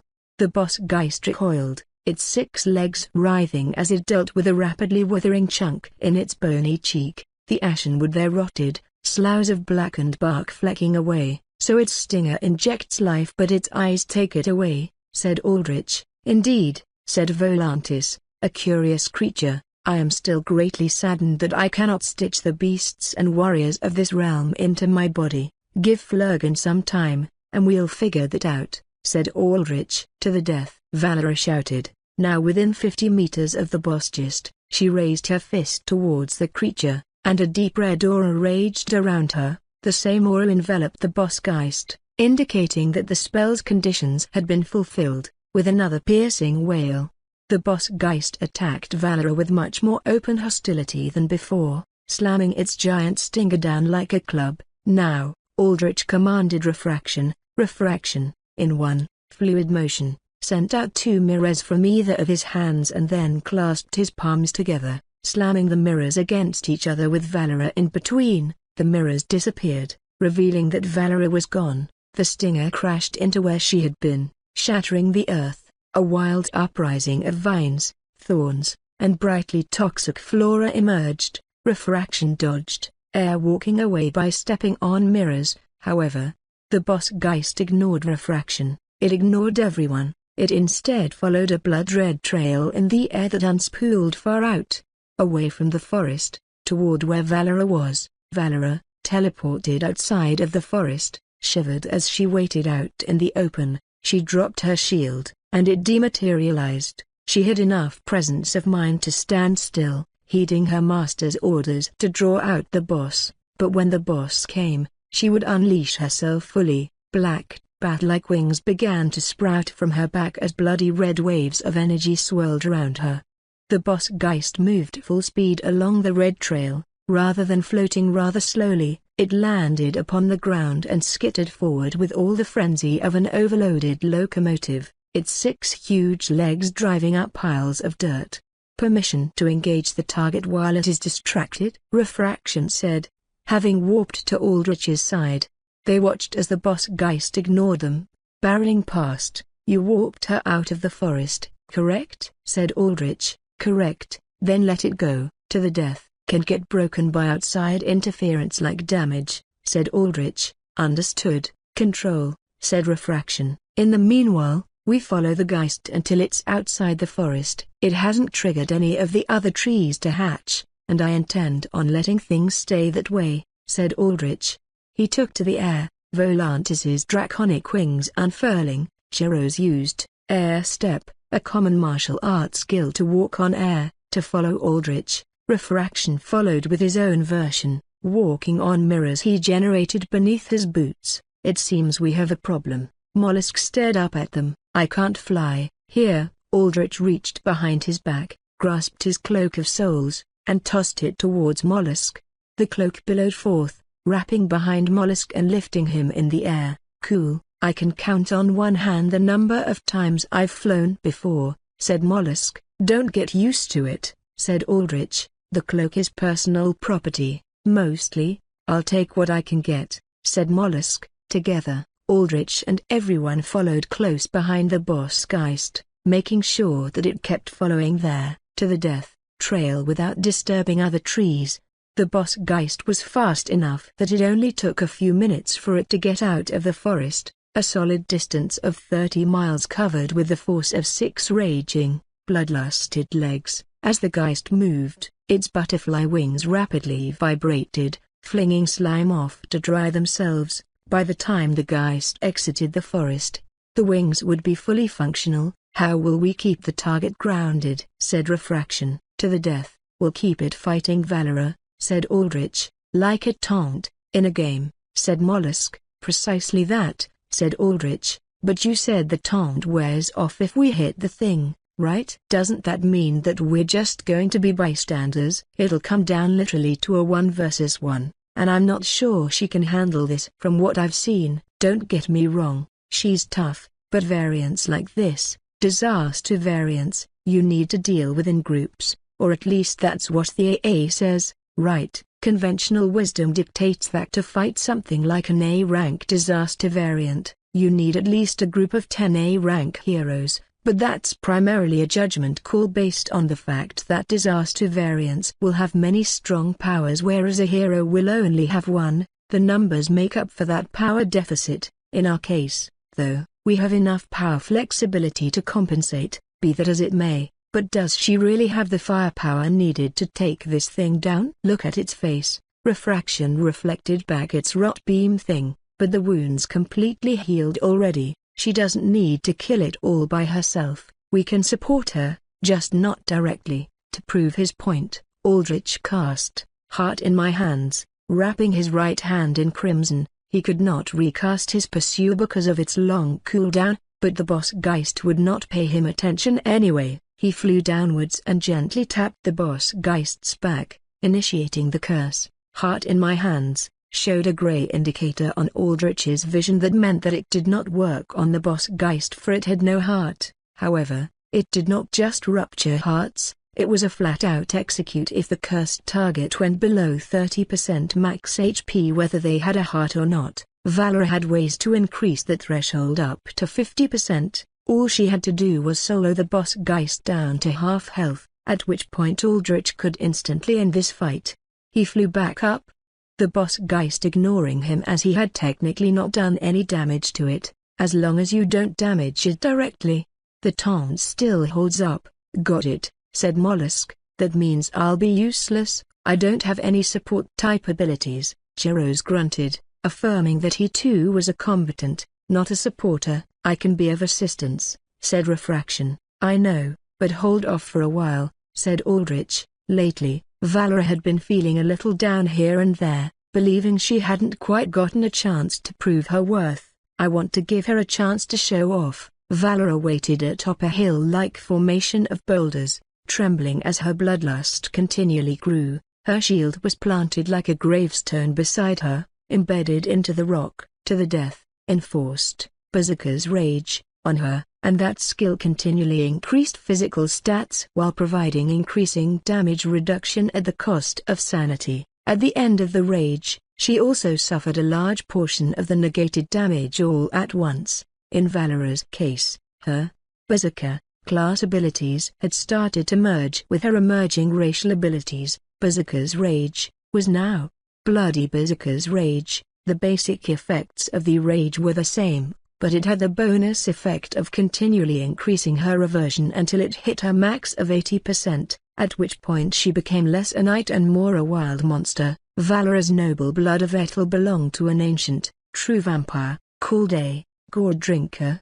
They roamed from battlefield to battlefield like forces of nature, destroying both sides equally without care to relish in the blood and gore to mature and grow stronger. Among all noble bloodlines, the Ethel were the most suited for physical combat, though that prowess came with a penchant for falling into hot-blooded passion and rage. But Valera kept her calm, knowing that if she followed her bloody instincts now, she would disobey her master and stop the boss Geist from leaving the forest. As always, her master had a way to deal with everything. It was why she could rely upon him so, to entrust to him both her body and heart. Valera, incoming target. Aldrich's voice permeated through Valera's head like cool ice, quelling her burning instincts for a second. Understood, Master, I'm ready. You're going to have to solo this one for the most part. I have the heart-exploding curse on the boss, so all you have to do is get it below the execution threshold, but doing that will be all you. Can I trust you with this? Valera nodded vigorously. Finally, a great task worthy of her, one she could prove to show her greatness to her master. It was a dream come true. For so long, she had done administrative work, making sure the Legion was stationed properly and listening to reports, but deep down, all of that bored her to no end. She was most at home with the fight. Aldrich felt her intent from the nods. Here we go. In the distance, from the tree line, the boss Geist emerged, a 30-meter-long mass of multi-legged, multi-ton fury. It split apart the dry earth outside of the forest with the sheer force of its aggressive stomps, rushing to Valera with eager intent to fight. Valera smiled at this raw sign of aggression, this primal declaration of war, as if each crashing footstep was the beat of a war drum. Come! Valera roared as she took her shield out, Today we fight to the death.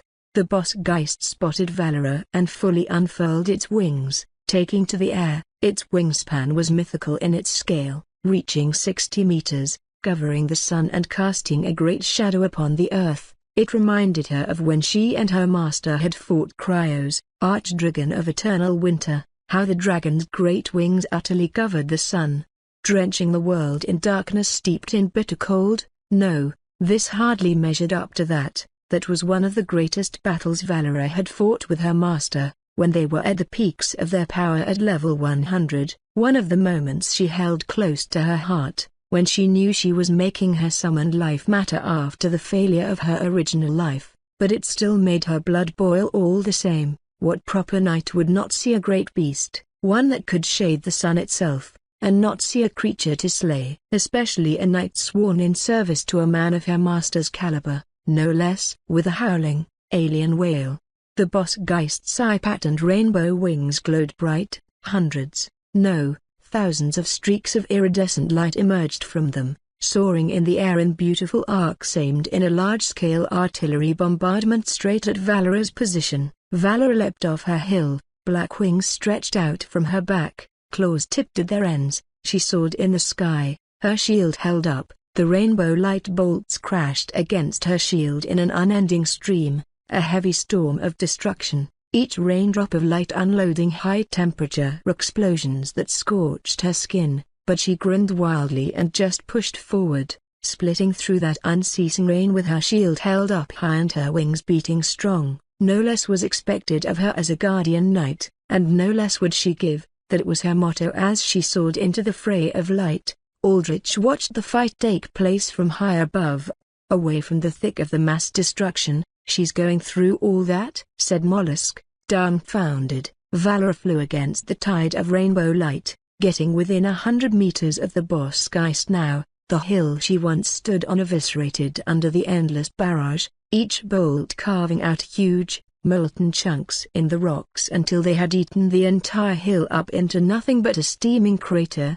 The entire landscape suffered similarly, gouged out with countless deep holes. "Where was all this when she fought me?" said Mollusk. "She's a defender, but deep down, she's far more suited to offense," explained Aldrich. "When she really lets loose, she's undeniably a force to be reckoned with." The more hits Valera took, scorching heat from the explosions billowing past her shield and burning her body, the more her rage deepened, and the more she reverted. Her black claws grew out from her fingers, through her armor. They extended from her feet as well, claws she normally kept hidden as she thought them unseemly to be seen on a lady.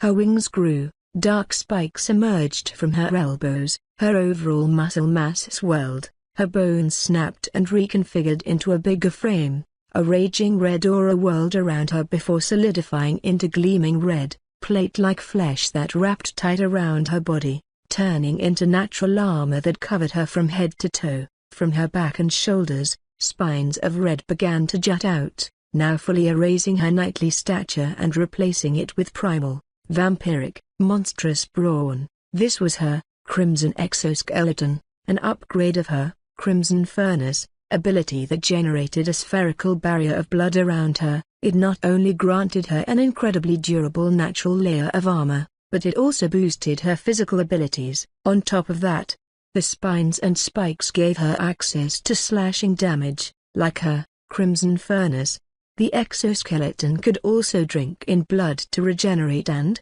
when needed, detonate itself in an explosive burst that scaled with how much damage it had taken. Considering her build was meant for tanking and draining through as much damage as possible, the output of her exoskeleton's self-destruction could reach so high that Aldrich classed it as the strongest attack he ever had access to barring 12th tier spells. Aura. Valera, now within 100 meters, tossed her shield at the boss Geist. The shield broke through the sound barrier with ease, a shockwave tail of force trailing behind it as it smashed into the boss Geist's chest with powerful impact. The shield embedded right into the boss Geist's wooden carapace. Valera's body melted down into bloody mist that traveled forth at near teleportation levels of speed. She reformed right as she neared her shield and used her insane momentum to deliver a powerful shield bash. An explosion of bloody energy blasted outwards, sending the boss Geist's towering bulk flying backwards in devastating impact.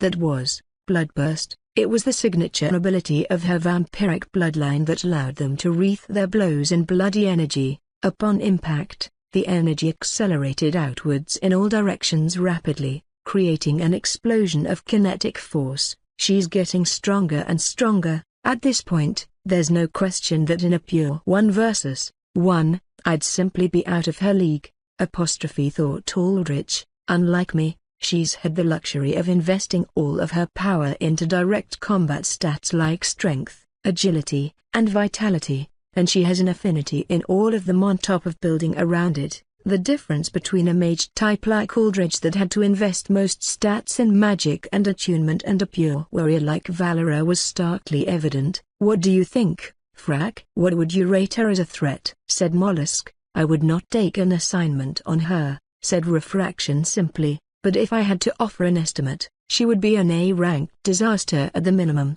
Or, in other words, Aldrich noted, it would take an S-class hero to reliably put someone like Valera down solo. Beforehand, Okinos had been the only one to reach that level, but Valera, having broken past level 50, when she fully unlocked her reversion, had bridged that gap. Now, Aldrich had 2 threats that needed S-rankers to deal with. On top of that, he had an entire legion's worth of units elsewhere. Steadily, he was climbing up the ladder of power in this world, the highest of ladders at the highest of peaks. Churros watched with his arms crossed. His reverted form was gone as he did not like being in it for extended periods of time. It is true that the old blood grants tremendous power, but it is maddening, inelegant, yet, for her, it does seem fitting. It's what she knows best. The rage, said Aldrich, but a question gnawed at him from within. Was that how it should be? Should Valera be someone who made rage like this part of her being?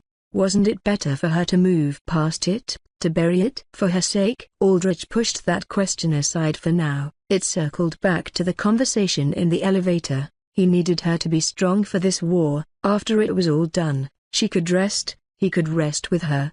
But what if it never ended? Aldrich was not in the mood to get into deep self-reflection. He was here to acquire a tremendous resource for his new state, nothing more, nothing less. Valera slammed bloodburst punches over and over against the boss Geist's body, flying at rapid speed so that the bombardment of explosive blows never landed in the same place twice.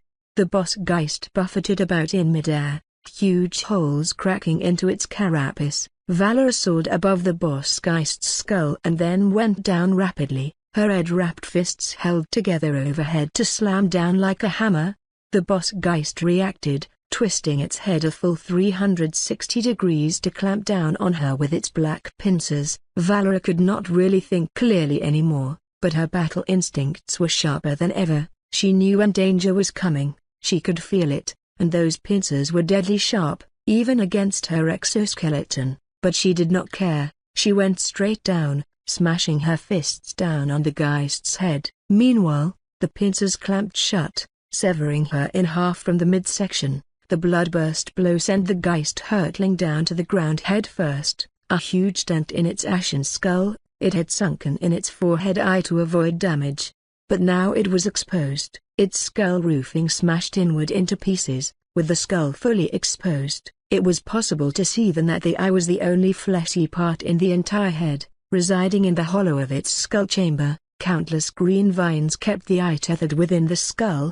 The eye started to look less and less like an eye and more like a brain, a target. Valera watched as her severed legs fell down. Strands of bright red flesh reached out from both halves of her body, tying together to reattach the halves of her body without issue. The more she reverted, the more her regenerative abilities grew as a vampire, and the Etel bloodline of vampires, as the fiercest fighters among them all, had among the best regeneration in the entire species. Nothing less of absolute eradication or holy damage could overcome said regeneration.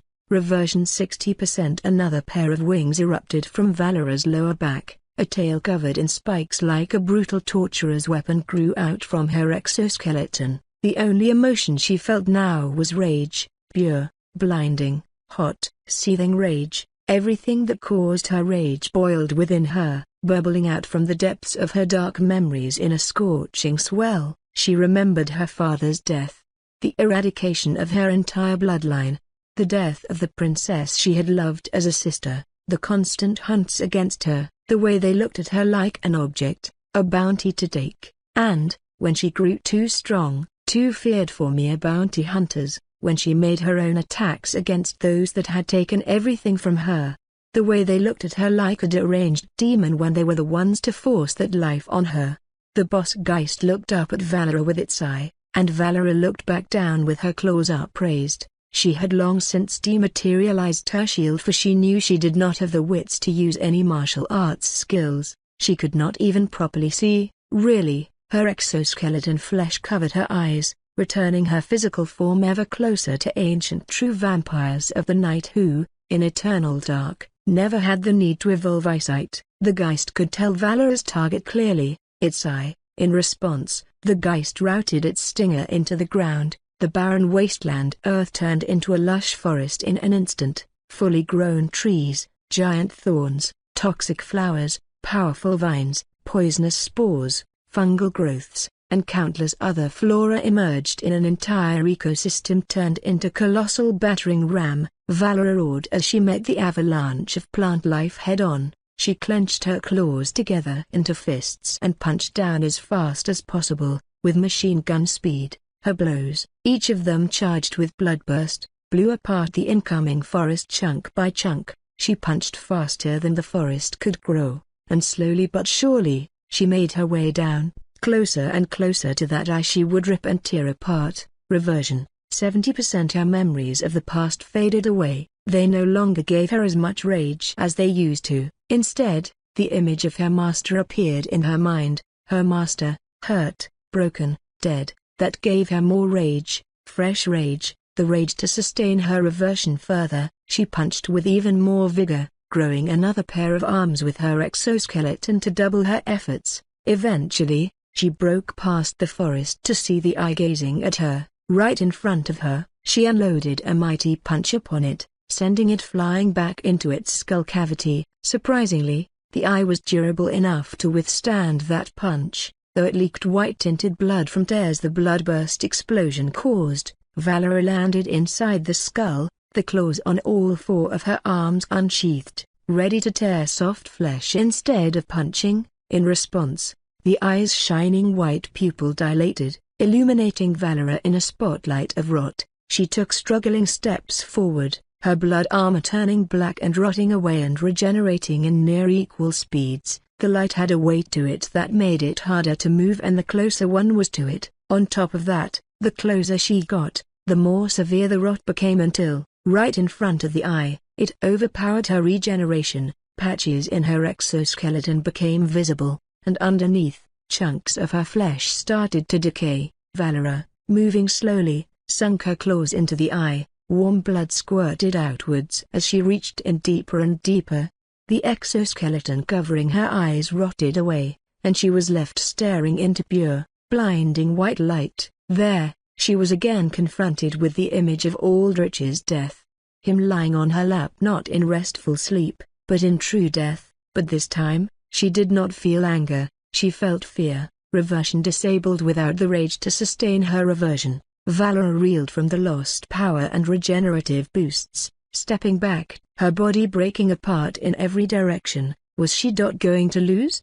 But then it ended. The eye's pupil turned up before dimming into a dull gray. The light disappeared. Aldrich landed beside Valera within the boss Geist's skull. His right fist was clenched, blood pooling down from it from the heart he had crushed. Valera's constant attacks built up a debuff called Gourd Drinker's Mark, which gradually increased the threshold of execution effects. This included Heart in My Hand, which allowed Aldrich to instantly kill the boss Geist once its eye, its core as it was damaged enough. "Are you alright?" said Aldrich, sending his mist over to Valera's half-decayed body. She had lost both her legs and an arm from the boss Geist. With the mist, she quickly recovered, recovering her full form in seconds. I am fine," said Valera. She blinked, looking at her hands questioningly, as if they had betrayed her. Aldrich knew something was wrong. She was on track to killing the boss Geist solo,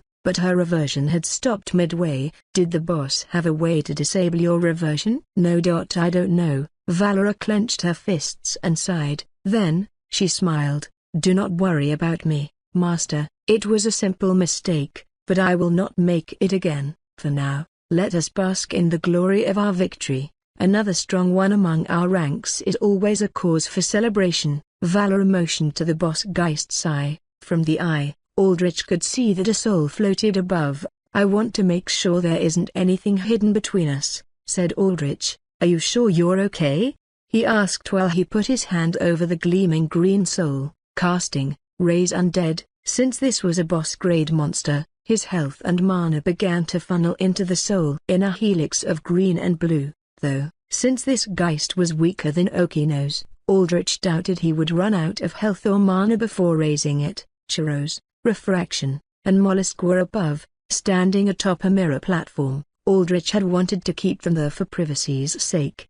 His chosen bond with Valera allowed him to synchronize his feelings with her, but when there was emotional turmoil or conflict within, it got harder. Right now, it was hard to reach Valera with the bond, like trying to swim upstream against a fierce current. This much is fine, Master, said Valera, wriggling her newly grown arms and legs. I took this much damage routinely in our more serious battles. Even in this realm, I was reduced to a mere head against Okino's. I don't mean that. Your physical injuries, I don't worry about. You're tough. I mean here. Aldrich tapped his chest, at his heart. I'll ask again. Are you okay? Valera stared at Aldrich with her mouth slightly agape, her fangs glinting. She wanted to answer him truthfully, but the truth of it was, she herself did not know what she was going through. It was something she had never been through. The feeling of having her rage so suddenly quenched, like a pail of icy water had been dumped all over the flame that fueled the wrath.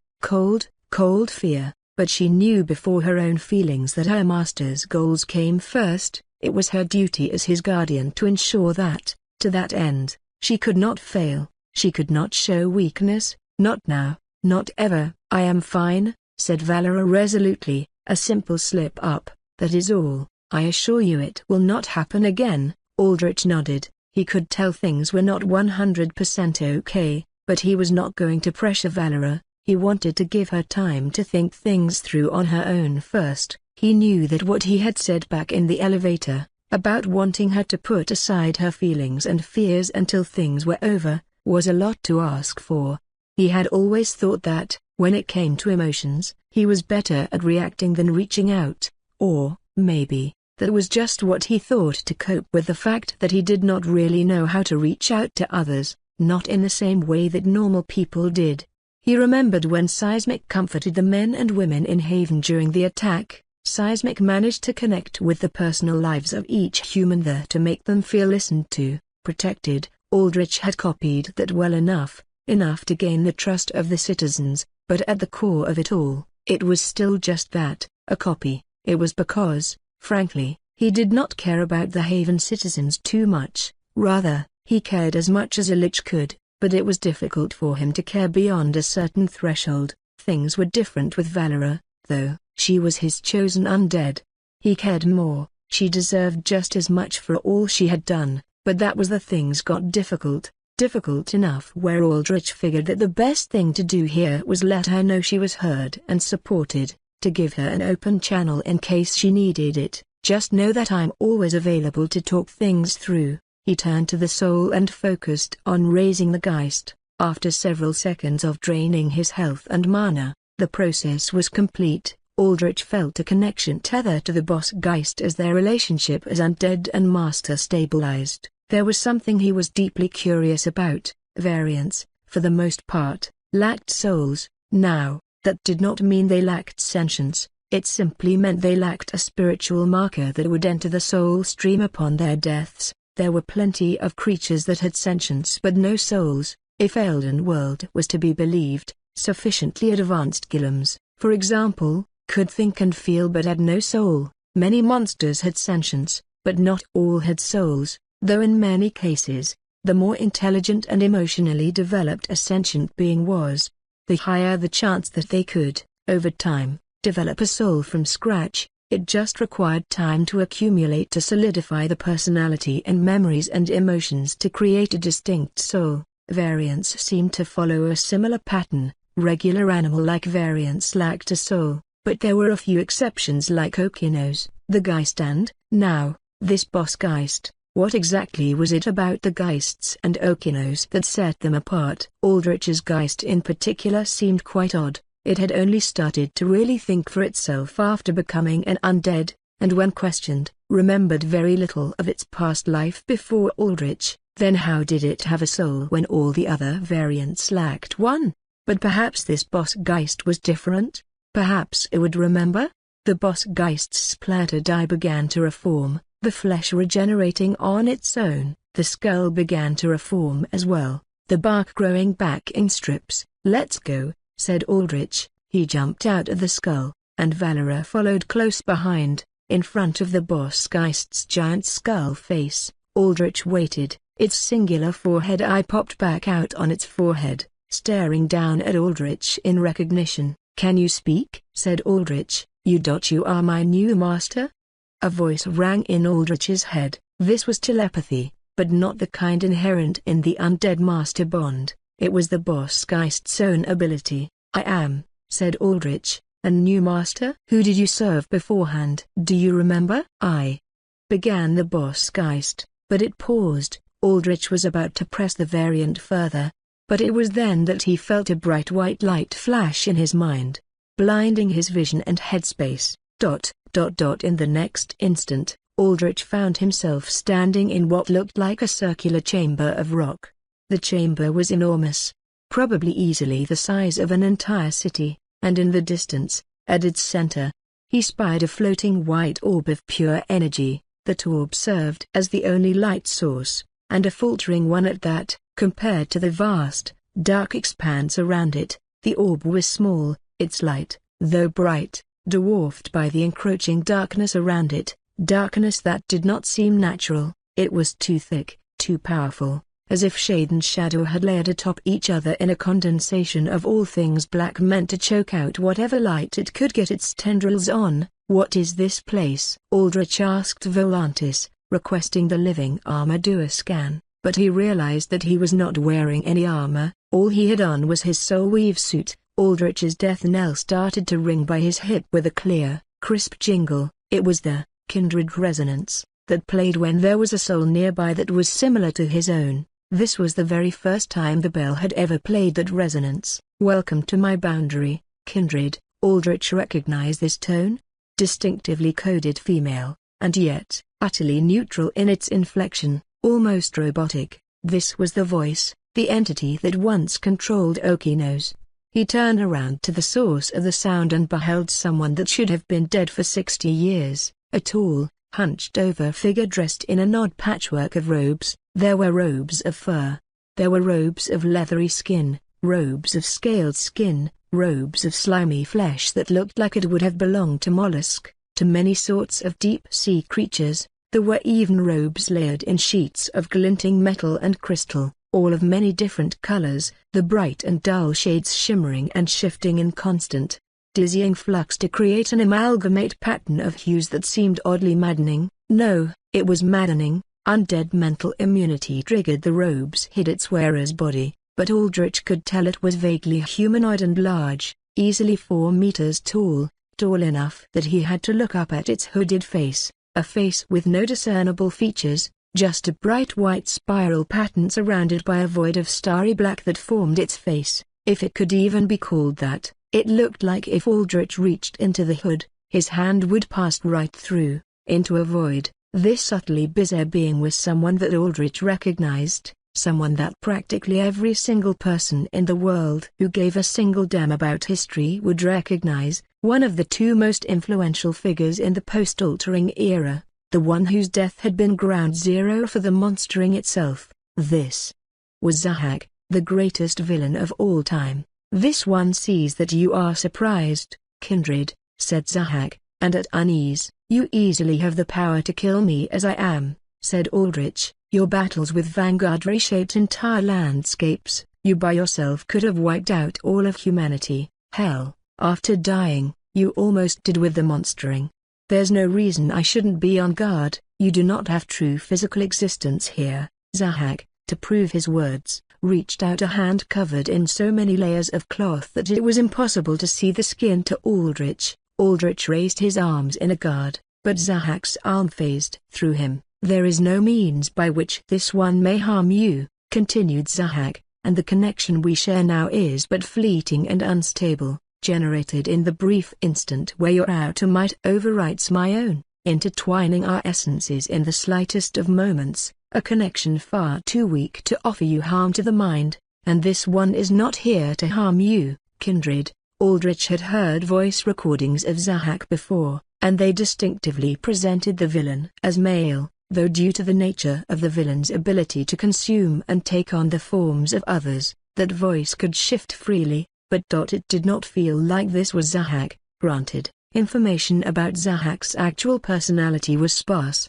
At best, there were statements from the AA and the Triune stating that Zahak was a psychopathic mass murderer, and his insane kill count gave plenty of credence to that. However, Aldrich did not make his judgment based off that. It was simply by the fact that this voice did not particularly feel like anything human to begin with. The detachment in its tone was similar to 22, the guard that Colonel Fletcher had brought as insurance against Thanatos during the trip to the crypt. What are you doing here, Zahak? Aldrich motioned to the dark cavern around them. Are you even Zahak to begin with? Zahak, an old name, that is not who this one is, though this form may suggest so. Then who are you? This one holds no singular identity. In the past, this one was Zahak, that cannot be denied. It was also known briefly as Lyanna. Now, it is something beyond both. Lyanna? Aldrich questioned, sifting through his memories to try and find a match for that name, akin of the one you knew as Zahak. I see.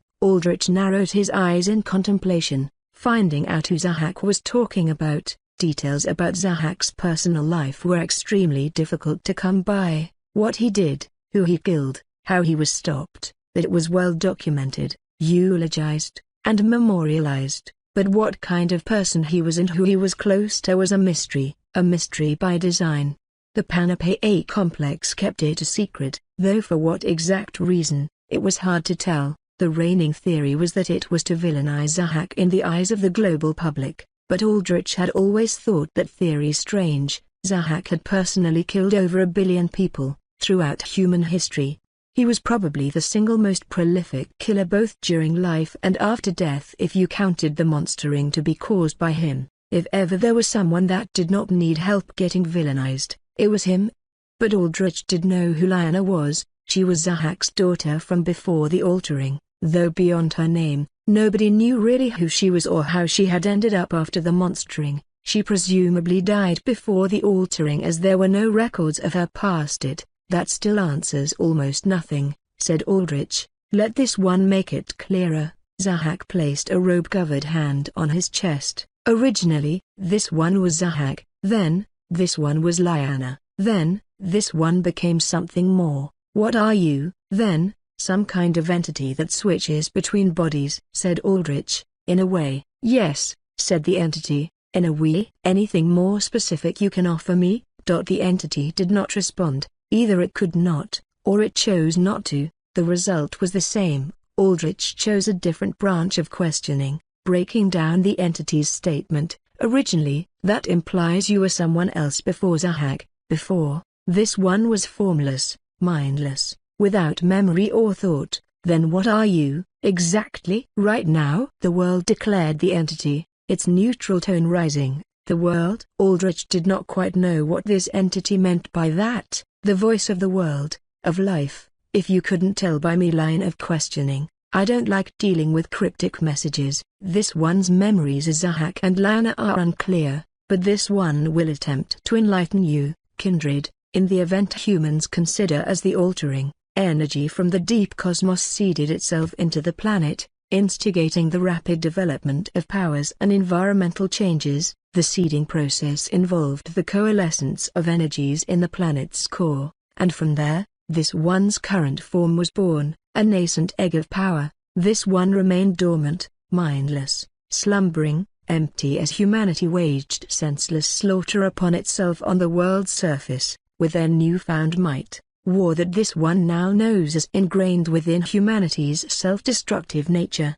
a cruel nature that seeks to bring all those around it into its own inevitable demise. One of these humans, the one you knew as Zahak, emerged possessing great power, power touched by the outer, power that was me. He consumed many, taking them into his own body, including his own offspring, for he greatly desired her power, a power to shift her consciousness into another. But before Zahak could finish consuming that power, he was struck down into the depths of the planet, into the slumbering egg at the center of this planet. There, it was the will of Lyanna, Zahak's offspring, still holding on to her own will in the endless sea of lives her parent had absorbed, that reached into that empty egg. This one awoke, then, for with will entering that empty vessel, there was form where before there was nothing.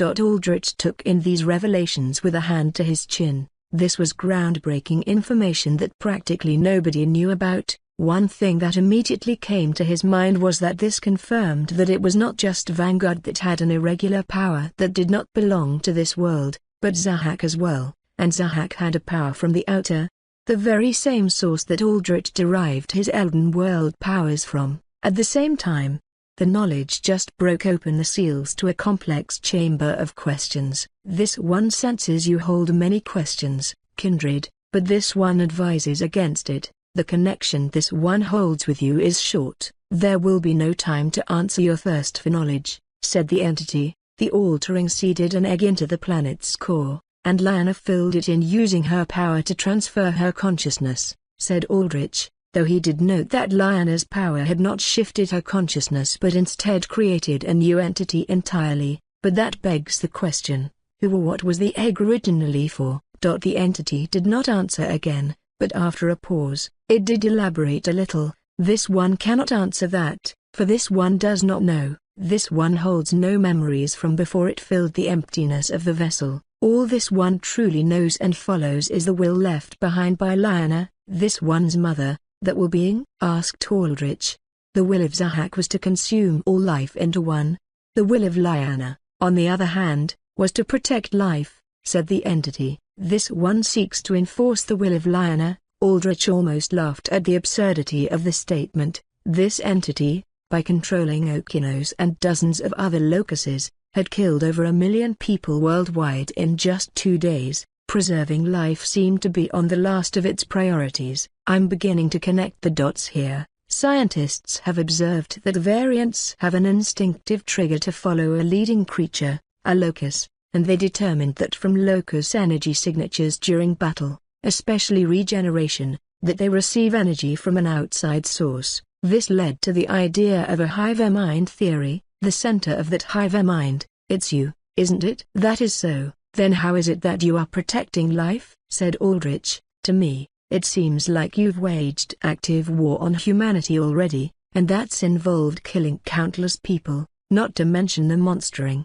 The Titans, that killed billions. Humanity is not life, said the entity, it is a disease. It is a self-destructive parasite that leeches until its host is dry. It will be the inevitable end of all true life upon this world. All life that grows to gather together and amass the might and will to take over their host planet is no true life at all. I see, so your solution is to wipe all of humanity out, said Aldrich calmly. That is so, kindred, said the entity with its characteristic lack of inflection.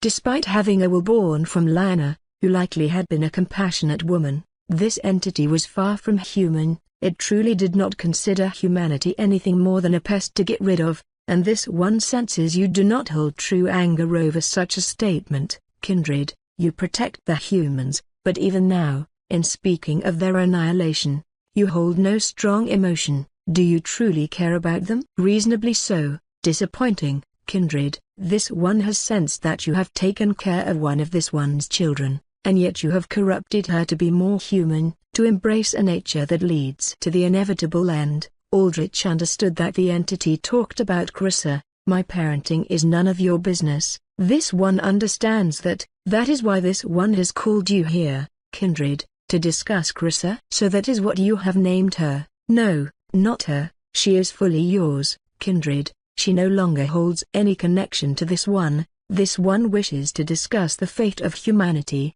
Aldrich crossed his arms. Tell me what you have to say. If you, kindred, truly wish to protect humanity, then this one will not stop you, said the entity. Take humanity and make it yours, but rid yourselves of this world. Take your scourge and spread it elsewhere, and if I disagree, then this one shall unleash the Titans once more. Aldrich figured that the entity would go to that. If the entity was a nation-state, then the Titans were the nuclear option. Unleashing them now, especially now, would doom humanity to extinction. The only way Aldrich saw a way for humanity to survive was if everyone banded together to kill a Titan, at which point, Aldrich could try to raise it.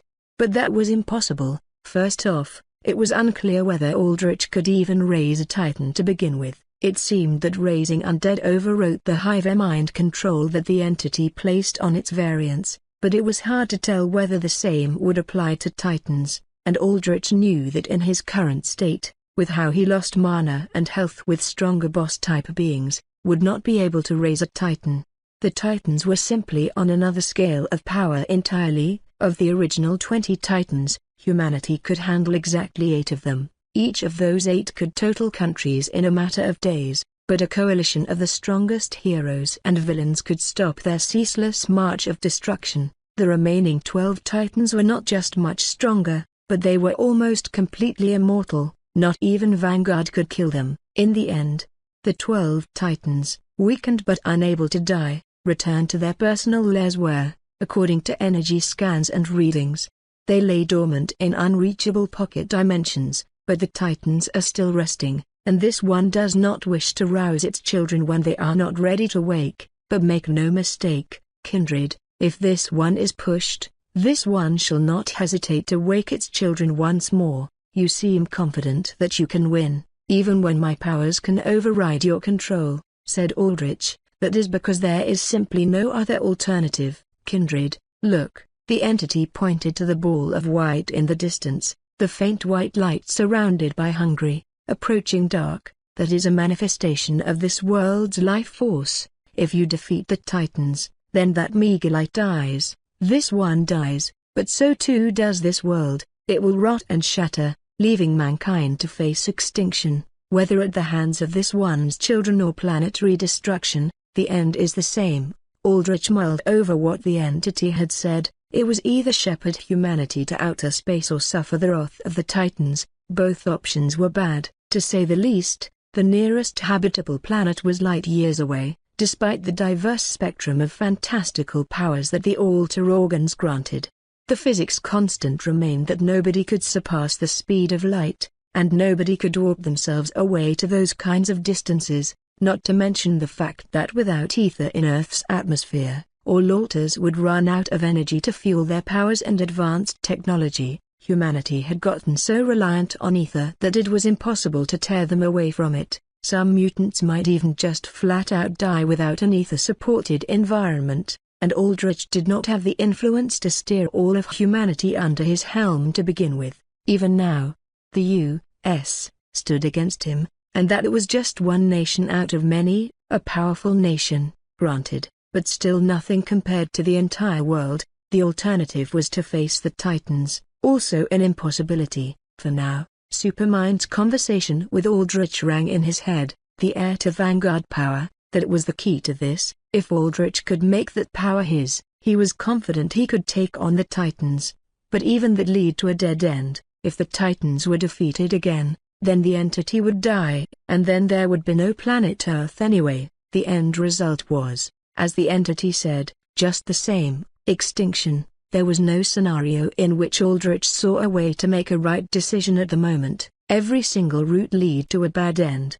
He needed time to think, time to gather strength. I get it now. Those mass variant attacks were a warning, weren't they? Said Aldrich, telling me of things that could come. That is so, kindred, but not entirely. Humanity has been expanding more and more beyond their cities. So this one simply saw fit to remind them that they do not own this world, they are simply allowed to exist on it for now. You must understand that I can't simply wave my hands and have humanity all bend their wills to me, said Aldrich. This one understands, kindred, said the entity, staring at Aldrich with its expressionless spiral of a face. This one understands well the chaos and division that the scourge of man so easily devastates itself with. Then I need time. This one grants time to you liberally, so long as humanity does not strike with aggression against this one's children. You shall have time, kindred. How much time are we talking here? As much as you require,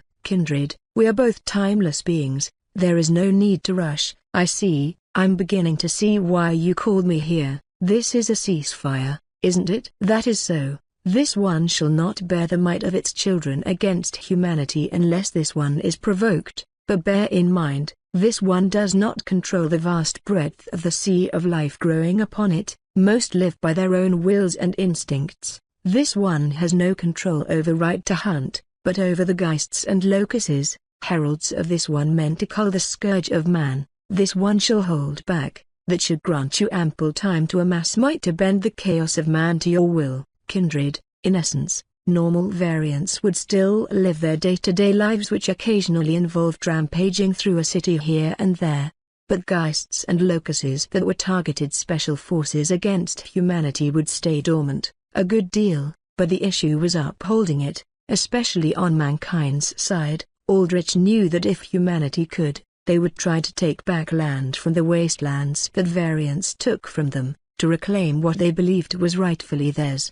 The past few U.S. presidents heavily campaigned on this to the point where not doing so was considered political suicide. And this was a fairly popular opinion across the entire world. It fostered unity among peoples that there was a unified enemy, some manifest destiny goal to conquer. In actuality, that was mostly just a talking point. The wastelands, especially the deep zones, were too hostile to make ground against with powerful, unknown variants and geostorms, but if humanity saw variant activity as a whole declining, it could embolden them to make a mistake. Aldrich needed to have the influence to stop that from happening.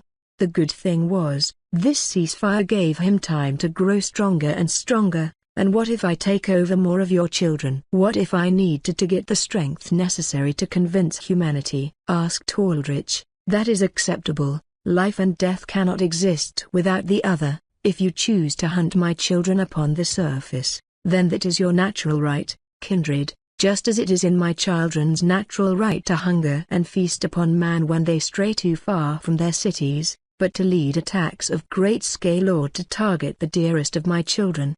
The Titans, this one cannot allow. Aldrich looked over to the sphere of light at the center of the dark cavern. Though the light flickered weakly, it still seemed to grow ever so slowly. Time benefits you as well. It strengthens you too. It is not strengthening. Strengthening implies a usage for war. That is not so. It is healing, healing that this world sorely deserves, healing that involves force to purge what you consider a disease, but healing nonetheless. I suppose it's all a matter of perspective in the end. That is so. There is one more condition that this one wishes to impose. Go ahead, contain the power you call from beyond this world. Aldrich raised a brow. You yourself are power from beyond it, though. That is so. This one does not know where from the outer this one came from.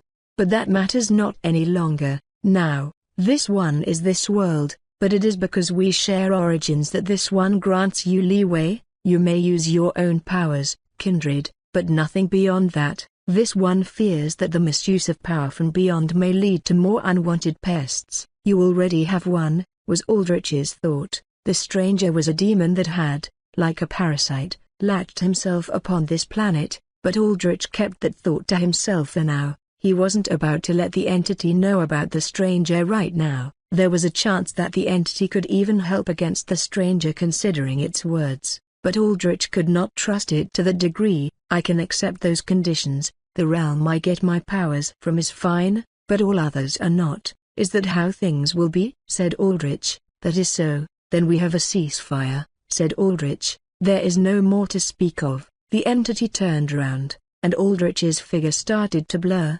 fading. This one must now lie dormant, but it shall trust that you, as a kindred, We'll see to it that our desires are fulfilled, elsewise both of us shall face our ruins." Aldrich nodded, staying silent, in thought. In a few moments, his vision whitened, and he was back in front of the boss Geist. "We have done it, Master," said Valor in glee, prancing about the huge skull of the Geist. "We have raised it. With this, Haven will never know hunger." Aldrich briefly glanced around to realize that practically no time had passed. That entire conversation filled with earth-shaking revelations had transpired in the course of a simple second. "If even that, insane, you really couldn't control anything," said Mollusk as he hopped off Refraction's golden mirror platform and landed beside Aldrich. "Oh right, and I'm going to return this."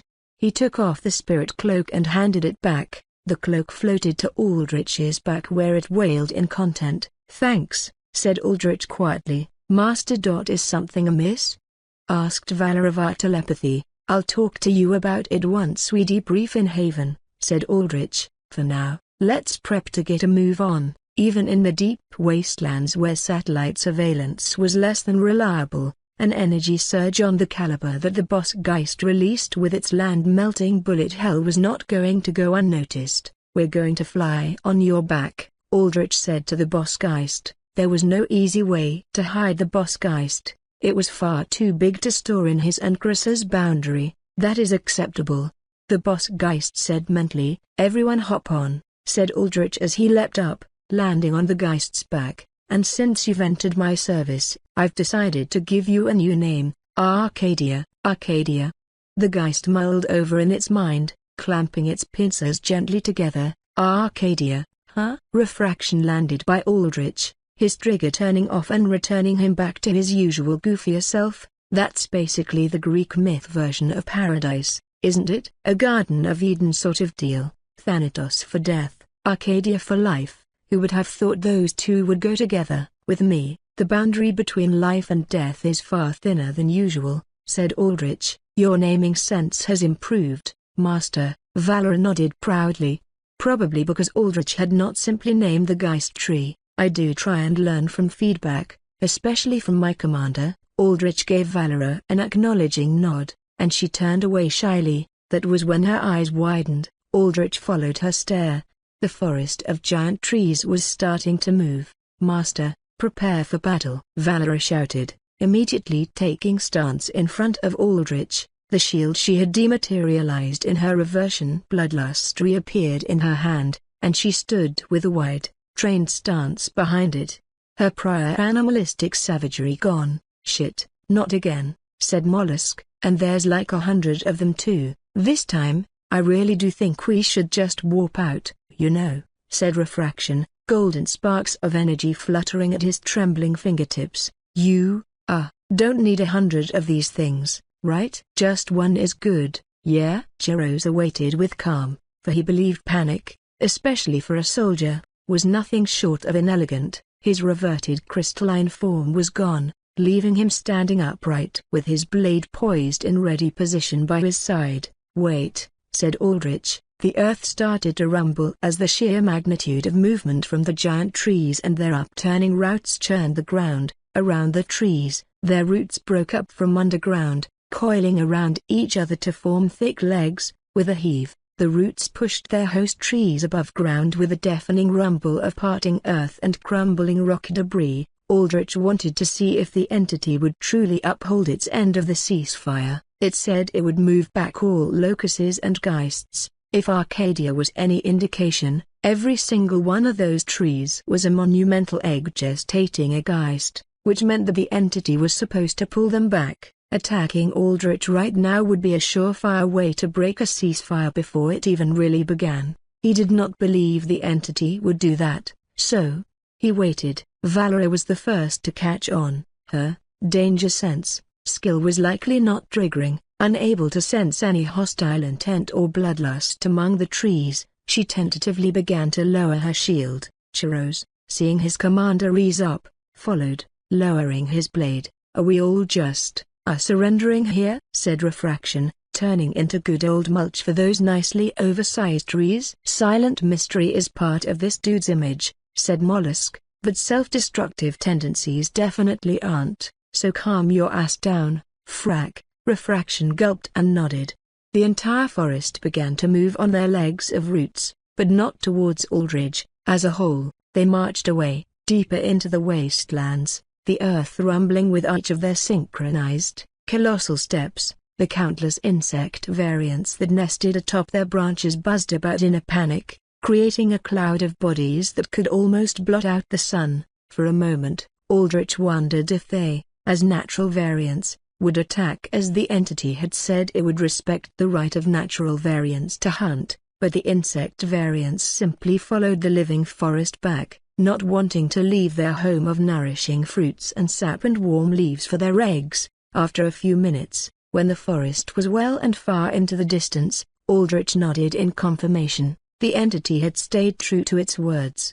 The ceasefire was official. That was good news, but at the same time, Aldrich knew it was foreboding. It was the start of a timer, an hourglass that, if Aldrich did not have all of humanity under him by the time its sands sifted all the way down, things would all end. At the same time, upon thinking about it more, Aldrich knew that there was likely some leeway here. He could infer from the way the entity spoke about the titans that releasing them took up a large part of its life force. In essence, it was an absolute last resort akin to a suicide attack. The entity would not resort to it unless it was absolutely pushed to the limit, and considering the fact that the entity had spent decades recovering after the monstering and still had just a meager amount of life force, that indicated that Aldrich had time on the same scale of decades, if not over a century. However, he could not get complacent. He needed to outpace the entity's growth, and he had to use his power with more pressure.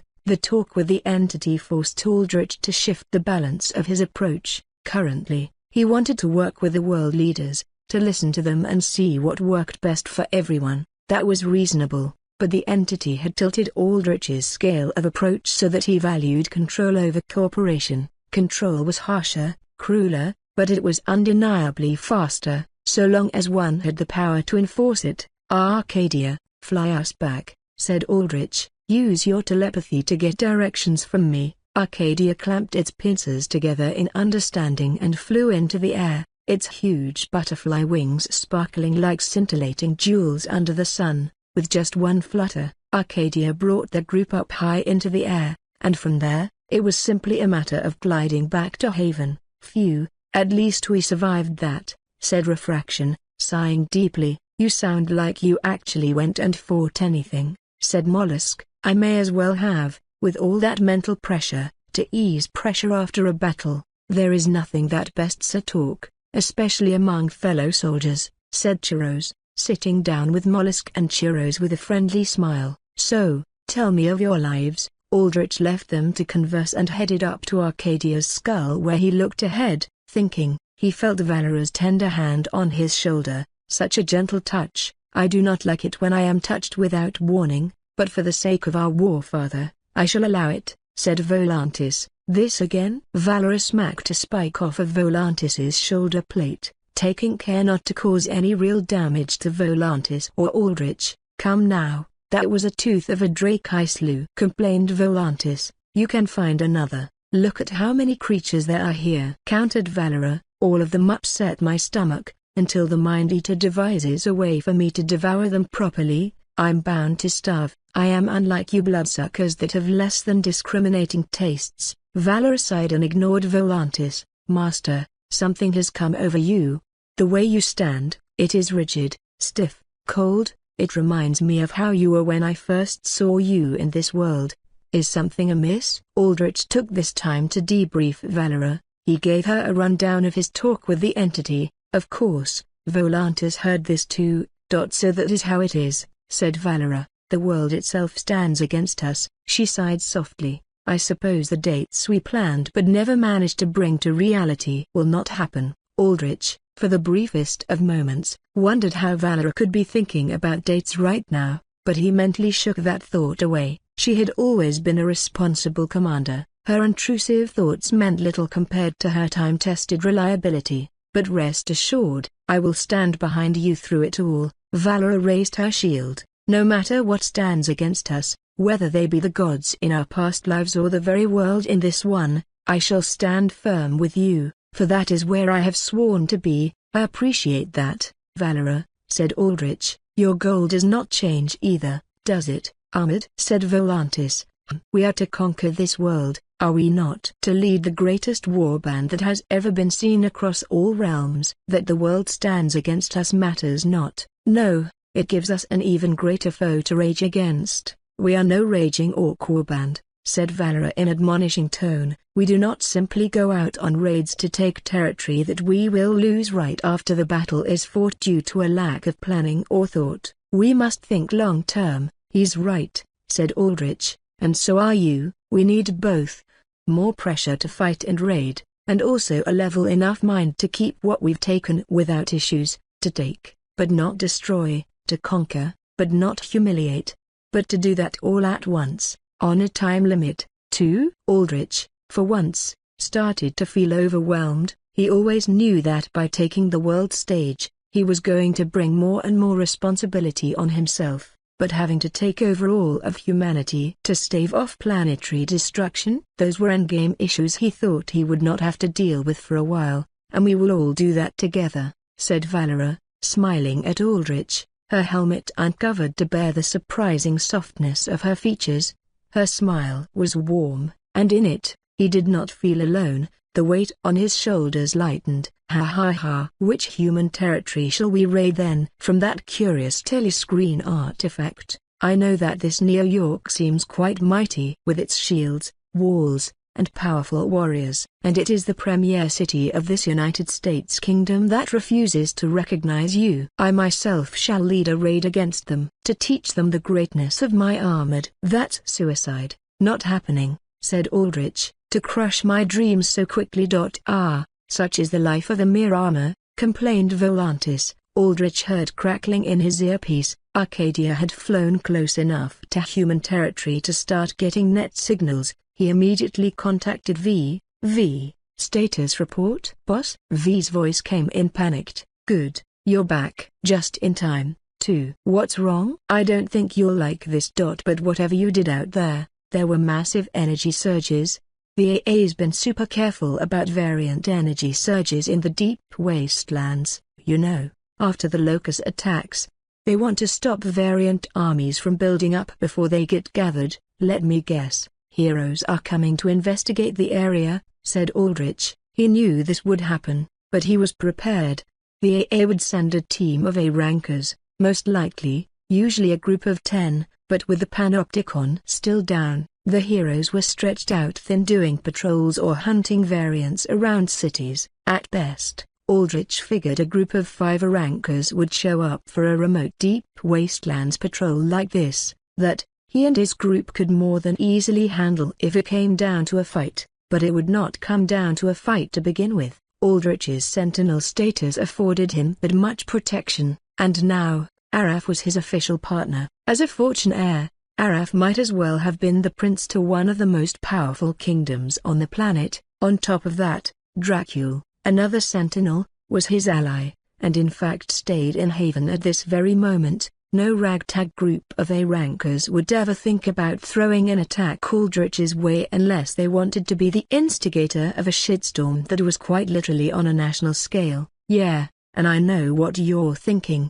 The AA probably isn't going to try and start shit with you now that we're in the big boy leagues, but this is different. How so? It ain't your run-of-the-mill A rankers coming. Damn, even calling A rankers run-of-the-mill really puts into perspective how far we've come so quickly. But getting to the main point, you aren't dealing with a group of A rankers, you've got something a great upcoming your way. I see. Who is it? Aldrich understood where V was going with this. He just wanted to know exactly which S ranker he was going to have to deal with. It's Valkyrie and Lightspeed, said V, her voice growing stern. Lightspeed was the current rank 2 hero on the Superboard 100. Granted, Superboard rankings factored in popularity as much as it did power, but the top 10 were all undeniably strong no matter what, and Lightspeed, as a light elemental, was very much deserving of that rank 2 spot. She held comfortably onto that spot in spite of large swathes of inactivity that she was routinely criticized for.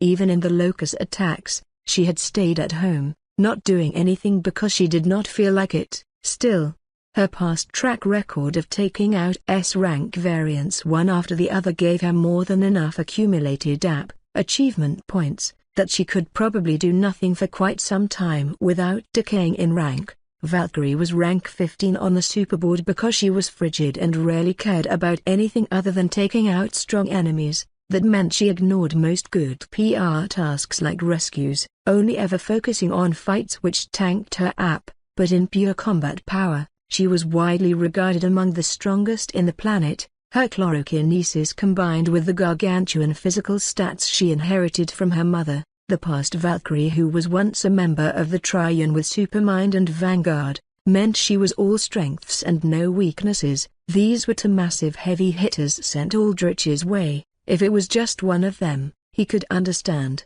but 2v, call Dracula, sent him my coordinates. I'll need some support, said Aldrich. That guy's kinda scary, but I'll try. You sure this won't annoy him or something? I know him fairly well at this point. You could even consider us friends. He'll listen. Of all the people you could relate to, it's that guy. Huh, makes me wonder what you two even relate about. But alright, I'll get on that. Aldrich waited atop Arcadia's head, his cloak of souls flickering behind him as he stood tall high in the sky, a figure of imposing black armor that fit the archetype of the Dark King character to a T. Behind him, Valera and Chiros stood in formation, weapons raised in anticipation. All three presented representatives of Haven. Mollusk and Refraction stood back more tentatively in case anything went wrong. In the distance, Aldrich could see an incoming Halo carrier, noticeable with its distinctive design of a lengthy main structure surrounded by an array of rotating rings that glowed a bright blue.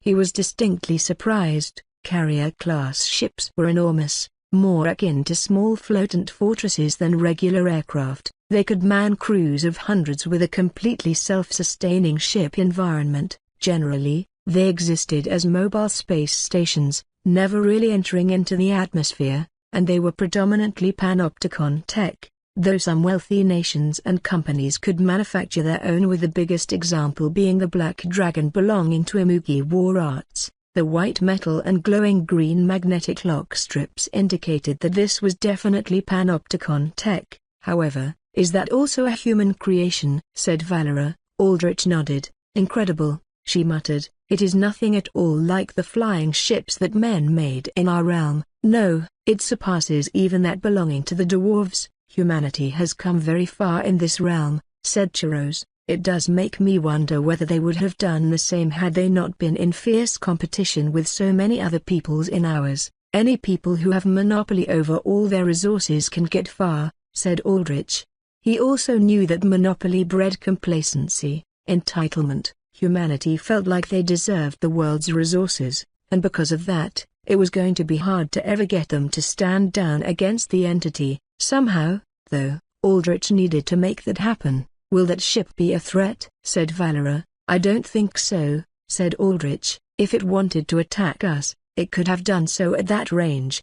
If they were hell-bent on it, they might have been able to hit us from orbit. Orbit? High up, beyond the world's skies. Truly? Humanity has such capabilities? Then we must prepare our city to fend against it. Orbital strike capabilities are heavily regulated and easy to track, said Aldrich, and extremely rare. If someone hit us from orbit, we would know who it was. Everyone would. At this point, we're important enough in the world where nobody can afford to hit us with anything like that. So this, too, is why you have decided to show your strength to the world. Aldrich nodded. Recognition is a form of protection in of itself. The Halo carrier stopped several kilometers away from Aldrich, quite high up in the sky still. It was cloaked, though he could track it with Volantis's true sight. From the carrier, another aircraft shot out. This one was more reasonable, being the size of a large jet. Still impressive, though, thought Aldrich. The jet was a Class 1 panopticon mesh called a Dominion. It was thrice the size of Casimir's jet and outfitted with far superior technologies, its four wings packed with nano-restorative missiles and autocannons. At the front of the jet, a triad of gleaming blue barrels emerged, each capable of firing high-intensity plasma beams. Casimir's jet looked like it belonged in this modern era, but the Dominion looked like it was ripped right out of a science fiction movie. Like most higher-end panopticon tech, the Dominion also had a white metal ring floating around it packed with supportive drones that could repair the Dominion using nanobot-infused rays that printed new parts at will, even customizing the Dominion on the fly, when needed. The Dominion could also shift into its mesh form, and it was widely considered a symbol of the panopticon's strength, and, thankfully, not possessed, noted Aldrich, unable to sense any demonic energy coming off of it. Still, quite odd. I didn't think the panopticon would make any moves until they figured out how to deal with the stranger's possession. As the Dominion flew down to Aldrich, he spotted a human figure flying behind it. He immediately noticed this one as Valkyrie. Valkyrie soared down in her battle armor of gold and green. Her two signature colors, majestic wings of leaves and golden flowers, spread out from her sides, providing her with a means of flight. She approached Aldrich with a neutral, blue-eyed gaze, her face expressionless in its calm focus. Valor tightened the grip on her shield. The sound of metal groaning under her powerful hold spreading through the air. Chiros stiffened in alert.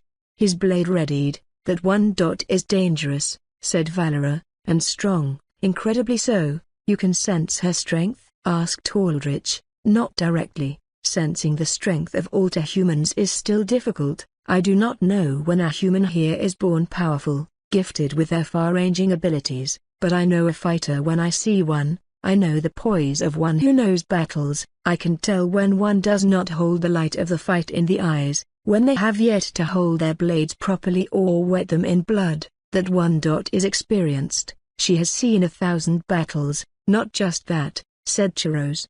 "The way she carries herself, she knows she is unparalleled, and that confidence is not wrought from nothing. It is confirmed in the right of countless fights she has won." "No doubt, I agree, Ahmed," said Volantis. "I can sense levels of energy now within the humans of this realm, and that one holds a tremendous amount that is the highest I have encountered thus far. It outstrips the warrior of the sun, it outstrips the warrior of the dark that you have allied with. The difference is not great, but it is still there." "She's that strong, huh?" muttered Aldrich. He knew Valkyrie was powerful. She was in contention to be the world's strongest, after all, with her biggest competition being Huang Long from China and Ravana from India. Together, those three were known as the modern-day Triune, though Aldrich felt that was an insult to the Triune of the past. The old Triune worked together for the betterment of the world. The new one was simply a title shoved onto the three strongest in the world, and none of them did much other than rule their own cities or, in Valkyrie's case, fight powerful beings. Valkyrie approached first, outspeeding the Dominion. She hovered in front of Aldrich. Her long white hair and piercing blue eyes emanated a feeling of ice that contrasted dramatically with the warm, life-radiating colors of green and gold that her powers gave off. Close up, Aldrich could also see that her battle armor was not made of metal, but rather a gold-hued wood, though he had no illusion that said wood was probably far more durable than any metal known to man. Valkyrie simply stared at Aldrich. The silence cloyed in the air, threatening. When silence came from strength, threat was never far behind. A flash of golden light burst out from beside Valkyrie, the flash expanding and forming into the silhouette of a woman. The silhouette then filled in, revealing Lightspeed, current number 2 hero in the Superboard Top 100. Lightspeed was a powerfully built woman with the curvature of her muscles showing underneath her skin-tight white and gold bodysuit. Emblazoned upon her chest was a shining white star, but aside from that, her suit was quite simple, classic in its design, like Valkyrie. However, Lightspeed's face contrasted with her suit's bright hues. Her bright gold eyes were underlined with tired, dark bags, as if she had not known a good night's sleep in years. Her long golden hair was a ragged mess with split ends and clumped chunks from a complete disregard for maintenance. A curtain of messy bangs fell down her forehead, covering her eyes, and she annoyingly blew air up to part them. Lightspeed stared at Aldrich, then at Valkyrie, and sighed. "Say something, will you?" said Lightspeed, elbowing Valkyrie. "Or do I have to do everything myself?" Valkyrie floated backwards, letting Lightspeed handle things. Whatever. Lightspeed hovered in the air, a faint golden silhouette surrounding her. She looked at Aldrich with an utterly bored, disinterested look. So, here's the thing, officially, we're here to investigate a massive energy reading, the biggest the AA's registered since the Locus raids. I know what you're thinking, 2 class heroes is overkill, but we have to give the pea-brained public some kind of confidence. Yeah? Nothing like 2 shiny sexy strong ladies to do that, I guess. But anyhow, the main reason we're here isn't cause of the energy readings. We figured that was you.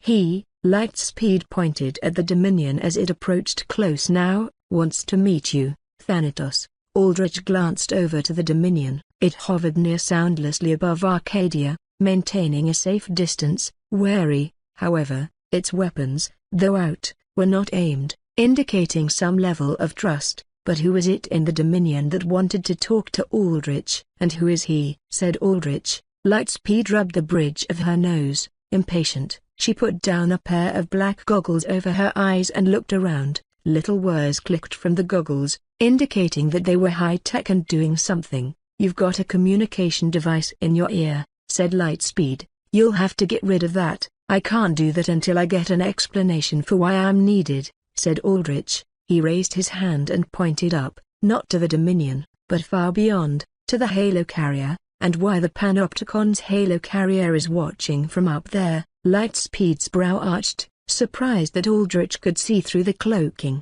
or that he could see that far up. The Halo Carrier, though massive, was still a huge distance away, nothing more than a small blip to the average person's eye. Volantis, however, could easily zoom into it, and his true sight meant cloaking was useless. Before Lightspeed could talk, she pressed her hand to her ear, to a communications device of her own. Okay, whatever, she shrugged at Aldrich. You can have that device with you, just go on up and let me be done with this. I'm wasting time I could be spending drinking this already shitty day away. It was Aldrich this time who raised a brow. If he had one on his skull head under his helm, it's way too early to be drinking, was Aldrich's intrusive thought, but he did not let that slip out. You still haven't answered my first question. Who is he?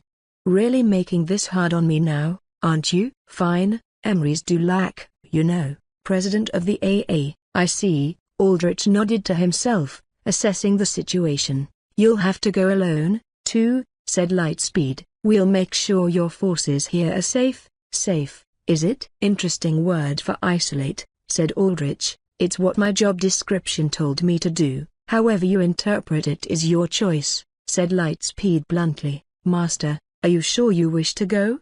Valorous thoughts beamed into Aldrich's head. If it comes down to it, I am ready to fight. You can always wake the little one to teleport away. Fighting right now isn't prudent. I don't believe they're here to pose us any direct threat. Emrys just wants to talk. And he gave me the AA support in the form of votes in the Judicator. He wouldn't have done that if he wanted to get rid of me. I'm also quite interested in hearing what he has to say. Plus, I have insurance. Let me leave a friend of mine here to make sure my soldiers really are safe, said Aldrich. He nodded, and the shadow he cast behind him flickered. From it, like emerging from a sea of dark, viscous waters, Dracula appeared, trickles of solid shadow streaming off of his face and body. Lightspeed's bored expression broke into pure surprise as she hovered backwards out of sheer instinct. Valkyrie, however, Aldrich noticed, turned her gaze from icy cool to bright hot. She hovered closer, and in her eyes, Aldrich could see a very familiar sight, a sight he knew well from Valera, bloodlust. I have business to conduct with this man, said Dracula, jutting his chin to Aldrich. He was covered from shoulder to toe in a billowing cloak of dark, making him seem like a formless mass of black. His face, pale and with sharp features, tall nose, sunken in, dark eyes, and flowing locks of inky black hair, made him look very much like some vampiric count, fitting for his code name of Dracula. I expect him to return in one piece. Lightspeed's surprise faded, which was impressive in its own right. It meant that other than momentary shock, actually standing in front of Dracula, a powerful sentinel, was not something that bothered her too much. Either she was that bored or she was that powerful, likely a mixture of both. From what Aldrich knew of her strength via publicly available records, I can assure you, we aren't here to fight. Consider us more like insurance, said Lightspeed. Consider me insurance, said Dracul. His gaze narrowed as he noticed Valkyrie's bloodlust, targeted right at him like a knife. He took his arm out from under his cloak, revealing shiny black armor. Around his gauntleted hand, a blade of swirling dark formed. I do not like when fangs are bared at me, said Dracul. Valkyrie, in response, also armed herself. She held her arm out, and from her arm, twin coiling vines emerged, winding around each other to form a helix-patterned blade of hardened plant mass. Gold particles, spores or pollen of some kind, gathered around the vine blade. Knock it off, Volk. Lightspeed put a hand on Valkyrie's shoulder, shaking her head. You pick a fight with him, with Thanatos on top of that, and we're going to be dealing with a headache I really don't want to deal with.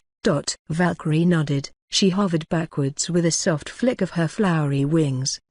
Dracul lowered his arm, though notably his darkness blade remained manifested. I'll go, said Aldrich. I'm interested in what Emrys has to say. And, Aldrich did have to acknowledge, Emrys did help with his votes. You should have just done that from the start, groaned Lightspeed. No need for all this drama. Aldrich ignored her and flew upwards, his cloak of souls softly wailing as he passed by the two S-class heroes. Lightspeed did not give Aldrich a second glance, but Valkyrie did. Her lingering gaze settled on Aldrich, and he had the instinctive feeling that she had something she wanted from him. Some form of interest. Regardless, Aldrich moved on. A door atop the Dominion's head, where the cockpit was, opened up indicating where he was to go. He passed through it, settling down in a circular landing zone. The hatch above him closed, sealing off the sound of howling winds. Welcome, Thanatos. In front of Aldrich stood Emrys, the enigmatic president of the Alter-Human Agency. Aldrich looked Emrys over. Emrys was an elderly man with age-whitened hair, long enough to reach down to his neck, and a thick, bristly moustache and beard that still retained some flecks of youthful black. His attire was formal, suited up without any combat preparation. Yet, in spite of that, Emrys did not feel weak. He was a large man standing exactly at 2 meters with a broad-shouldered, muscled build that belied his age. What was most striking about Emrys were his eyes. They were pitch black with bright white dots for pupils. Aldrich briefly looked around, scanning for threats. The Dominion was running on autopilot, aside from some minor helper drones. The entire place was empty. As if to confirm Aldrich's thoughts, Emrys spoke. The Dominion has no personnel on it other than me. I apologize for bringing Lightspeed and Valkyrie, but they are, as you noted, insurance. This human is strange, said Volantis. My sight strains when it gazes upon him. Arg. Volantis's third eye involuntarily opened up on Aldrich's forehead, gazing at Emrys for a brief second before closing. My apologies, Armored. The eye reacted on its own. Ah, so that is where Supermind's eye went. Emrys nodded, his hands calmly clasped behind his back. He did not seem surprised at all. You're irregular, said Aldrich. The all-seeing eye had opened and recognized Emrys as not being of this world, a broad term, too broad for my tastes. But yes, that is true, said Emrys. What are you, then? An alien. This is why I considered that eye far too broad. It identifies only things that are extraterrestrial, but has no ideas of its origins, said Emrys. He shook his head. I am no alien. I am very human, but alien energies have charged my eyes, and because of that, you identify me as irregular. I see, said Aldrich. He wondered exactly how Emrys's eyes had changed from alien energies, or what these alien energies even exactly were, but that would meander too far off from the point. What do you want from me? Straight to the point. That will make things quick, said Emrys. I am not against you, Thanatos. No, it is quite the opposite. I simply wish to enter into a partnership with you. You, or the AA? As far as I'm aware, Most of the AA's operations are conducted under the authority of the CEO. The title of president is more ceremonial, passed down from your family line rather than anything else, said Aldrich.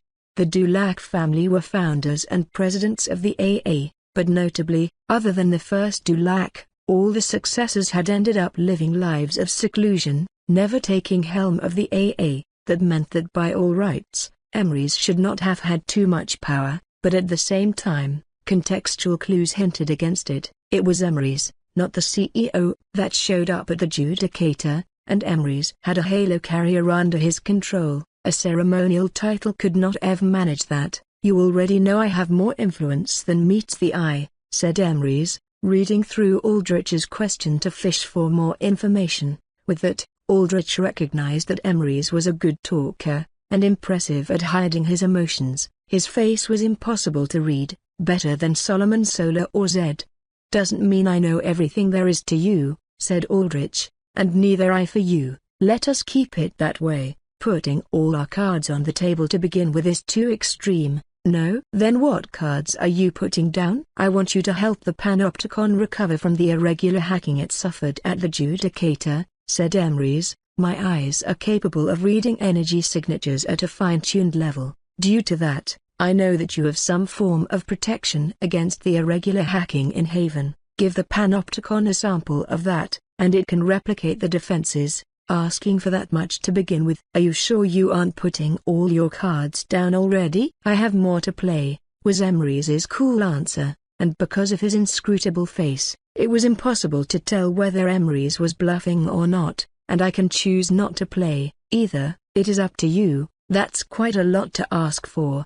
The Panopticon's defense should be its own responsibility. No? It sounded like Emery's was asking for much, and he was. But the request was not as one-sided as it seemed. Aldrich stood against the stranger, and if the stranger could, whenever it had its possession capabilities up, take over high-end Panopticon tech, it would be a massive pain in the ass to deal with if it could just pad itself with armies of Class 2 and 1 robots and drones, not to mention the potential havoc it could wreak by taking over Panopticon space stations. Valor's worry at an orbital strike became much more of a likelihood unless Aldrich provided the Panopticon a way to defend itself, and there was the cost in life, too. The Panopticon still maintained most of the world's agriculture and infrastructure. Right now, cities were getting by on emergency reserves and limited supply transport. Sooner or later, that had to end. Rest assured, the Panopticon is not defenseless. It is not a stranger to irregular power sources. In time, it will adapt, said Emery's, but I acknowledge it may suffer an additional attack or two before that adaptation occurs. I am simply giving you a chance to expedite that process, and, Aldrich noted, if the Panopticon adapted on its own, Emery's nor the Panopticon owed anything to Aldrich anymore. He did not know whether this was a bluff either. For all this time, he had operated under the principle that Altatech was helpless against magic, but the more he found out about the world, the more he doubted that, with the existence of irregulars, alien technologies hidden away, and who knows how many more variables, it was entirely possible that the Panopticon could,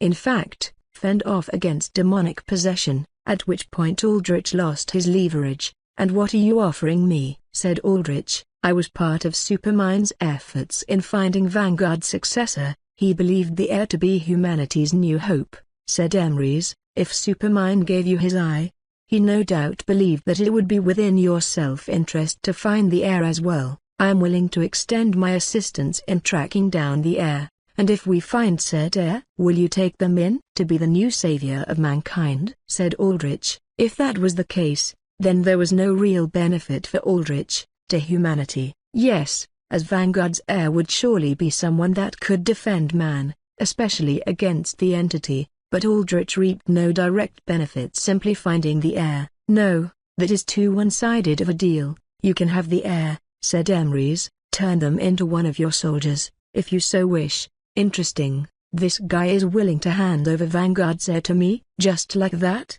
Aldrich stared at Emery's in near disbelief. This was a huge offer. Vanguard's heir, if said individual could actually be found, was invaluable. not just in terms of sheer power, but in symbolic value as well. Vanguard was the world's #1 and a bright light in a swathe of dark times.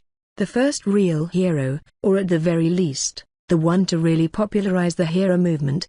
The idea being that he wanted to create a movement that provided symbols to look up to, symbols of hope when things seemed hard and hopeless. Over time, that had twisted into a highly commercialized, gaudy industry where people like Hat-Trick who only cared about credits and image showed up, but the original idea behind it was pure. Vanguard was the sole reason humanity survived Zahak during the altering. Then, he spearheaded the fight against the Titans in the monstering. If Vanguard had not been in either time, humanity would have been extinct by now. He was a champion of the peoples, a cornerstone of human belief, almost a messianic figure, and the heir of a messianic figure was not be taken lightly. Vanguard's heir would have an instantaneous massive draw with the global public. Whoever the heir affiliated with would get a golden parachute into the hearts of the world. At the very least, Aldrich would have expected Emrys to fight more for the heir, to maybe contest who got to manage the heir,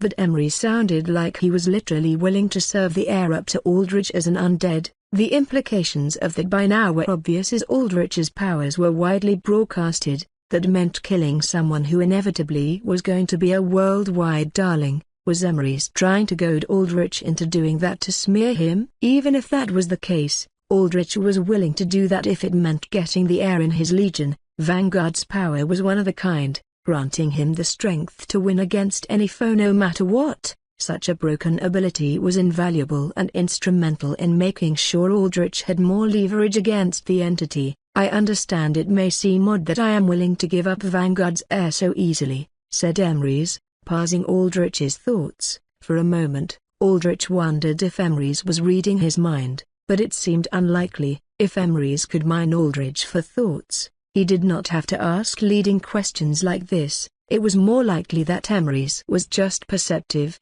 but it is simply a matter of control, said Emrys. Vanguard was unpredictable in his last years. We cannot afford that when humanity is now at the brink. If the heir is under your control, then that is still control. As far as I am aware, you have humanity's benefit in your mind. Knowing that, I am willing to give you this hypothetical heir if only to ensure that their power is used for the greater good. Hypothetical? What's your intel on this heir? Is it even real? Said Aldrich, stamping out the faint possibility that Emrys was setting him on a wild goose chase. Supermind would not have devoted himself to a fruitless endeavor, said Emrys. Whether you choose to believe it or not is up to you. I can believe that, said Aldrich, respecting Supermind. But how close are you to finding the heir? You need to have something tangible to offer as you're requesting something quite tangible from me. That is true, said Emrys, and I do not have a location for you. Not now. Not now? Supermind and I had good reason to believe that Vanguard's power is one that has a will of its own, a sort of energy made manifest, extraterrestrial in its origins to such a degree that attempting to predict it is difficult. What we do know is that it leaves the host's body and then chooses another when suitable. However, the devil is in the details, and the devil, if anything, knows how to hide. Tracking where the power is headed is difficult. Impossible even with my eyes that are sensitive to every strata of energy, foreign or terrestrial, but Vanguard left clues. His last decade of life was spent finding a worthy heir, knowing that his time with his strength was burning away. Supermind has pieces of a journal. He kept that detail exactly when the power will decide to find a new heir,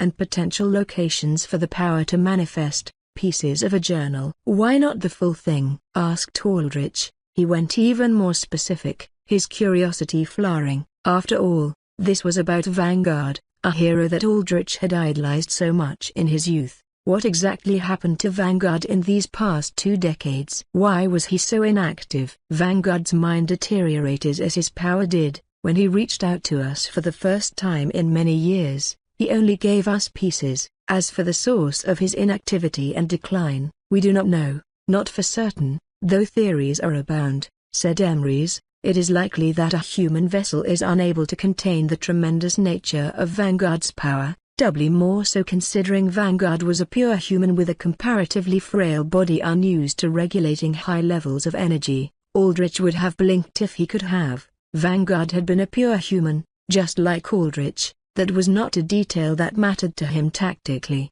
but in a way, it comforted him, that his once idol had been just like him, powerless but given the strength to make change. Vanguard's deteriorating mental state led him into increasing isolation.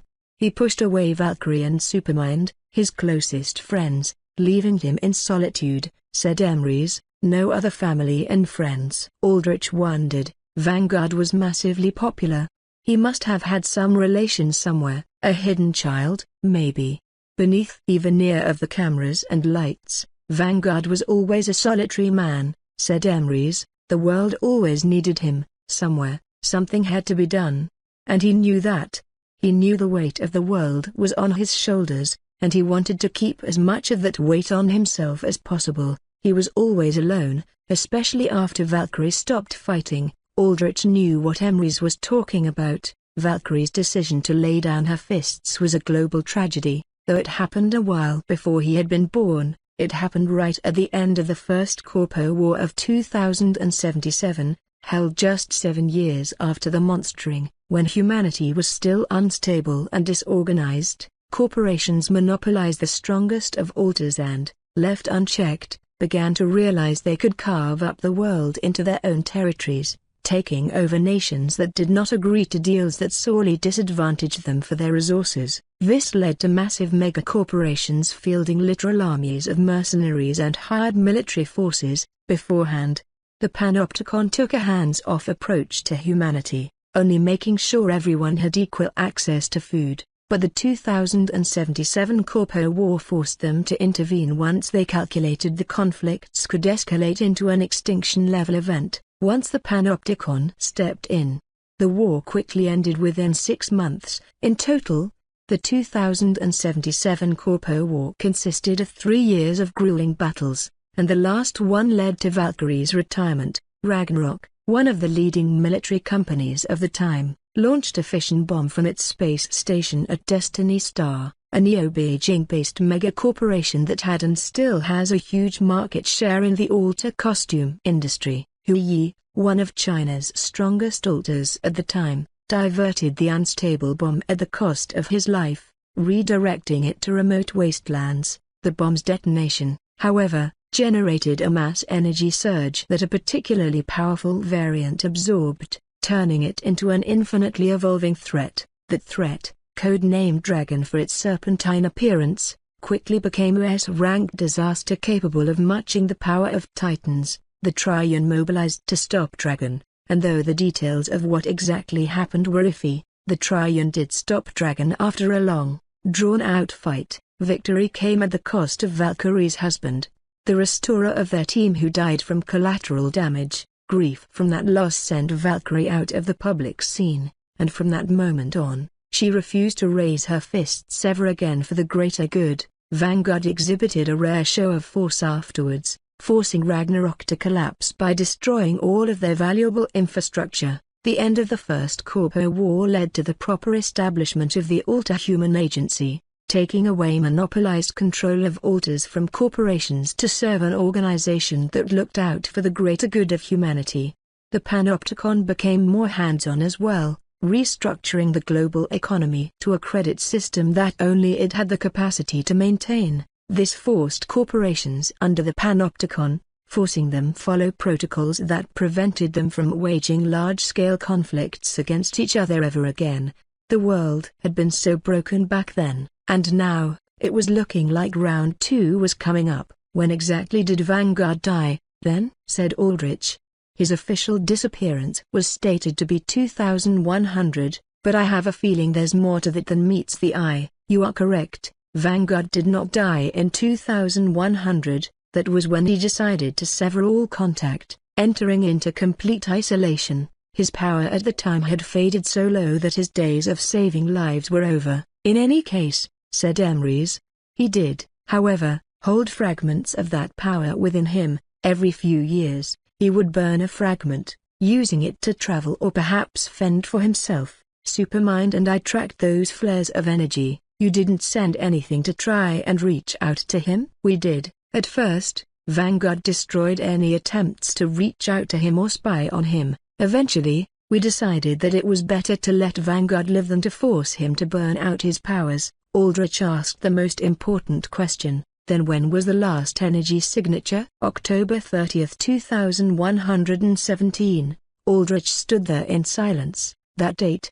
He had almost forgotten, but hearing it being brought back up was enough for emotions to start flooding into him, thawing past the iced-over surface of his undead heart. The pain, the loss, the helplessness, then, the rage, the desire for vengeance, it all came back to him in a jarring, piercing instant. October 30, 2117, the day he died, as well as two of his closest friends. This can't be a coincidence, thought Aldrich. It just can't. Vanguard dies, or at the very least, goes dark on the exact day that I die. There has to be a connection here, there must be. The immediate thought popped into his head, was he the heir to Vanguard's power?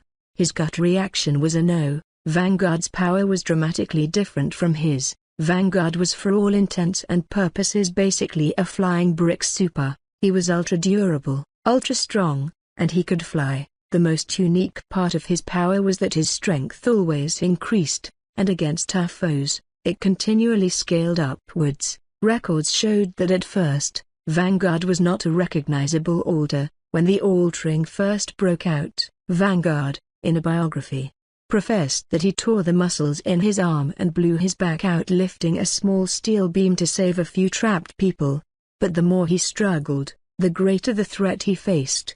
The tougher he got. Struggling to lift a steel beam quickly became struggling to lift a multi-ton boulder. Struggling to lift a boulder became struggling to lift an entire building, and so on and so forth until eventually, at the height of the monstering, Vanguard reached levels of power against the titans that could only be described as unreachable. When lifting up entire islands and flattening mountain ranges became child's play, Aldrich's necromancy and game element power was completely different from that. But maybe there was more to it. Maybe Vanguard's power had been a form of inheritable reality warping, one that manifested differently depending on who used it.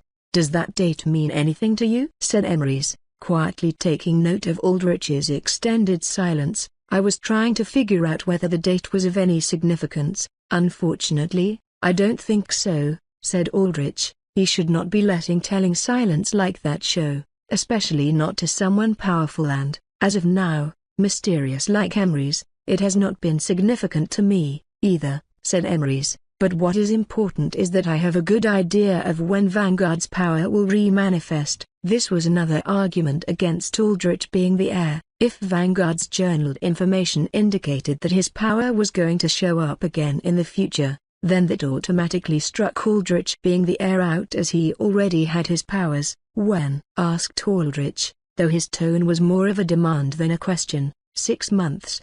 The exact date is undefined, but that is the time range. Around that time, I will have strict surveillance on all the areas that Vanguard defined as potential locations for his power's manifestation. You will be part of that surveillance. Any other details? How exactly does the power manifest? Who does it look for? And so on. Emeries shook his head wistfully. Were it a blessing if that information was available. Unfortunately, Vanguard's writings are cryptic at best. How can you trust that information, then? Countered Aldrich. If Vanguard's mind was deteriorating, then his journaling could easily have been the ramblings of a madman. I cannot trust it, admitted Emeries, but Supermind did. Supermind saw in Vanguard's last correspondence the trust and lucidity that I, as someone who had limited contact with the hero, lacked. I may not trust Vanguard's state of mind, but I do trust Supermind's decision-making. I have never known him to lose a bet,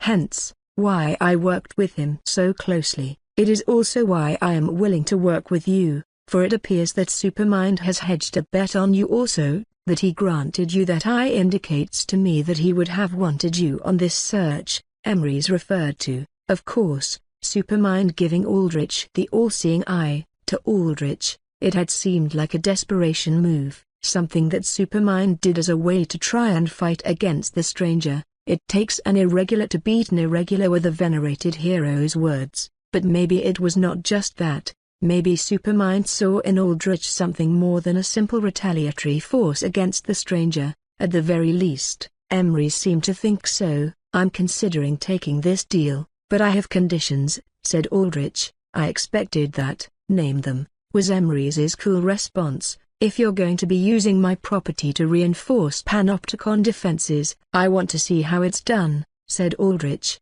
I want to be present to know exactly what it is the Panopticon will do to replicate my defense against the hacking in the Judicator.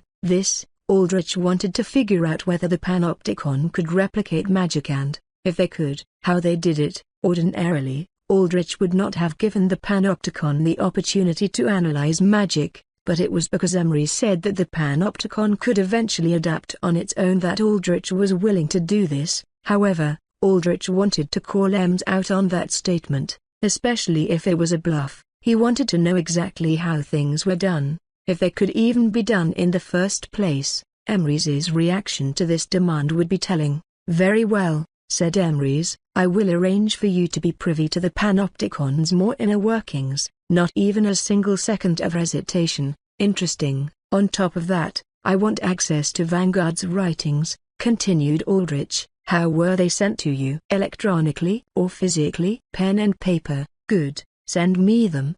The original copies. Physical writing was the safest, sure-proof way to record things without the risk of hacking, and, hopefully, it meant that Aldrich could use magic to analyze it. Magic might not work in cyberspace, at the least not yet. Maybe Flurgan could work something out, but physical objects could be subject to divination or scrying spells. Emery frowned. They are currently preserved to the highest degree with the highest level of security with the AA.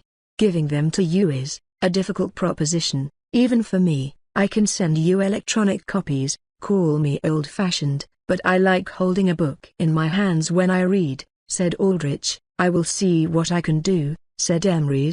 Good. I'm assuming that if things go well, a friendly relationship is due between the AA and Haven. Right? said Aldrich. Of course, that is a given. Your corporation will prove you a capable ally of humanity, at which point, the AA has no reason to stand against you. After all, the core principle of the AA is to fight for humanity's survival above all. Aldrich disagreed with the last part of Emery's statement. The AA at heart, with its founding, might have been for humanity at an altruistic level, but plenty agreed now that it had gone hollow with commercialization, and I understand that many believe the AA a shell of itself, that it has turned into something flashy and gaudy, said Emery, showing again his uncanny ability to read the flow of conversation and guess ahead. For quite some time, I have observed the AA's decline. Strong men create peace, peace creates weak men create difficult times. We have been at a tentative peace, and that has made the average hero weak, the average executive a corporate board member rather than a leader. Emery turned his back to Aldrich, looking ahead in the dark of the dimly lit ship, to the forward windows that showed the outside sky. When he spoke again, his voice had an edge of resolution to it. But I am taking the AA back to its roots now that troubled times give cause for drastic change. No more weak men,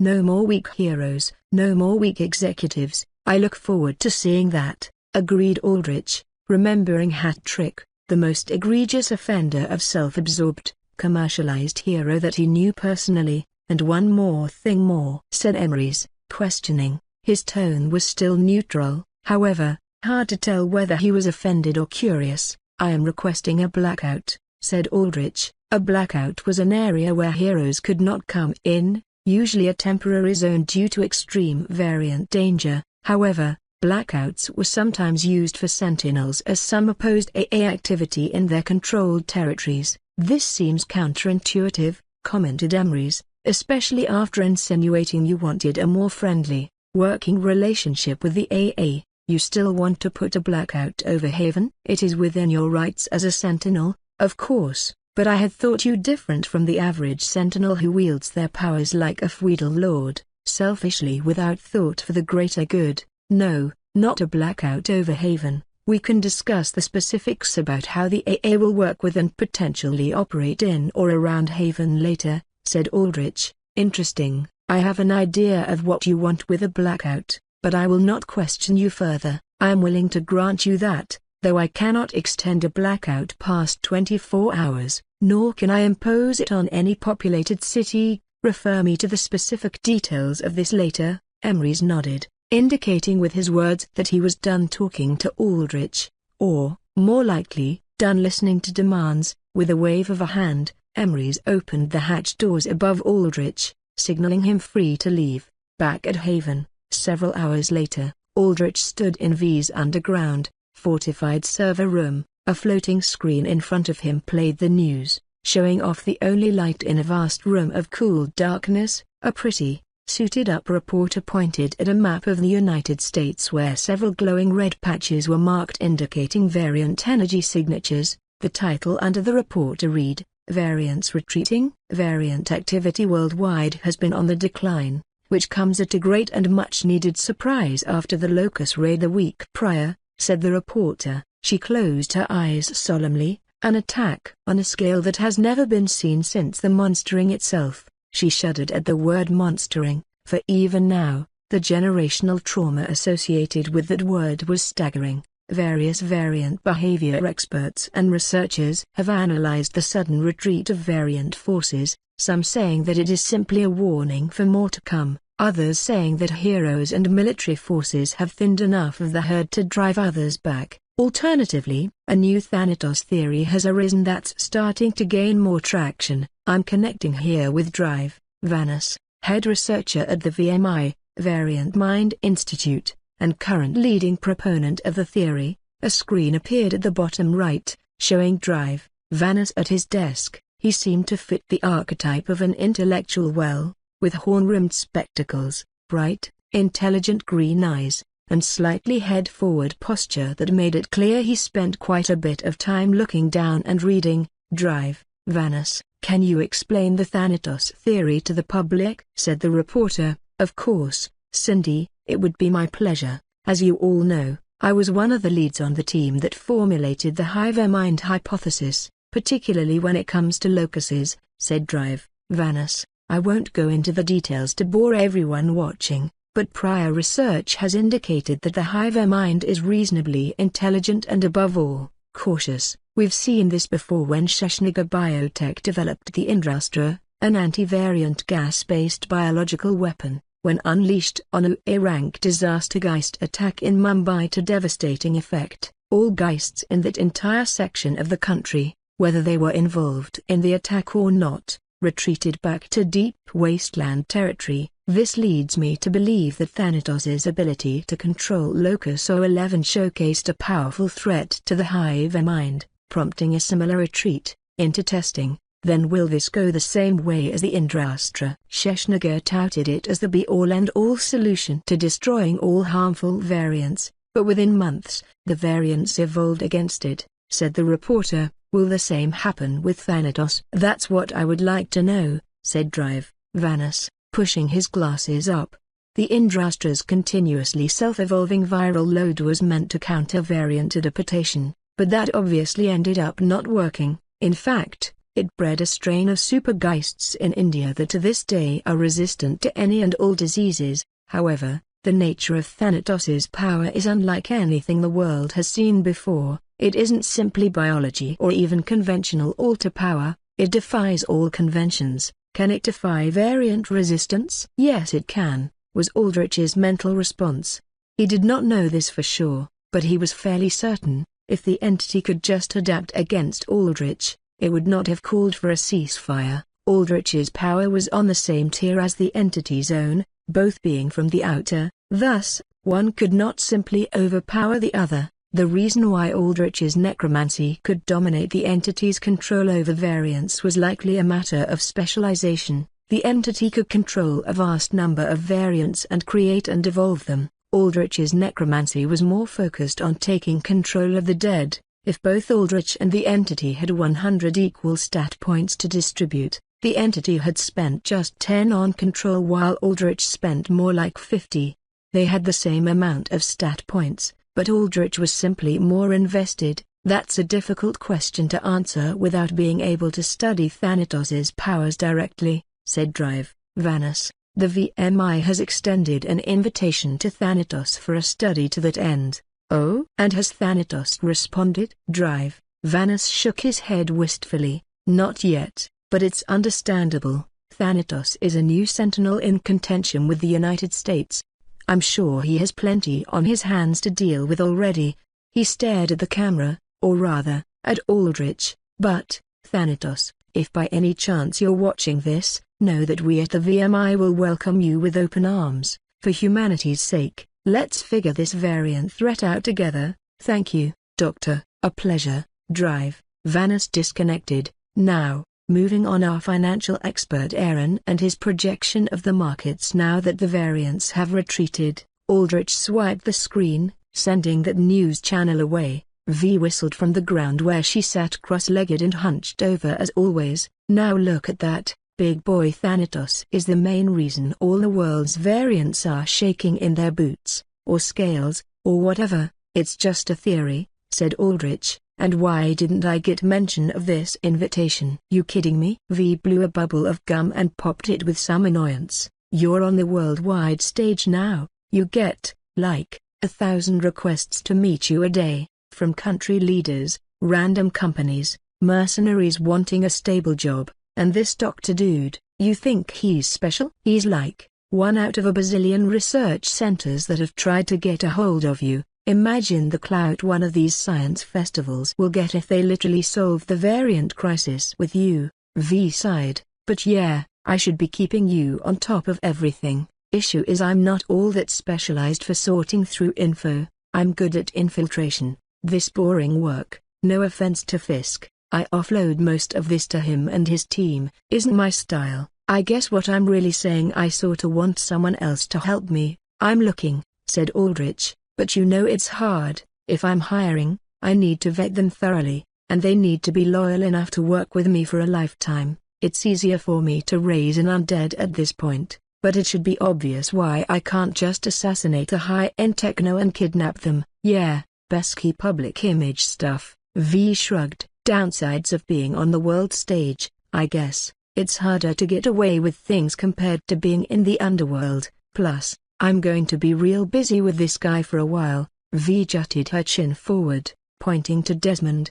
He was plugged in a techno chair meant to help technos when they used a lot of processing power by cooling their internal temperatures to prevent their brains from literally frying. From his head, a cable extended, a bundle of V's technopathic hairs. So, do you think you can take control over his network of spiders? Said Aldrich. V shook her head. That network's gone already. He had a deadman switch that killed them all off if he ever got jacked. I did actually develop my arachnophobia jacker with a dead man's switch in mind, but it was only to stop Desmond from deleting any information he had stored. I didn't know he was straight up willing to kill off his entire tribe if he ever lost control. Shit, that's heartless. It comes with unhealthy paranoia, said Aldrich. Reminds me of a certain someone, teased V. Aldrich raised a brow. Are you talking about me? Maybe, but you've gotten a bit better on that end. You're a little more relaxed now, maybe cause you've got a nice girl with you. V smiled. Aldrich remembered how heavy the weight on his shoulders felt after meeting the entity and knowing the fate of the world stood on him. He remembered also how much lighter he felt when Valera said she would be there for him no matter what. Potentially, said Aldrich. Or, come on, you're a total tsndeer type, aren't you? V grimaced. Damn, now I sound like Fisk. Aldrich ignored her. If Desmond's spiders are all dead, the news will let go to the Italian prong soon enough. I can have Feather pretend they're still alive for a while, but that'll only last so long. This will spur a reaction from the Italian prong, no doubt. What I can't afford is the Italian prong getting cold feet on maintaining the Blackwater attack. Vexor's butterflies now comprised a careful spy network over Blackwater and its surrounding areas, and they reported that troop buildup for all three prongs of the Trident were increasing considerably. The Italian and Japanese prongs were closer to Blackwater and had taken up residence in Blackwater at this point, fortifying it as if for a siege, which meant that the Russian prong was going to be at a disadvantage trying to break in. All this happened under the radar of the world, with the AA unable to deal with villain-related activity with variant attack threats and the Panopticon still downed. Granted, now that the variants were retreating, it was possible that the AA could start investigating the area. That was where the blackout came in. A high-level blackout from Emery's himself would prevent any heroes from interfering with the conflict. The only wildcard here was Solomon Solar, who was deep in bed with the trident. Aldrich still did not know where Solomon stood in this conflict. Despite the build-up of troops and the impending conflict, Solomon had not made any move himself. Even now, he was doing a PR tour where he handed out water to a Tier 3 city way up north that got leveled by the Locust raids. Was Solomon going to fight, or, to be more specific, would Aldrich have to end up fighting him? The answer to whether Aldrich would have a showdown with Solomon Solar would all come down to what V could extract from Desmond's mind. Desmond was potentially the biggest informant for the Italian prong of the Trident, so he had valuable information from the top down about the prong's operations and secrets. Incidentally, it was the Italian prong that seemed to have the closest ties with Solomon Solar. Of the three prongs, the Italian one could be considered the business side, dealing less with combat and more with navigating deals with other organizations, managing trade routes for drugs and illegal goods, setting up illegal experimentation centers. The Japanese prong was the muscle. They were almost solely focused on cultivating the strongest fighters, creating an in-house supply of top-notch, loyal talent to field to make sure no other organization thought about taking a fight with the Trident. Among criminal organizations, the Trident was unique in this regard. Other organizations outsourced their muscle via mercenary groups, but those lacked loyalty and drive when it counted the most. Finally, the Russian prong managed all things cyberspace. The recent schism caused by the Stranger meant that the Italian and Japanese prongs had lost a sizable amount of their territory in cyberspace, but surprisingly, they held on to more than Aldrich thought. Aldrich figured with the Stranger using magically fueled cyberspace abilities that it could completely take over everything, but apparently the main fortresses belonging to the Italian and Japanese prongs remained unaffected, protected by the high-level techno known as Mad Jack. This posed an interesting question: how was Mad Jack able to fight off the Stranger when the Panopticon could not? The easiest answer that came to Aldrich's head was that Mad Jack was irregular as well, but he would probably get an answer to that from Desmond as well. You know, I sorta doubt the Italian and Japanese prongs are going to back down at this point. V shook her head. They're super-duper doubling down on guarding Blackwater. Maybe there's something really important there. It's their renewable farm for insiders in the AA, said Aldrich. It's how they have blackmail on a good chunk of the top heroes. Of course, if those heroes were actually proper and upstanding citizens instead of fame and drug-addled maniacs, there wouldn't be an issue like that in the first place. Yeah, always hear stories about how this high-profile hero and that does some stupid shit that ends up killing someone innocent, but it all gets swept under the rug. If I was in charge there, I'd shake that dirty nest clean harder than an angry addict mom shakes her baby. Right, stark visual from Veer's side. Aldrich was hopeful that Emery's would be the catalyst to clean house on the AA. It needed to in order to survive, not just because of competition from Armor's soon-to-be unveiled new hero association, but also because if the AA stayed the way it did not have a place in Aldrich's new world order. In any case, Aldrich continued, I want to absolutely make sure this fight takes place. Once you're done mining Desmond, I'm going to go ahead and get rid of him. His spider network is an useful ability, but I'd have to build that network, one that he's taken decades to create, up again, and I don't have that time. I'll frame his death as a quick assassination by putting a bullet hole through his head and having Feather present the body to the Italian prong. That way, they won't panic that their sensitive information was taken. If Desmond was assassinated by lead to the brain, nobody could jack him to access his information. To go a step further, I'll tell Feather to put the blame on the Italian prong. Classic misdirection. Well, let's hope it works. V nodded. Make sure to wipe out any traces of infiltration when you're done. PSH. V looked offended. Who do you think I am? You're right, I'm relying on you this much already. It's too late to start doubting now. How long do you think it'll take for you to finish mining, Desmond? Another day or two, maybe 3. This guy dealt with a lot of shit, so there's going to be a lot of stuff to sift through, and he was scared enough of everyday life that I figure he might have post-mortem defenses in his cyberspace property that I need to work around. Until then, I'll probably be pretty quiet and focused. Fisk and Casimir should report to you about meetings and other important stuff, though. Got it. Aldrich checked his watch, a silver and white gold piece that Casimir picked out for him. At first, Aldrich had not wanted a watch, feeling it an ancient relic in the modern era, but Casimir had insisted, saying all leaders wore one, so Aldrich had taken the least obnoxiously shiny thing Casimir suggested.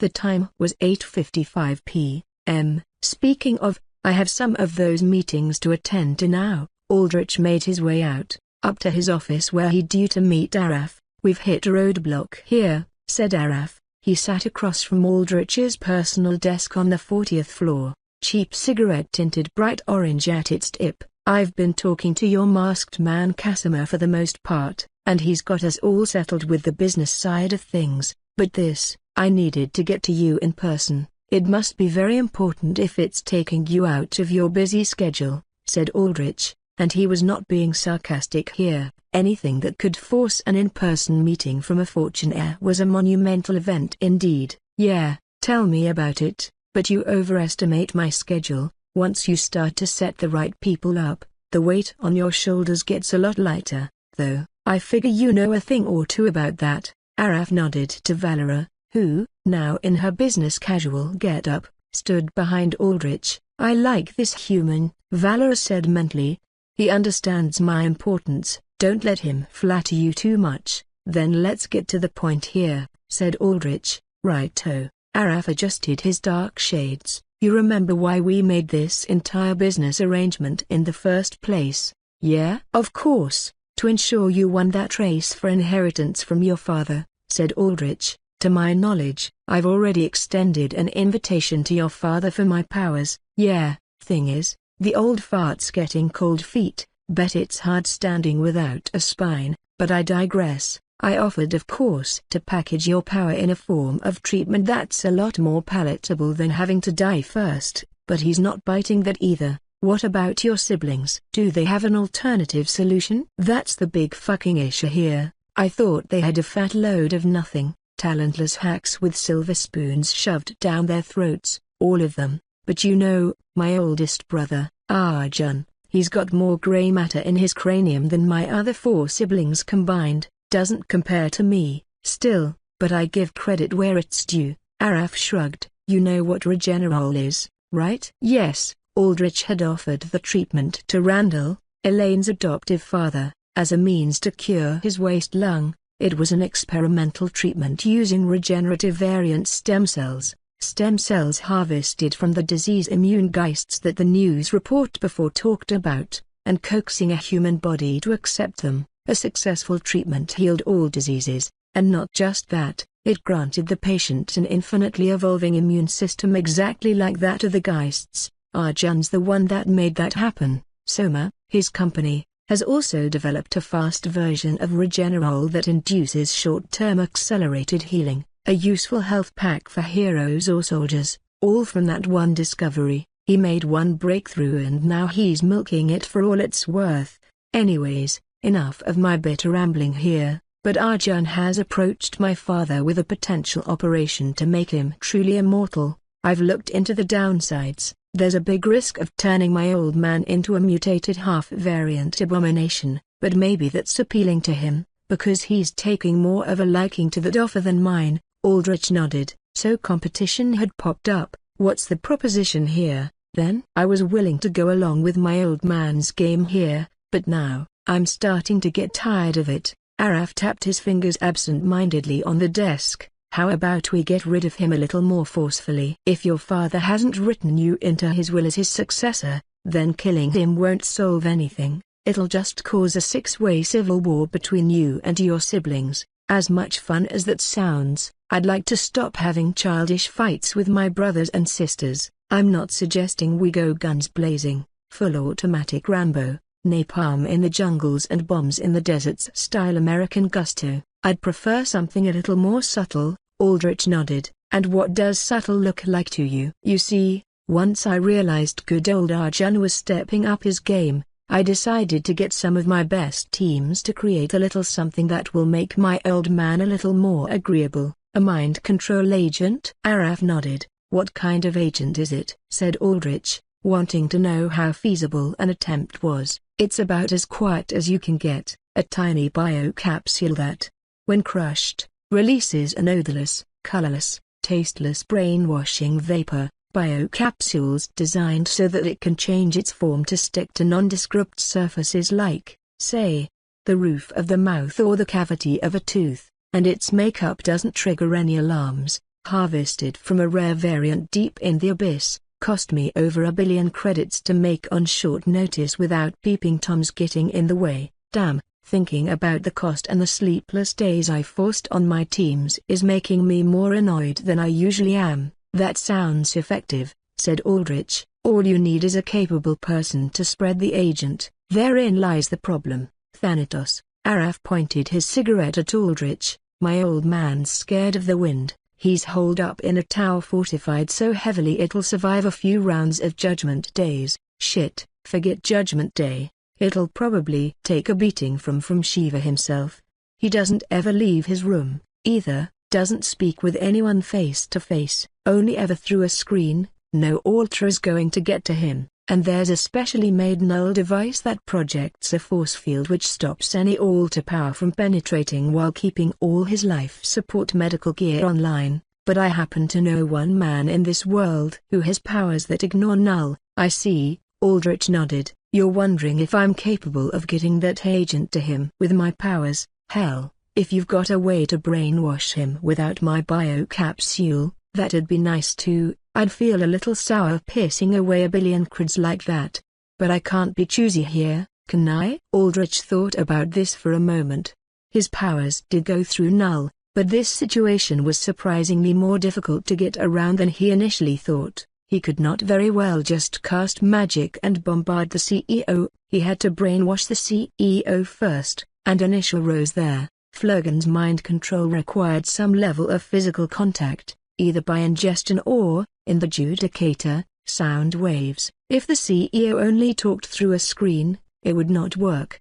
There was potential to use the pursuer to inflict the mind control status ailment, but that was way too forward. The pursuer was not exactly invisible. Even if it could phase through walls, cameras would pick it up. If the CEO had guards or surveillance, there was no way to avoid evidence of foul play. Here's another one of Blue's clues to get this good old euthanasia plan rolling here. Araf leaned back in his chair. My old man isn't entirely alone. He keeps a girl with him as his personal maid. She sucks him off and changes the sheets when he shits the bed. Privileges of being a rich old brick, you know.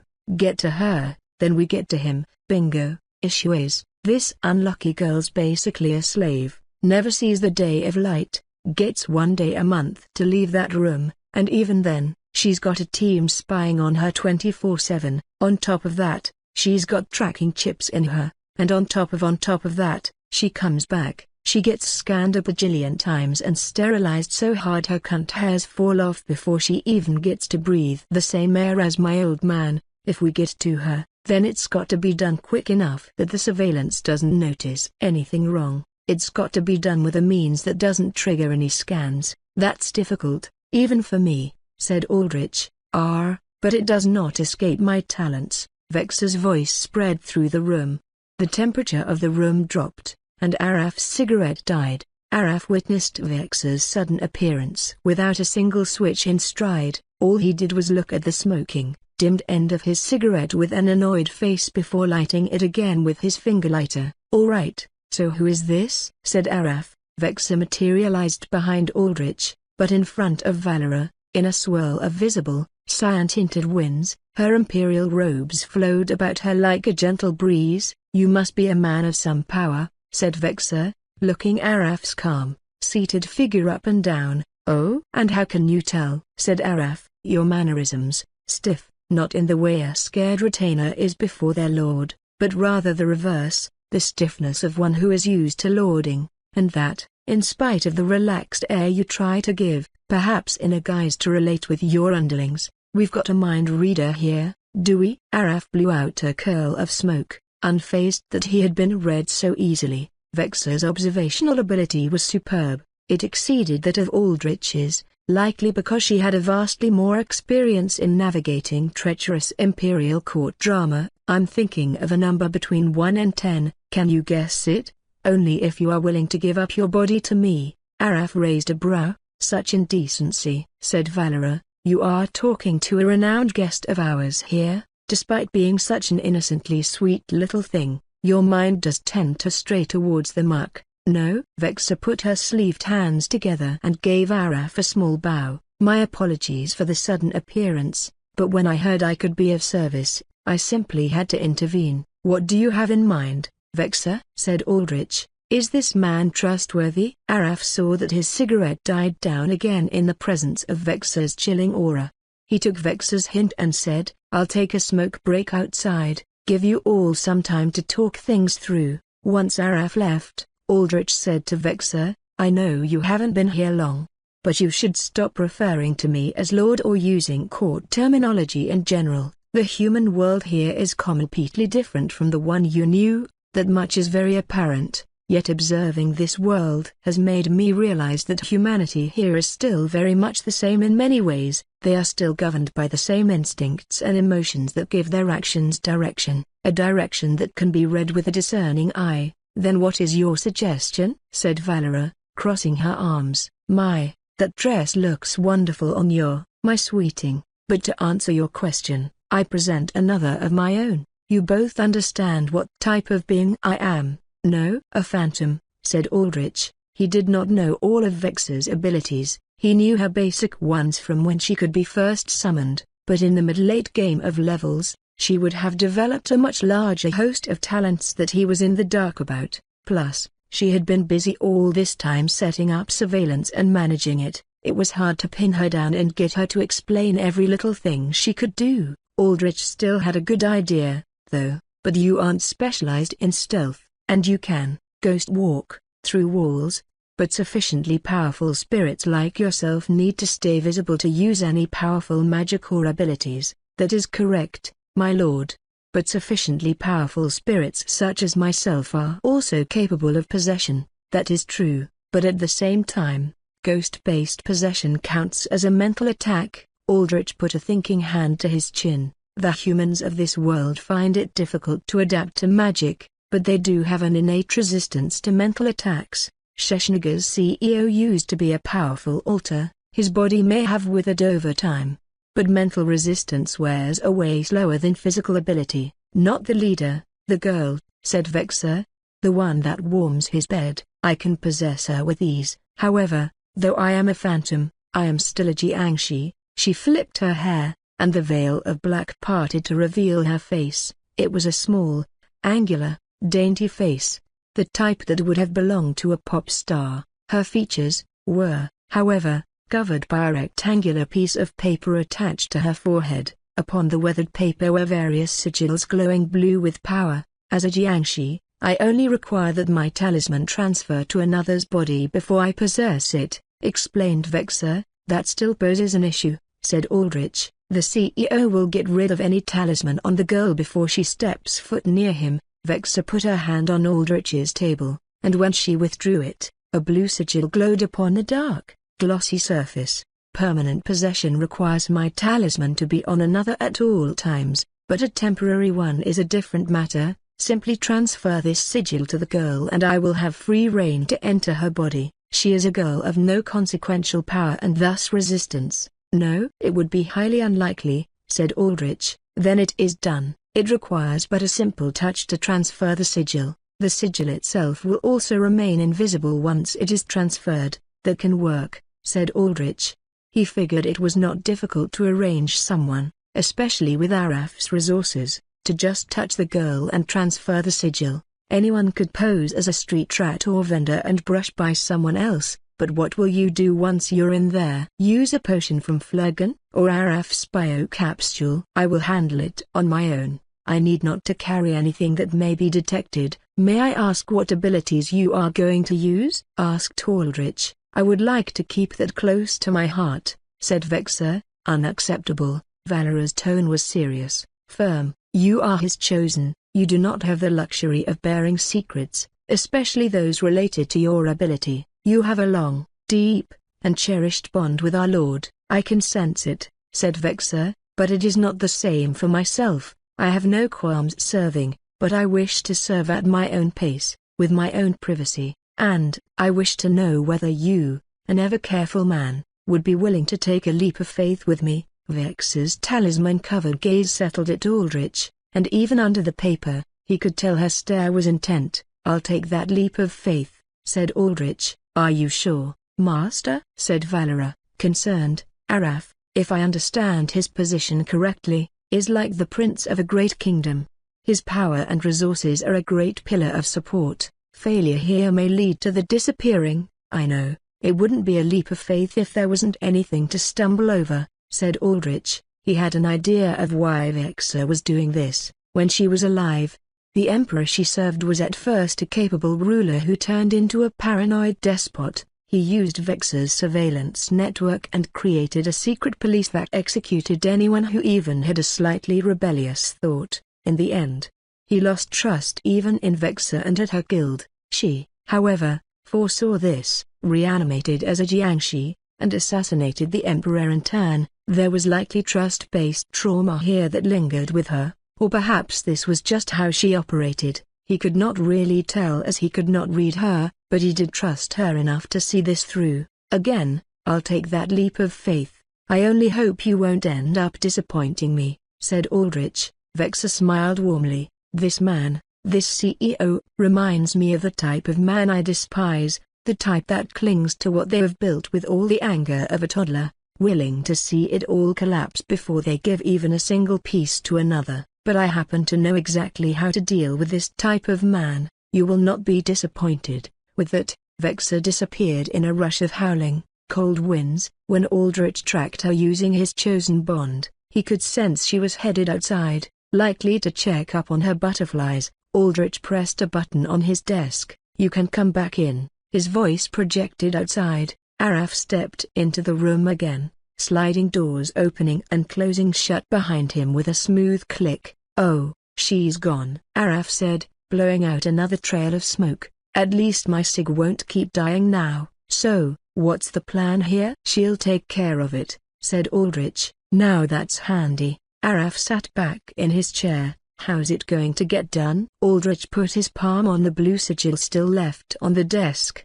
When he withdrew his hand, he found it attached to him. He showed the sigil to Araf. Transfer this to your father's maid. Only requires a touch. The mark will remain invisible once moved. At that point, Vexor will handle the rest. Araf rubbed the bridge of his nose in temporary thought. Yeah, sure, that works. I've mapped out the assistant's path whenever she gets her monthly day off. Shouldn't be hard to have an agent on hand there, posing as some random. Let's not risk anything, shall we? Aldrich raised his hand in the air, and it glowed green as he cast his newly upgraded Create Undead spell. Beforehand, he had Create Greater Undead, which let him draw undead from the first and second rings. Now, he could cast Create High Undead, letting him draw undead from the third ring, which encompassed levels 40 to 60. He summoned specifically a Mist Knife, the evolution of the Skeleton Assassin. Instead of a skeleton forming from green particles, a formal magic circle appeared on the ground, glowing green and rotating with sigils shaped like scratches. From the circle, there, Mist Knife emerged. It was a large individual,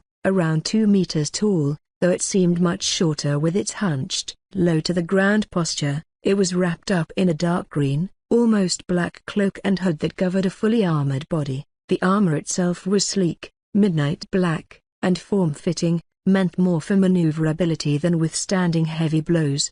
Beneath its hood was an obsidian dark mask with twin eye holes that glinted bright green. The Mist Knife held a single large, curved dagger in its hand. The weapon looked ceremonial in how ornate it was, with a handle of ashen bone and a blade of emerald. An aura of deathly essence emanated from the knife, imbued as it was with a powerful death curse that made blows struck by it impossible to heal. Surrounding the mist knife was, as its name suggested, a veil of green mist. Within it, the undead assassin flickered in and out of visibility. "Take the sigil and follow Araf's commands," said Aldrich. The mist knife wordlessly obeyed, touching the sigil with its black gauntlets. Most undead were capable of basic thought to comprehend commands, but high undead were fully sentient. They had unique personalities and thoughts, and in fact, Aldrich was limited to summoning just one of any given high undead, being that it was the same unique individual he was consistently resummoning. The mist knife assassin, however, was silent as in law. They were an order of elite killers that took on oaths of silence so as to never be heard. The mist knife stood beside Araf before fading away into nothingness. As it did so, the mist trail it left touched Araf's cigarette and doused it again. "Okay, I'm giving up on having a smoke around you." Araf took a case out from his suit pocket and stored the cigarette. "Too many unexplained, paranormal chills and winds over here." But Araf scrutinized the area where the mist knife stood in invisibility. "That's impressive. Invisibility isn't anything new, but this guy is soundless, scentless, too, doesn't leave footprints either. I can almost guarantee nothing that can track him," said Aldrich. "At the least, no conventional scan will come close." Magical invisibility was good in that it created a sort of field around the user that removed odor, footprints, and the like, but it did not remove the user's physical form.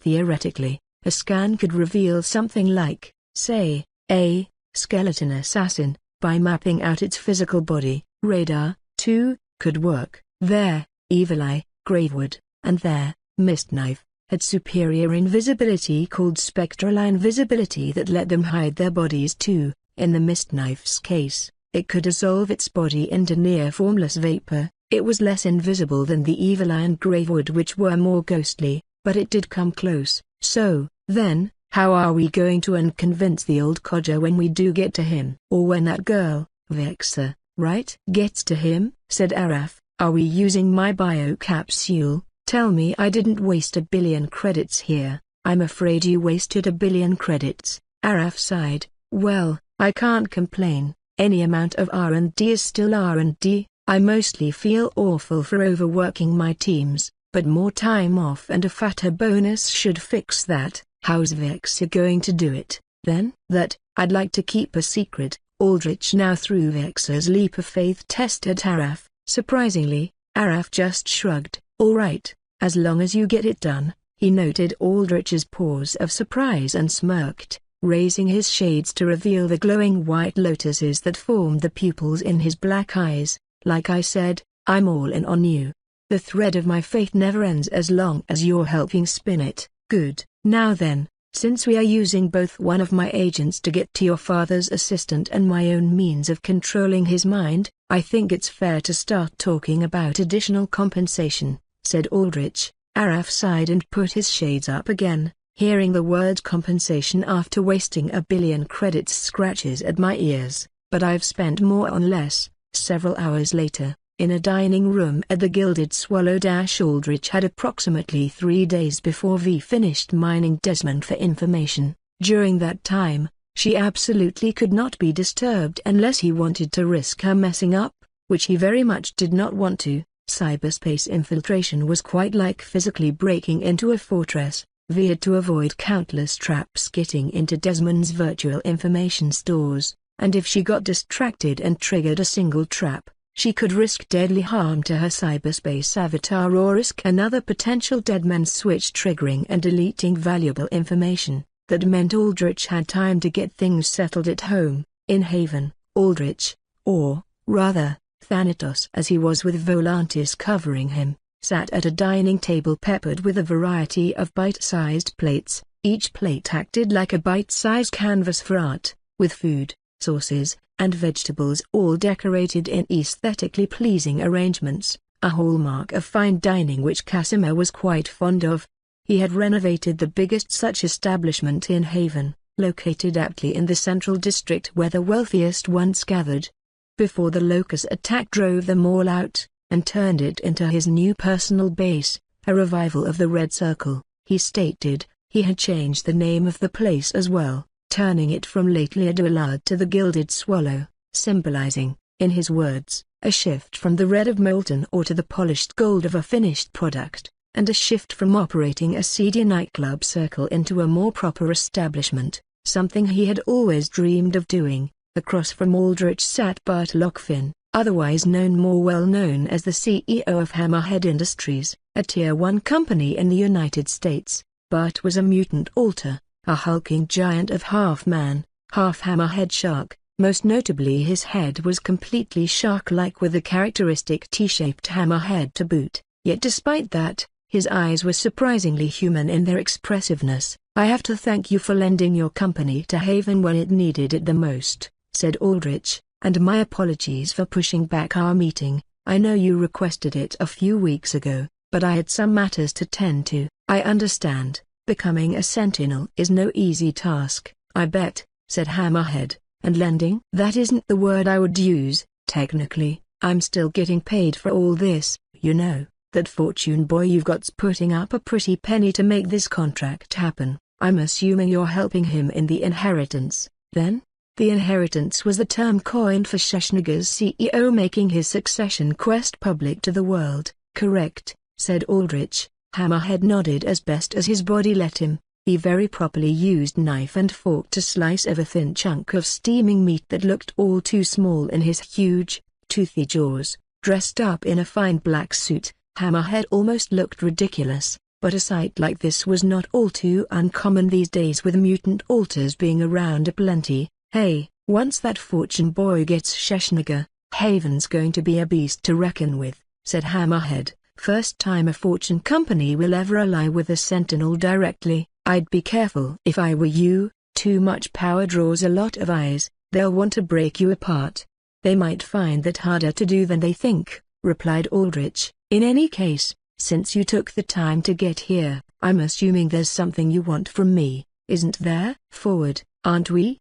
But yes, you're right. Is it about Seismic? I know the legalities of using my power on him are a little in the gray area, to say the least." Hammerhead shook his hand because he could not really shake his head that well to convey a no. "Seismic's been an old friend of mine. I don't own him, I owe him, really, for saving my life when I was young, dumb, and a crook. As long as Seismic's happy with his current arrangement, then I'm happy too." Aldrich nodded. Currently, Seismic was halfway across the country in Neo-Seattle where he was spending time with his son and arranging him to move to Haven once it was more established. Seismic had been there for the past few weeks as Aldrich wanted to give him a break, especially for the heroism he had shown in the Locust attack. "Then what is it?" asked Aldrich. Hammerhead had several construction contracts now with Haven. Haven did not have any proper currency to pay them with anything, not to mention the fact that Haven was technically a rogue state, so Araf had stepped in as a guarantor for the deal. Technically, Hammerhead Industries therefore had contracts with Araf, not with Haven, but at this point, Araf basically was Haven. This was a massive risk on Hammerhead's part. They were a big company that operated primarily in the U.S., taking a deal with a rogue state that the U.S. did not recognize was enough to blacklist Hammerhead from domestic projects, tanking the company's stock value by 30%. The U.S., unlike before the altering, was a more centralized government now. Most governments in the world were. It was a necessity to quickly organize fighting against variant threats. It gave the government more leeway to browbeat companies into doing what they wanted. Of course, companies on the scale of those in the fortune or the highest end of the Tier 1 had power over governments, but the U.S. was one of, if not the most powerful nation-state out there. Hammerhead was a solid Tier 1 company, but after going against the U.S., they teetered down into the edge of Tier 2. Their gambit to deal with Haven was considered by many to be one of the riskiest investments in modern memory. If it did not pay off soon, Hammerhead would bleed out. Basically, Aldrich showed Bart here quite a bit, to the point where he wondered why Bart even took the deal in the first place. Was it because of Seismic? Probably not. Aldrich already knew that Bart and Seismic were good friends. But good friendship alone did not necessitate a risk this big. It's about your power. Bart stopped eating, putting his fork and knife down. My power? Said Aldrich, surprised.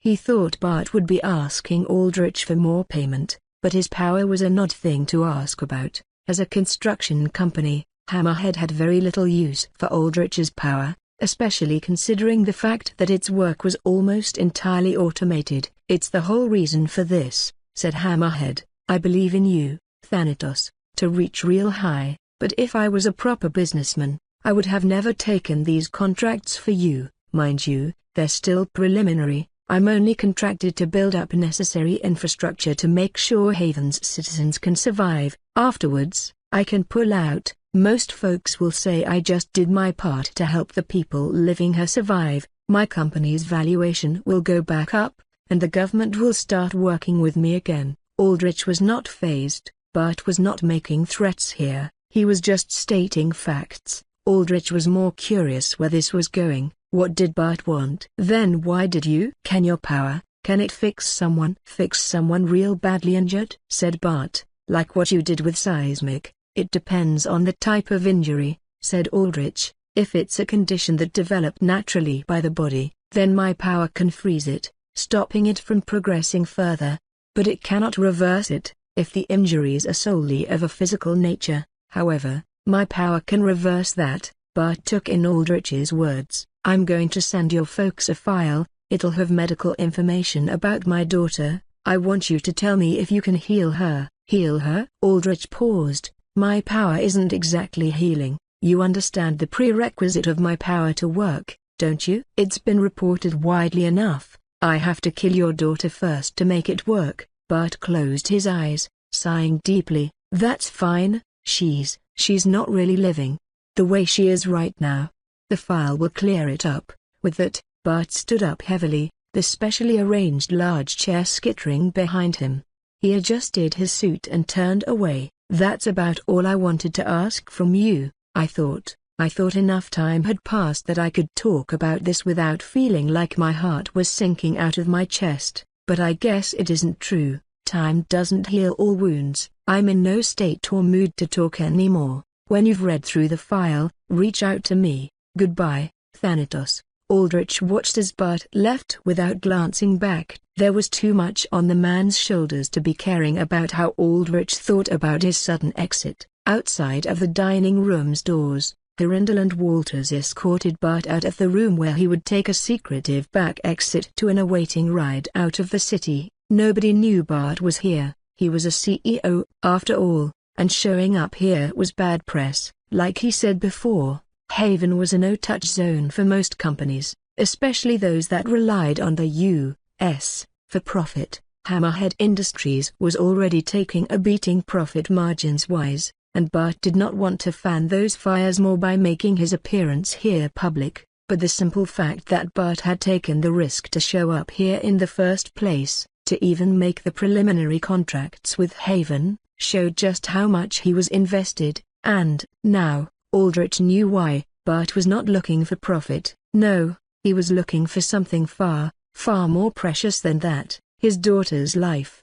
The contrast was jarring compared to Aldrich's recent conversation with Araf. One powerful CEO sought profit above all else, sowing discord among their children just for the sake of extending their lives so that they could grasp onto power for as long as they could. Another CEO valued profit and power but, in the end, understood the difference between what was profitable and what was important. Power corrupts, that was the saying, one he believed in wholeheartedly, seeing the golden age of heroes dwindling and the rise of altars that did nothing but mistreat him as a pure human. But he was starting to see that it was far more nuanced than that. Power did not corrupt so much as it revealed and amplified what was there. If what was there was already rotten, then it festered. If what was there was good, then it shone. What was within Aldrich? His use of power had killed many, and at the same time, it had saved many. Was he rotten, deep down, or could he shine? The reality was,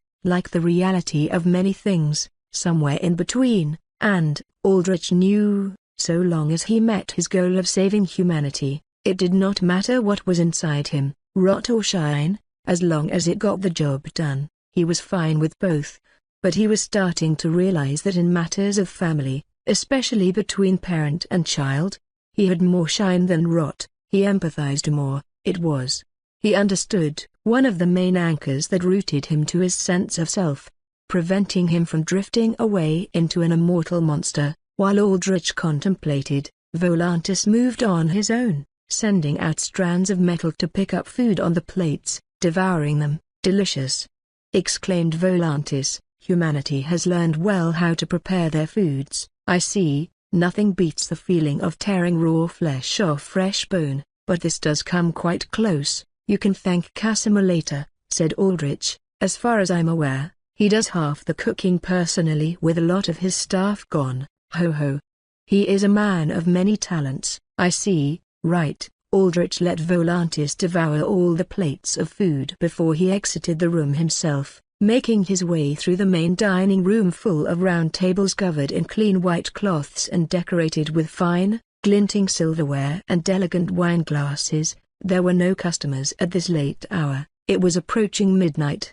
But Casimir's staff still fluttered about, some of Casimir's higher-up staff, demarcated by a red circle on their black and gold uniforms to show that they were long-time servers, trained new servers on how to arrange tablecloths, fold napkins, hold serving trays, respond to inquiries, and so on. At another section of the room, they trained servers on how to quickly draw firearms and reload at a moment's notice. Casimir was rebuilding the men he had lost in the Red Circle attacks. He handpicked who he took in, and most of them were quite young, teenagers who, Aldrich realized, had the markings of loss carved into them, in the form of wounds, in the form of unsmiling faces and cold eyes. These were people who had lost everything in the Haven attack, people that Casimir wanted to build back up to give purpose. Among them, Aldrich recognized a few from the Haven shelters. When they say Aldrich, or Thanatos as they recognized him, they gave acknowledging nods, parting before him like he was a reverent, godly figure. Aldrich returned their nods and went over to the back of the building, into the spacious kitchen. There, he found Casimir washing dishes while Smoke and Cube Ahead, his other two higher-ups, swept the floors for food debris. Cube Ahead had, as his name suggested, a black cube for a head, and Aldrich wondered briefly whether it was a helmet or his actual head. Smoke looked more normal. She was a tall, athletically built woman in a grey and gold-streaked bodysuit, though she held a mop in her hands. On her back was a sheathed hodaki that looked long enough to slice a man in half. "Ah, Mr. Vane, or, rather, Thanatos, a pleasure to see you again," said Casimir, his rolled-up sleeves bearing surprisingly developed forearms riddled with old scars and covered with bubbling suds. "How was the dinner?" "It went well, I think," said Aldrich. "You think?" "Such uncertainty is uncharacteristic of you," said Casimir. "It's his daughter. Bart wants me to heal his daughter." "Heal?" "Does he understand?" "Yes, he does. He knows she has to die first, but he believes that her condition is bad enough that resurrection is better than what she's going through now. He'll send a file detailing her exact condition later." "Ah, I see." Casimir stopped washing dishes for a second, nodding. "The love of a parent to a child. It is incredible, is it not? So many of our primal instincts are fierce and dark and savage, but that is so very pure, so very selfless." Yes, Aldrich remembered the unconditional love his parents gave him. Even to this day, it was perhaps the warmest memory of his mortal life. "I myself cannot have children, but I consider all those around me, my dear staff, to be my own," said Casimir. Aldrich asked a question that had been on his mind, one that he had skirted around for some time. "Casimir, what exactly is it that drives you to my service? That you would be willing to give up the lives of the men and women you consider your children for?" Aldrich of course knew that it was mind control. But Flurgan's mind control was hypnotic suggestion. It did not brainwash, but rather suggested the mind to think a certain way. There was still thought there. He wanted to know what Casimir's justification was for being in Aldrich's service. "Why, you ask?" "I wondered that myself," said Casimir. "When I first entertained your party at the Red Circle, I understood that it would necessitate a great sacrifice, the blood of my children, my entire criminal enterprise, gone. Yet, I still went through with it. At the time, I had little justification for it. I simply felt compelled to do it. In fact, were it not for one thing you said, I may well have even refused. What did I say? Said Aldrich, concerned. He did not know Casimir had been able to resist the hypnotic suggestion to the extent he could consider flat-out rebelling against Aldrich. All this time, he had thought Casimir was entirely on his side. You said you would change the world, said Casimir, and that, my dear Thanatos, has always been my dream, from the times I survived on the streets with hunger and cold filling my belly, sleeping in gutters. All I could do was look down at the dirt, for that was where I thought I belonged. At one point, though, I realized I simply could not exist like that, in the dirt, mired in there, wasting away to perish like so many others. So, I began to look up. I started to see that the world that had been cruel to me from the start could be changed, step by step, piece by piece, effort by effort, and thus, I started to rise. I rose in the underworld, allying with the Trident. The Trident promised to change in the world as well.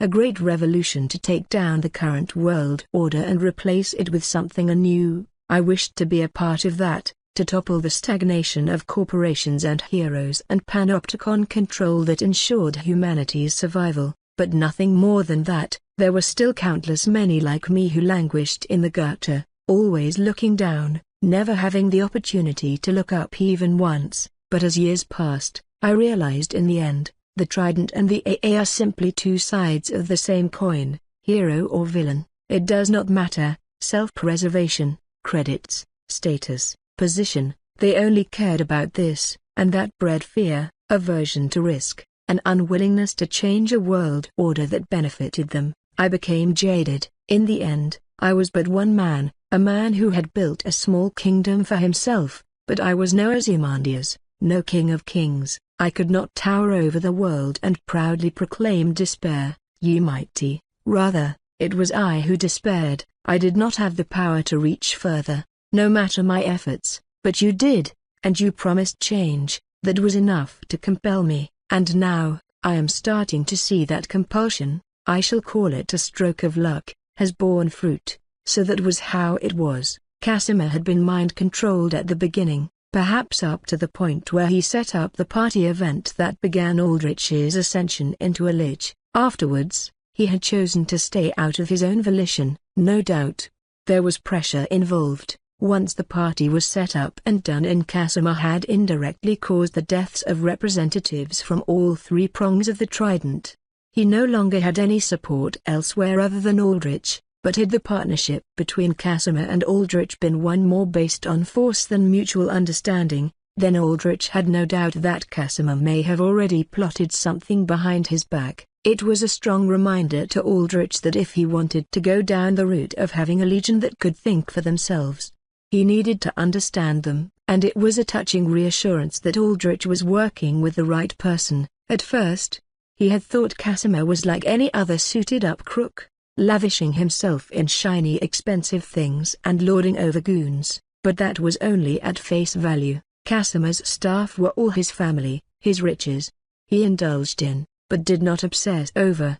He had always had a big vision for the world, and now, Aldrich was Casimir's gateway to making that vision happen. I promise you that you won't regret your decision, said Aldrich. The world you want to change, I'll change it, but I'm a little curious. What exactly is it that you want changed? Aldrich had a good idea from what Casimir had said already. The man probably wanted a more equal world where humanity thrived without the class inequality that forced countless many on the streets or out in the wastelands. That, I don't quite know myself. Casimir laughed. I know that I do not want anyone to suffer as I did, languishing in nothing, but when I think of how to achieve such a thing, it escapes me. That is the problem with grand, world-spanning goals, isn't it? They're so large that it becomes impossible to grasp all the fine details. Yes, agreed Aldrich. He too suffered the same thing. He knew he wanted to make the world a better place, just as his parents had wanted him to do,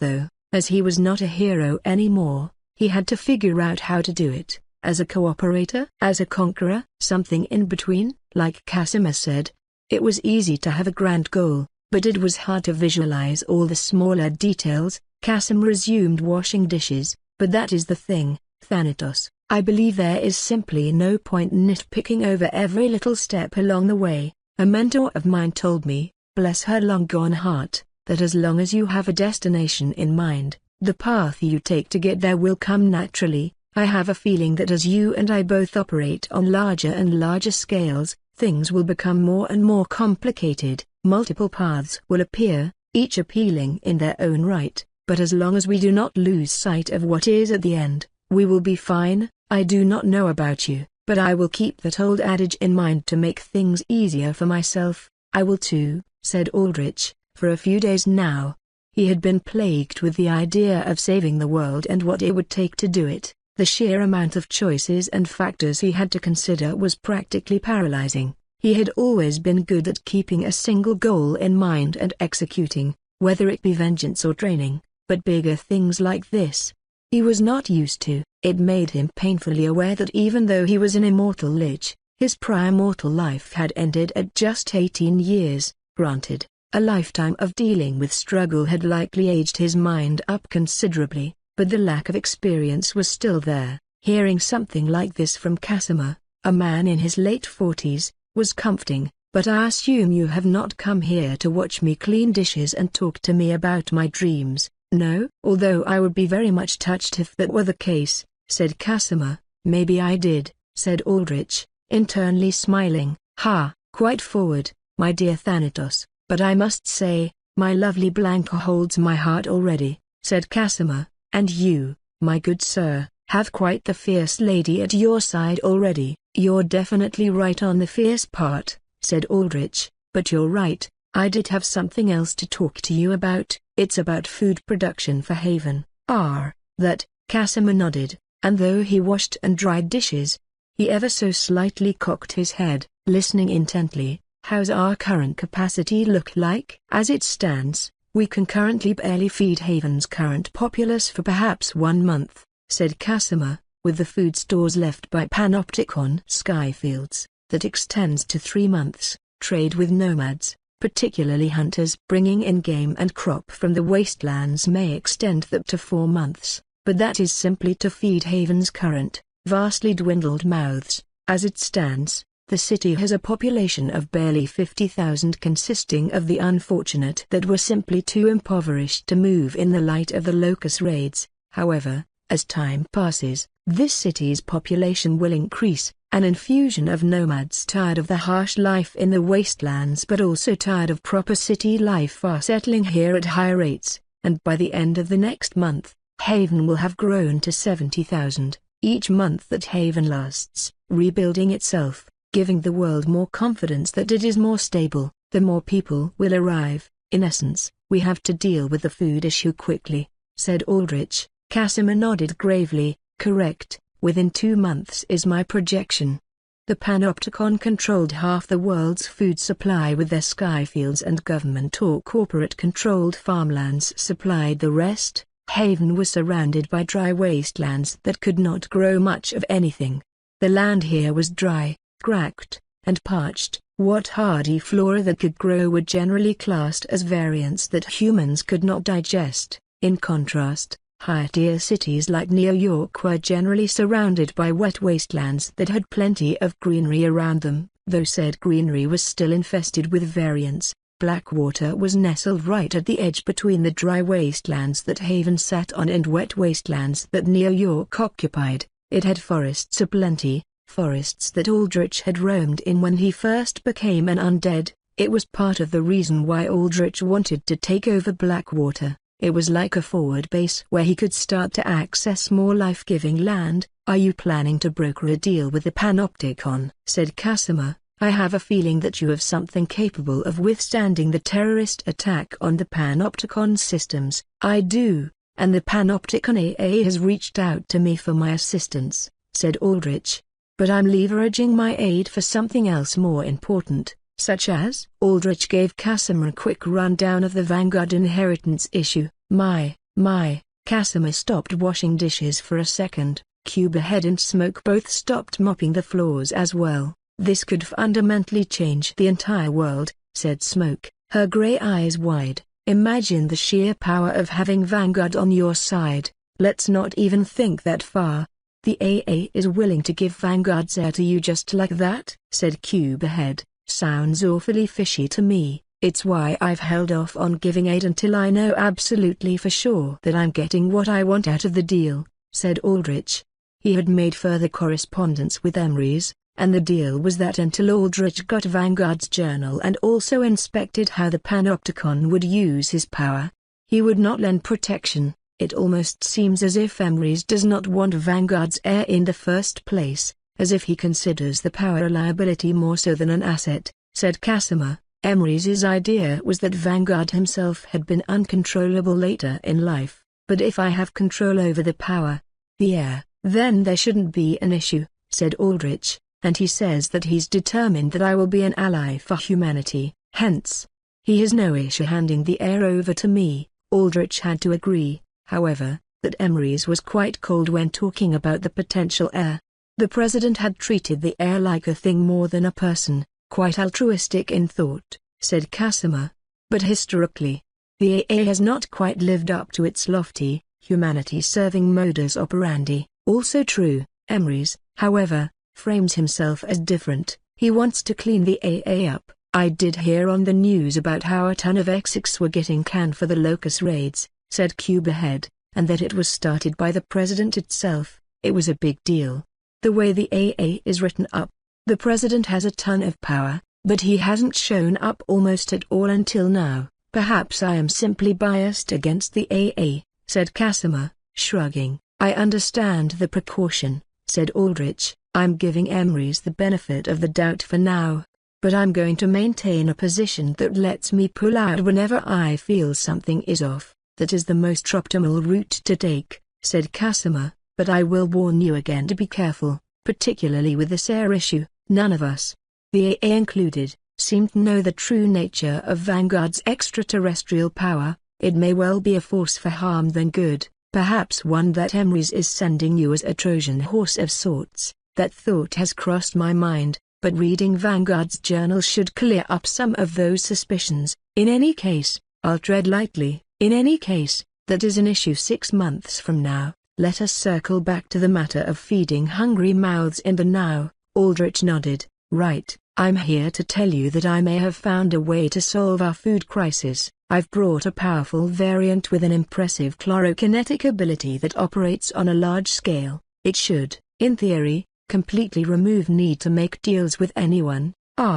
You always manage to come up with something when it is needed the most. Casimir nodded. Then let us get to it, shall we? However, I have a personal project that I need the Geist for at the city center. I want you to go ahead and clear everyone out from there and resettle them as best as you can. I can have that arranged, though, I must warn you, taking beaten and battered citizens from their new homes, right after weathering their cities near destruction, will be quite demoralizing, said Casimir. This is for their own good later on, said Aldrich, but I do know where you're coming from. You see, I'm intending on planting a seed there, one that, if cultivated properly, will grow into a tree that will form the highest structure in the city. I'm intending on making that tree Haven's symbol. I also want to offset the hassle this will cause for anyone I move out, so I want to make the day it happens to be something special, as it'll be the day I broadcast to the world my official claim over Haven,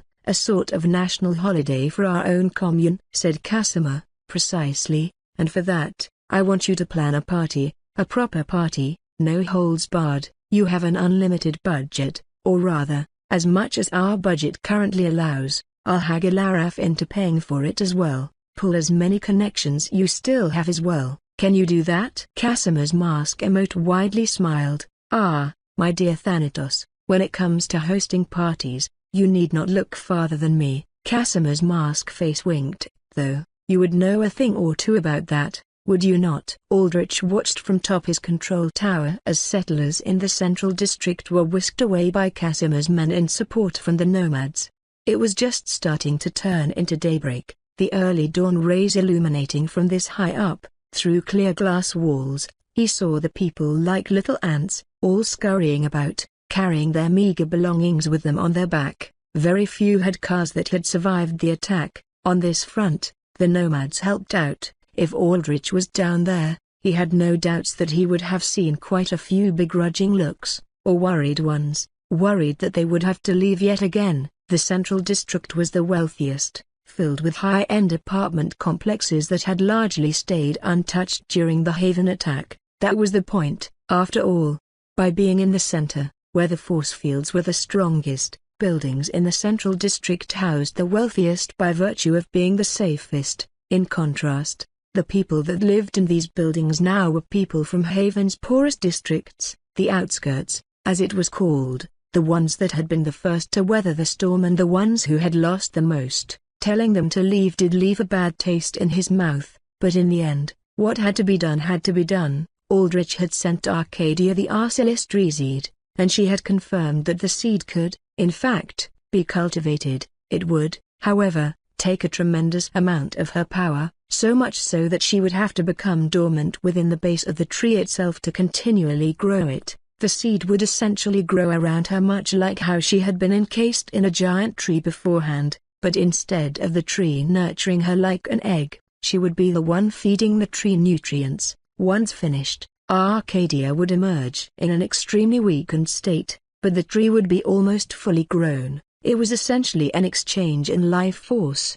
Perhaps life force was similar enough in both Elden World and this world that such a transfer could take place easily. Whatever the case, Flurgan would be on standby to get valuable data about the process. Aldrich did not know exactly what stage of growth the Arstree would end up as. From what he knew, the Arstree had 4 stages: sapling, juvenile, adult, and elder. A sapling Arstree was already 50 meters tall, slightly taller than the control tower Aldrich resided in now. A juvenile was 500 meters tall, an adult was 1,000, and an elder had no definite growth limit, reaching past the clouds themselves. So long as the tree grew to the sapling stage, he was content. At that point, the tree could emanate a passive aura of protection that would shield the entire city of Haven, adding yet another layer of defense on top of the force fields. The shield was not physical in nature but rather more spiritual. It prevented magical intrusion, which sounded useless in the altar world,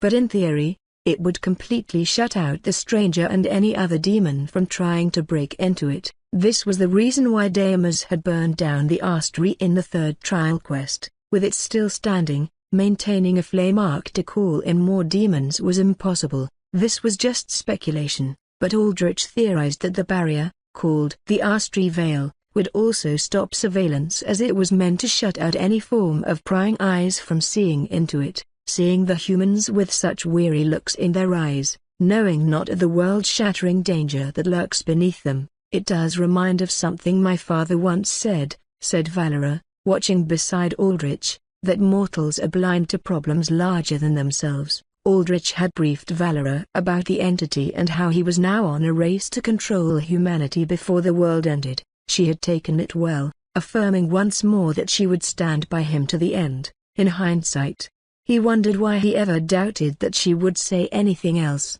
A part of him still found it hard to accept unconditional love, especially after losing it from his parents and never getting a hint of it again. That may be true, but put enough disaster in front of them, and they'll rally, said Aldrich. It's how humanity has survived up to this point in the first place. I hope that is true. It will be unwieldy trying to command such an unruly species elsewise, said Valera. You seem quite calm about this, about taking over and, well, everything, said Aldrich. Why would I not be calm? Valera smiled. I believe in you, after all. Now that's more pressure to add onto my shoulders. Aldrich sighed. Do not take my belief as pressure, take it as comfort, that I will ever be here to shoulder any burden you have. Thanks. Aldrich mulled his thoughts over in silence for a bit. He voiced a feeling he had let sit for some time. You know, I've thought about this, but there's some part of me that feels awkward having your unconditional support. Oh? Valera's pointed ears perked up. It feels unearned. It makes me feel as if I'm in debt, and I don't like that feeling, said Aldrich. But it is earned. You have done so much for me in the other world, began Valera, but Aldrich cut her off. The other world is the other world, the me of now is of this world, right? Sometimes, I forget that, said Valera. She cocked her head and put a finger to her lip. Is that a problem? I believe quite a few men would love to have an ever-faithful woman by their side. Don't get me wrong, I do appreciate it, but I think it's part of the reason why even now, I'm still not able to break the boundary between master and knight, said Aldrich. I understand now, this still feels like master and knight to you, and thus, you find it difficult to find something. Valor blushed faintly. More, Aldrich nodded. Basically, I want you to voice what you want more. I want to feel like there's some give and take. Then shall I stop calling you master? That would be a start. Valera nodded. It is almost habit to me, especially as a guardian knight, but I can handle that. Is there anything you particularly want? Said Aldrich. A date, was Valera's simple answer. How long have you been wanting one? Ever since you first mentioned it. Aldrich paused. He had promised her one but had never ended up fulfilling it. He had been too busy. He felt bad about the whole ordeal.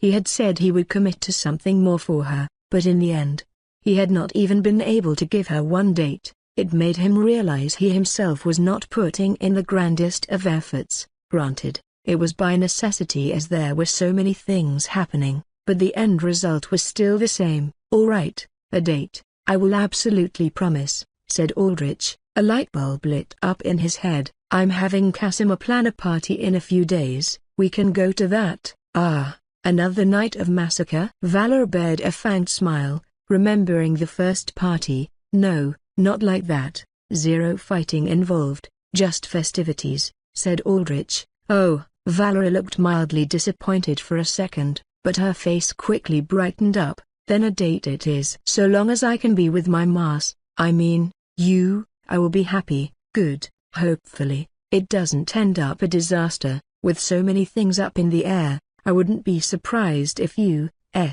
doesn't bombard us from orbit when they see a giant tree popping up, said Aldrich. I have studied these terms, and I now know what orbital bombardment is, said Valera, and I am confident I can deflect any such attack. Not on our date, you won't, said Aldrich. I'll try to arrange everything so that we can take it easy. Volantis will pose as me the best he can. Can that talk really do that? Believe me, that thought did cross my mind. Loud and cheerful and entirely not me that he is, but I figure all he has to do is memorize and read a speech and then stay silent for most of the night. If that talk is the reason why our date, finally come to fruition, is ruined, he will hear no end of it from me. Valera clenched her fist. Her battle aura surging red around her. He may enjoy the prospect of fighting you, so you'd have to find a different punishment than that. Aldrich smiled, but his smile started to fade as he saw a commotion occur on the ground. There was a park in front of the control tower, and there, someone was getting in a scuffle with some of Casimir's men, obviously refusing to be evacuated. Upon closer inspection via linking with Valera's sharper sight, Aldrich could see that it was Alan, Randall's adoptive son and Elaine's adoptive brother. Aldrich sighed. I'll go ahead and deal with that.